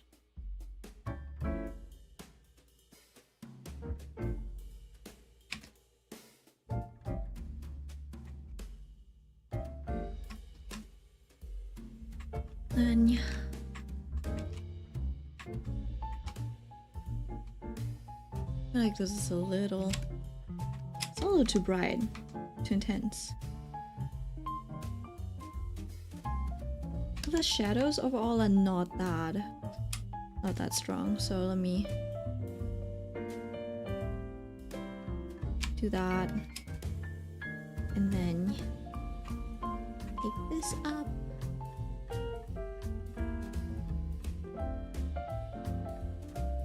See, now at this point it's like I can only do white as a highlight color, like a pale pink.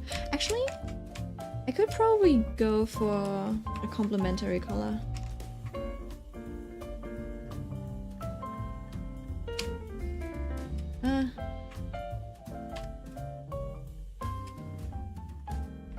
Doesn't have to be, but you know, I could, but if I wanted to print it, that wouldn't work. So maybe not. Let's stick to this, I guess. But that also means there's no semblance of environmental color in this, and I don't like I don't know if I like that because it feels too cheap, maybe.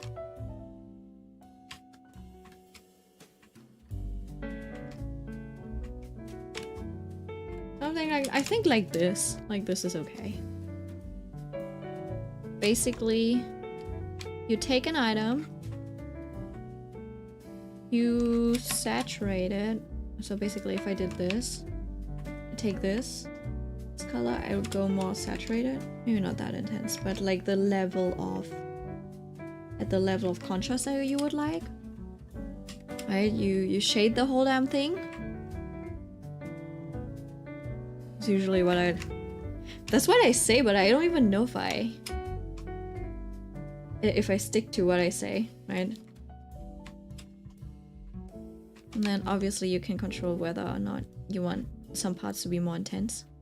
It's the same as adding a less saturated and okay, wait, so basically you take this and then you take the environmental color. Usually I just like turn down the opacity and then go a little bit lighter, and then you do the bounce slide kind of like this, and it doesn't need to be that intense. It could be that. And so either you do this, right? You draw the color in first, the shadow, and then you do the bounce slide, or you do it like this, where you shade it in a certain way that kind of gives off the atmosphere that you want to do, and then you saturate it, and then you saturate the terminal lines, the terminus. I forgot what it's called. It's kind of similar. I think I should do this version a little bit more often, because it's like, it is more simple. I think I'm overcomplicating things. Right?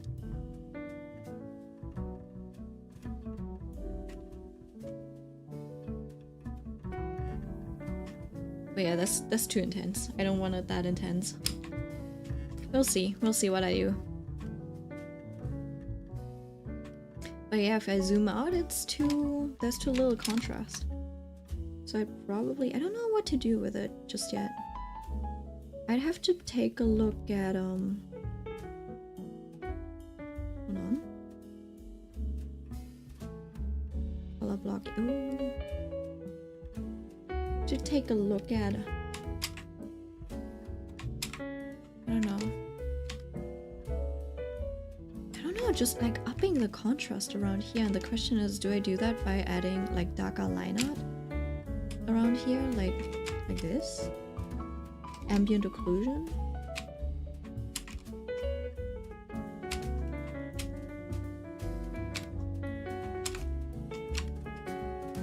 Just emphasizing this line.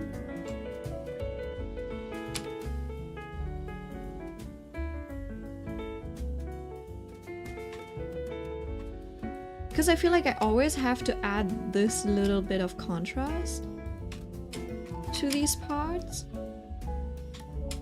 Otherwise it feels too soft. But there are artists who don't need to do that. And I'm like, how? What am I doing wrong? And I feel like I'm really bad at analyzing towards a goal. I'm trying to get better at it, but it's like I don't actually know what to do. I know I can tell what's wrong maybe, but it's not really enough. You need to solve the problem, not just identify it.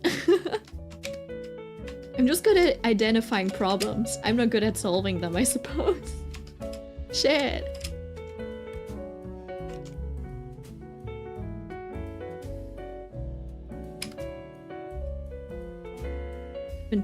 I've been taught to live with my problems, yay! To just deal with it. So I've stopped learning how to solve them. I'm just kidding. Because yeah, it kind of needs this contrast, right? If I take it away, you're like, oh, it's soft, but kind of lacks something.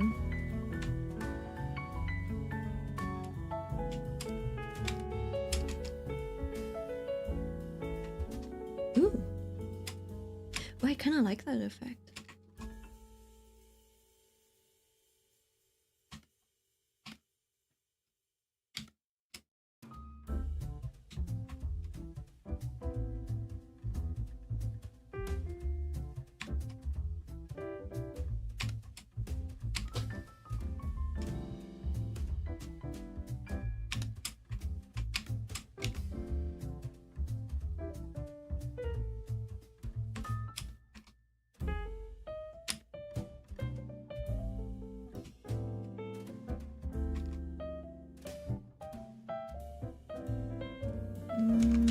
Half the size.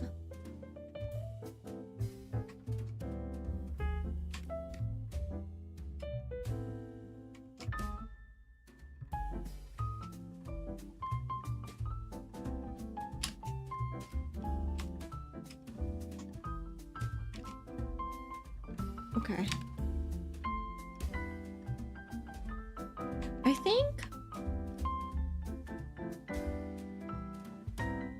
think that little bit of definition helped.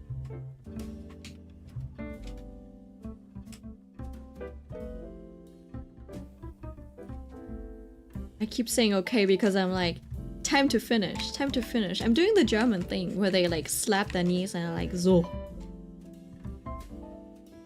So. Time to go. And then they never leave.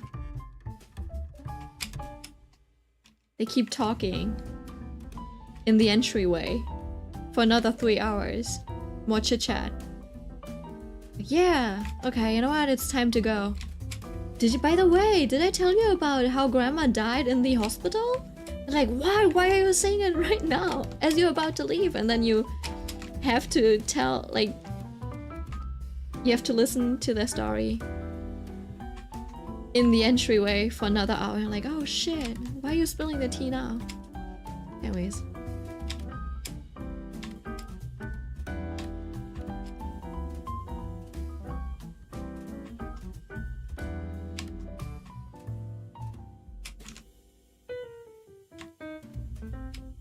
What if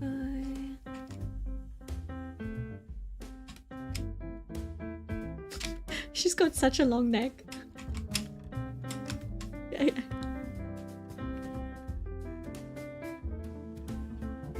I might have fucked myself a little bit in the knee with this.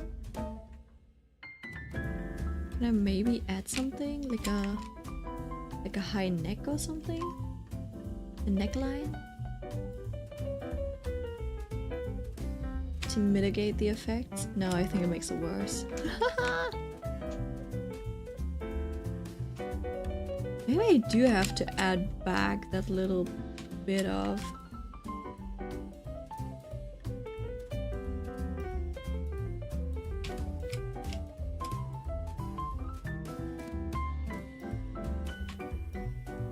No. It's gonna have to stay with a long neck. That's just gonna be a fate. It's unfortunate, but that is what I have decided. Maybe her face is just small. Choker? I thought about that too. I think it makes it worse. And it doesn't, it kind of doesn't fit. I'm gonna show you. I kinda doesn't fit the vibe.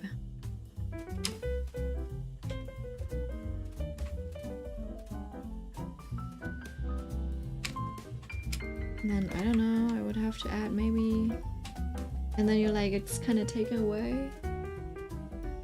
The ballroom dance anime. Oh, that one, yeah, I remember. They did have very strong legs, but to be fair, I don't know, it always looks like ballroom dancers do have long legs. It's the hairstyle and stuff that makes it seem so long. Oh wait, maybe, you know what, maybe the choker isn't too bad of an idea actually. What if can I add a little bit of lace to the bottom of this maybe?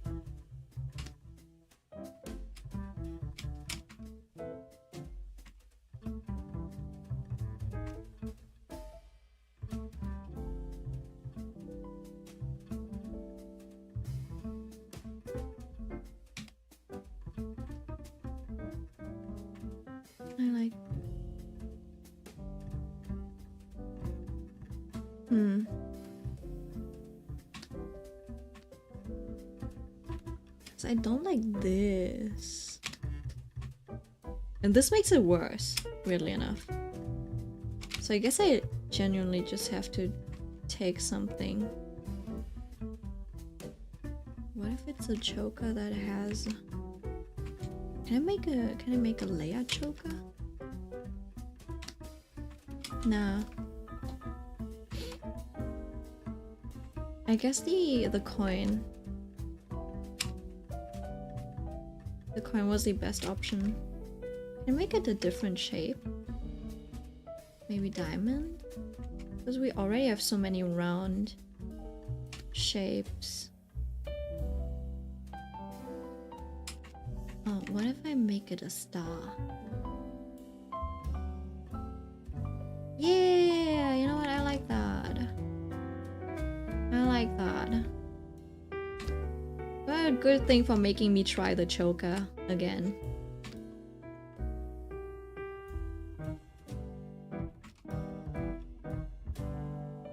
I just don't know how to connect it just yet to the choker. Feels like there would have to be, like it would have to be sewn in or something.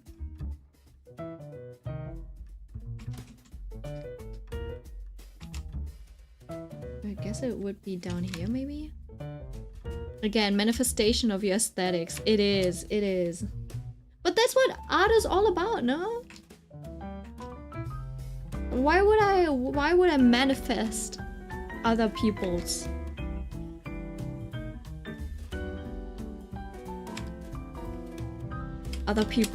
fantasies and aesthetics? I'm like, I don't want to people please. I have to redraw that later, but you know. Then also it kind of feels off. It still feels a little off. Hold on, let me think about it. One more time, maybe. Option number.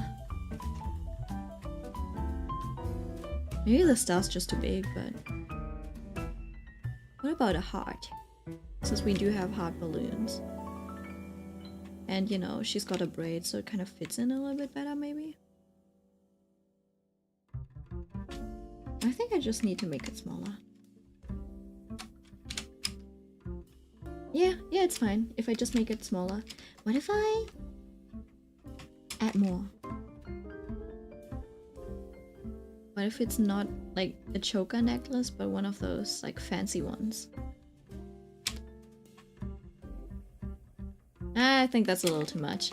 But it would be pretty if it was like one of those layered necklaces, you know, the ones that also have like necklace layers. Kind of like this, I don't know. Ah, no.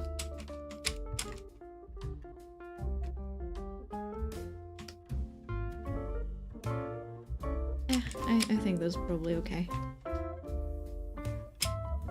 Thing is, I don't know if it solves the problem.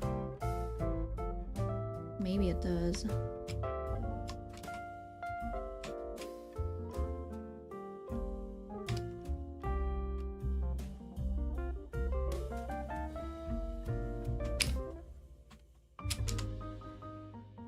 Okay, anyways, I'll continue drawing this tomorrow. I have put on the time-lapse feature, so I don't think you'll ever miss anything.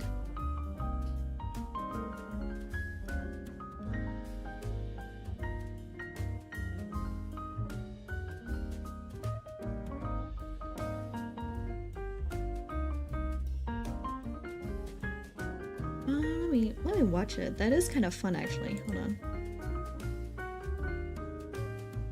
I did fix a few things, yeah. And you can see this is after the stream, I think. And then I started fixing things a little bit. Not too much. Just redrew it, fixed it. We started getting into it and we just rendered it as we went. It was a bit of a mess at the start, but then it felt a little bit better once we got into the flow. I think that like a lot of contrast disappeared over here, so I might have to fix that somehow later, because there's a lot more. Is there? Hold on, is there a lot more contrast? Am I imagining things? Feels like it. It feels like it was a little bit more clear. Yeah, definitely was more clear. Like if you look at this, this. The line that the hair drew kind of disappears, and that might not be a good thing. Because it, you know, it kind of like ruins the composition or like the read of the thing, because this is so visible.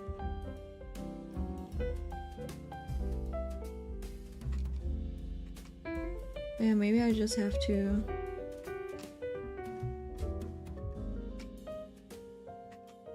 do this thing again.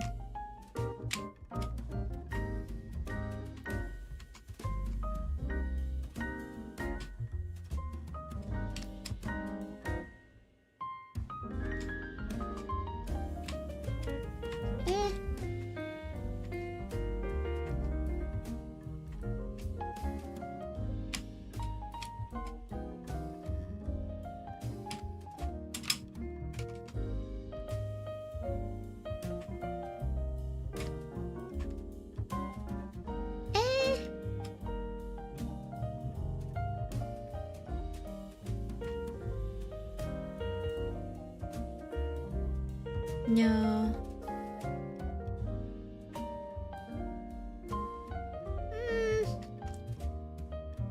See, I think this is where I should do a value check. Yeah, that's a little dark. See, that's the part that's bothering me. It's because this is all the same and then suddenly you've got a highlight over there. It's kind of distracting.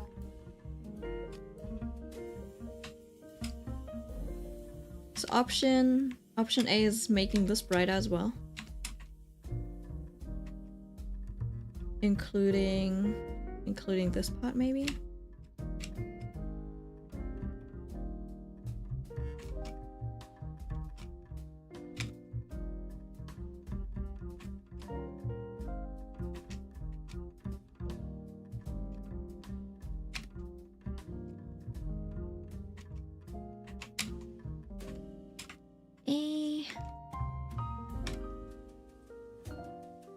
Wait. It's already... Oh my god. 2:30? Almost 2:30 a.m. Oops. So either do this or darken this. Make this darker.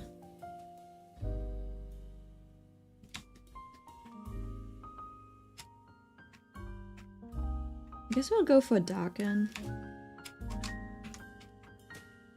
And then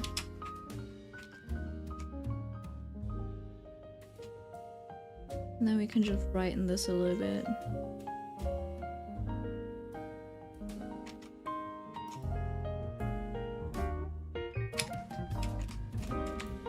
Yeah.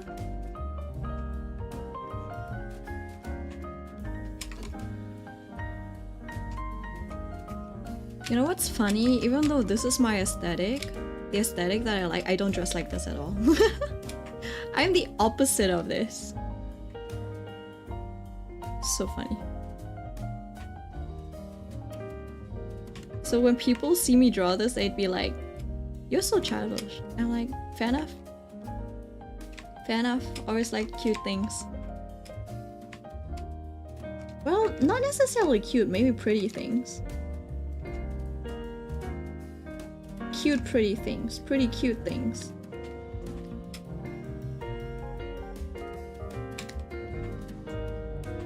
Yeah. But then also it's always been easier to draw girls for me. Girls have always been easy. I don't know about guys. Guys need a little bit more. See, I'm good at drawing guys in static poses. So like, VTuber models. Just, when I draw men, it kind of looks like this, right? They're just standing emoji. When I draw girls, they are in motion. They're like running, they're dancing, you know? They're jumping. All of that. But men, they're always just... I just noticed that. You know, girls, I always want to draw more dynamic poses and stuff in the movement. Right? And stuff, like they're dancing, etc. And men are just... Your mighty sailor good drawing will forever be cherished. Thank you. But that too. It's just mighty standing. Just doing that. And Finan too. He's just there like this. But when I draw a girl, she's posing. She's doing all of that. How did I never notice? Wait, hold on. Look at this. To be fair, like, look at this. Girl, pose, okay? And then... Okay, to be fair, Aventurine also gets a little bit of a pose, okay? A little bit of action. Not that much, though. Aventurine, just standing. It's just there. It's just... It's not too bad. I did have a blade drawing that I scrapped at some point. You know, it had an interesting flow or whatever. Like, I had a vision for it and then I never followed through because I was like, I don't think it's working the way I wanted it. Standing. Okay? Wanna see Finan? Finan is standing. He's got a little bit of a pose, but it's just standing, honestly. And then, you know, you got the Miku, she's like in a more complex pose and like doing things with her arms and fingers and stuff.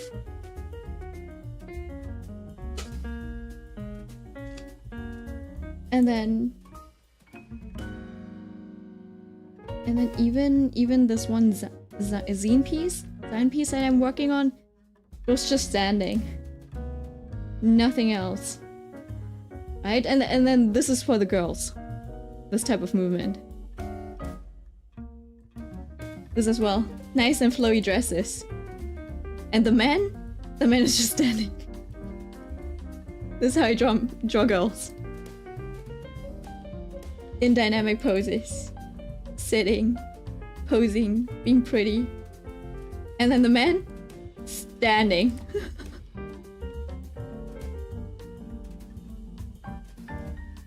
Like this one. Getting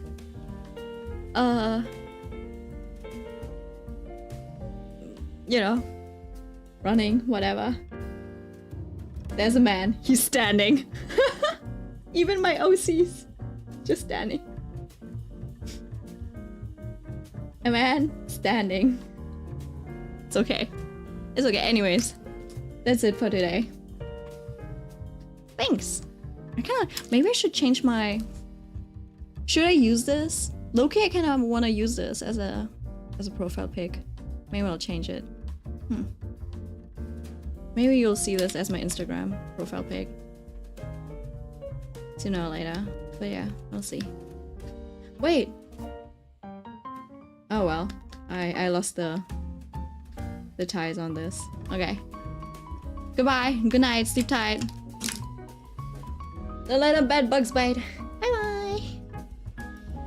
Mwah.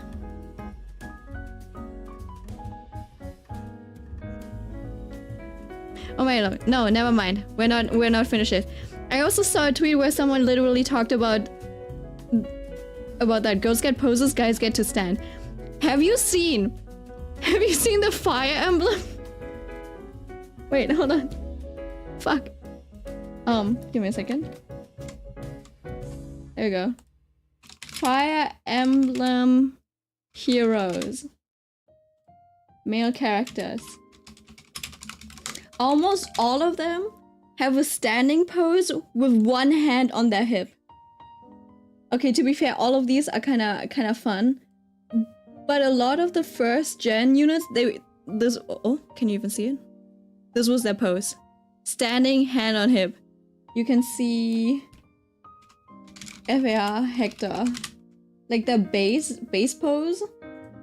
It was always, like, it was something like this. There were like so many, this one too. Standing, hand on hip, holding weapon. Weapon, hand on hip. They're just standing. Right? It's like all of them too. It's like standing, holding weapon, or hand on hip. This one doesn't have the hand on the hip. Then you even have like Ephraim, I think. Him too. Like standing, weapon over the shoulder. They're just standing. Hand on hip, optional. I think someone made a compilation of how many people had their hands on the hips. This one. Yeah. And then we had Mia, I think. This was a normal pose. This was great. This was a normal pose, like her base pose. It was like great posing. It was very cute. I love the pose. Yeah. Anyways, okay. Goodbye. For real now. Nighty!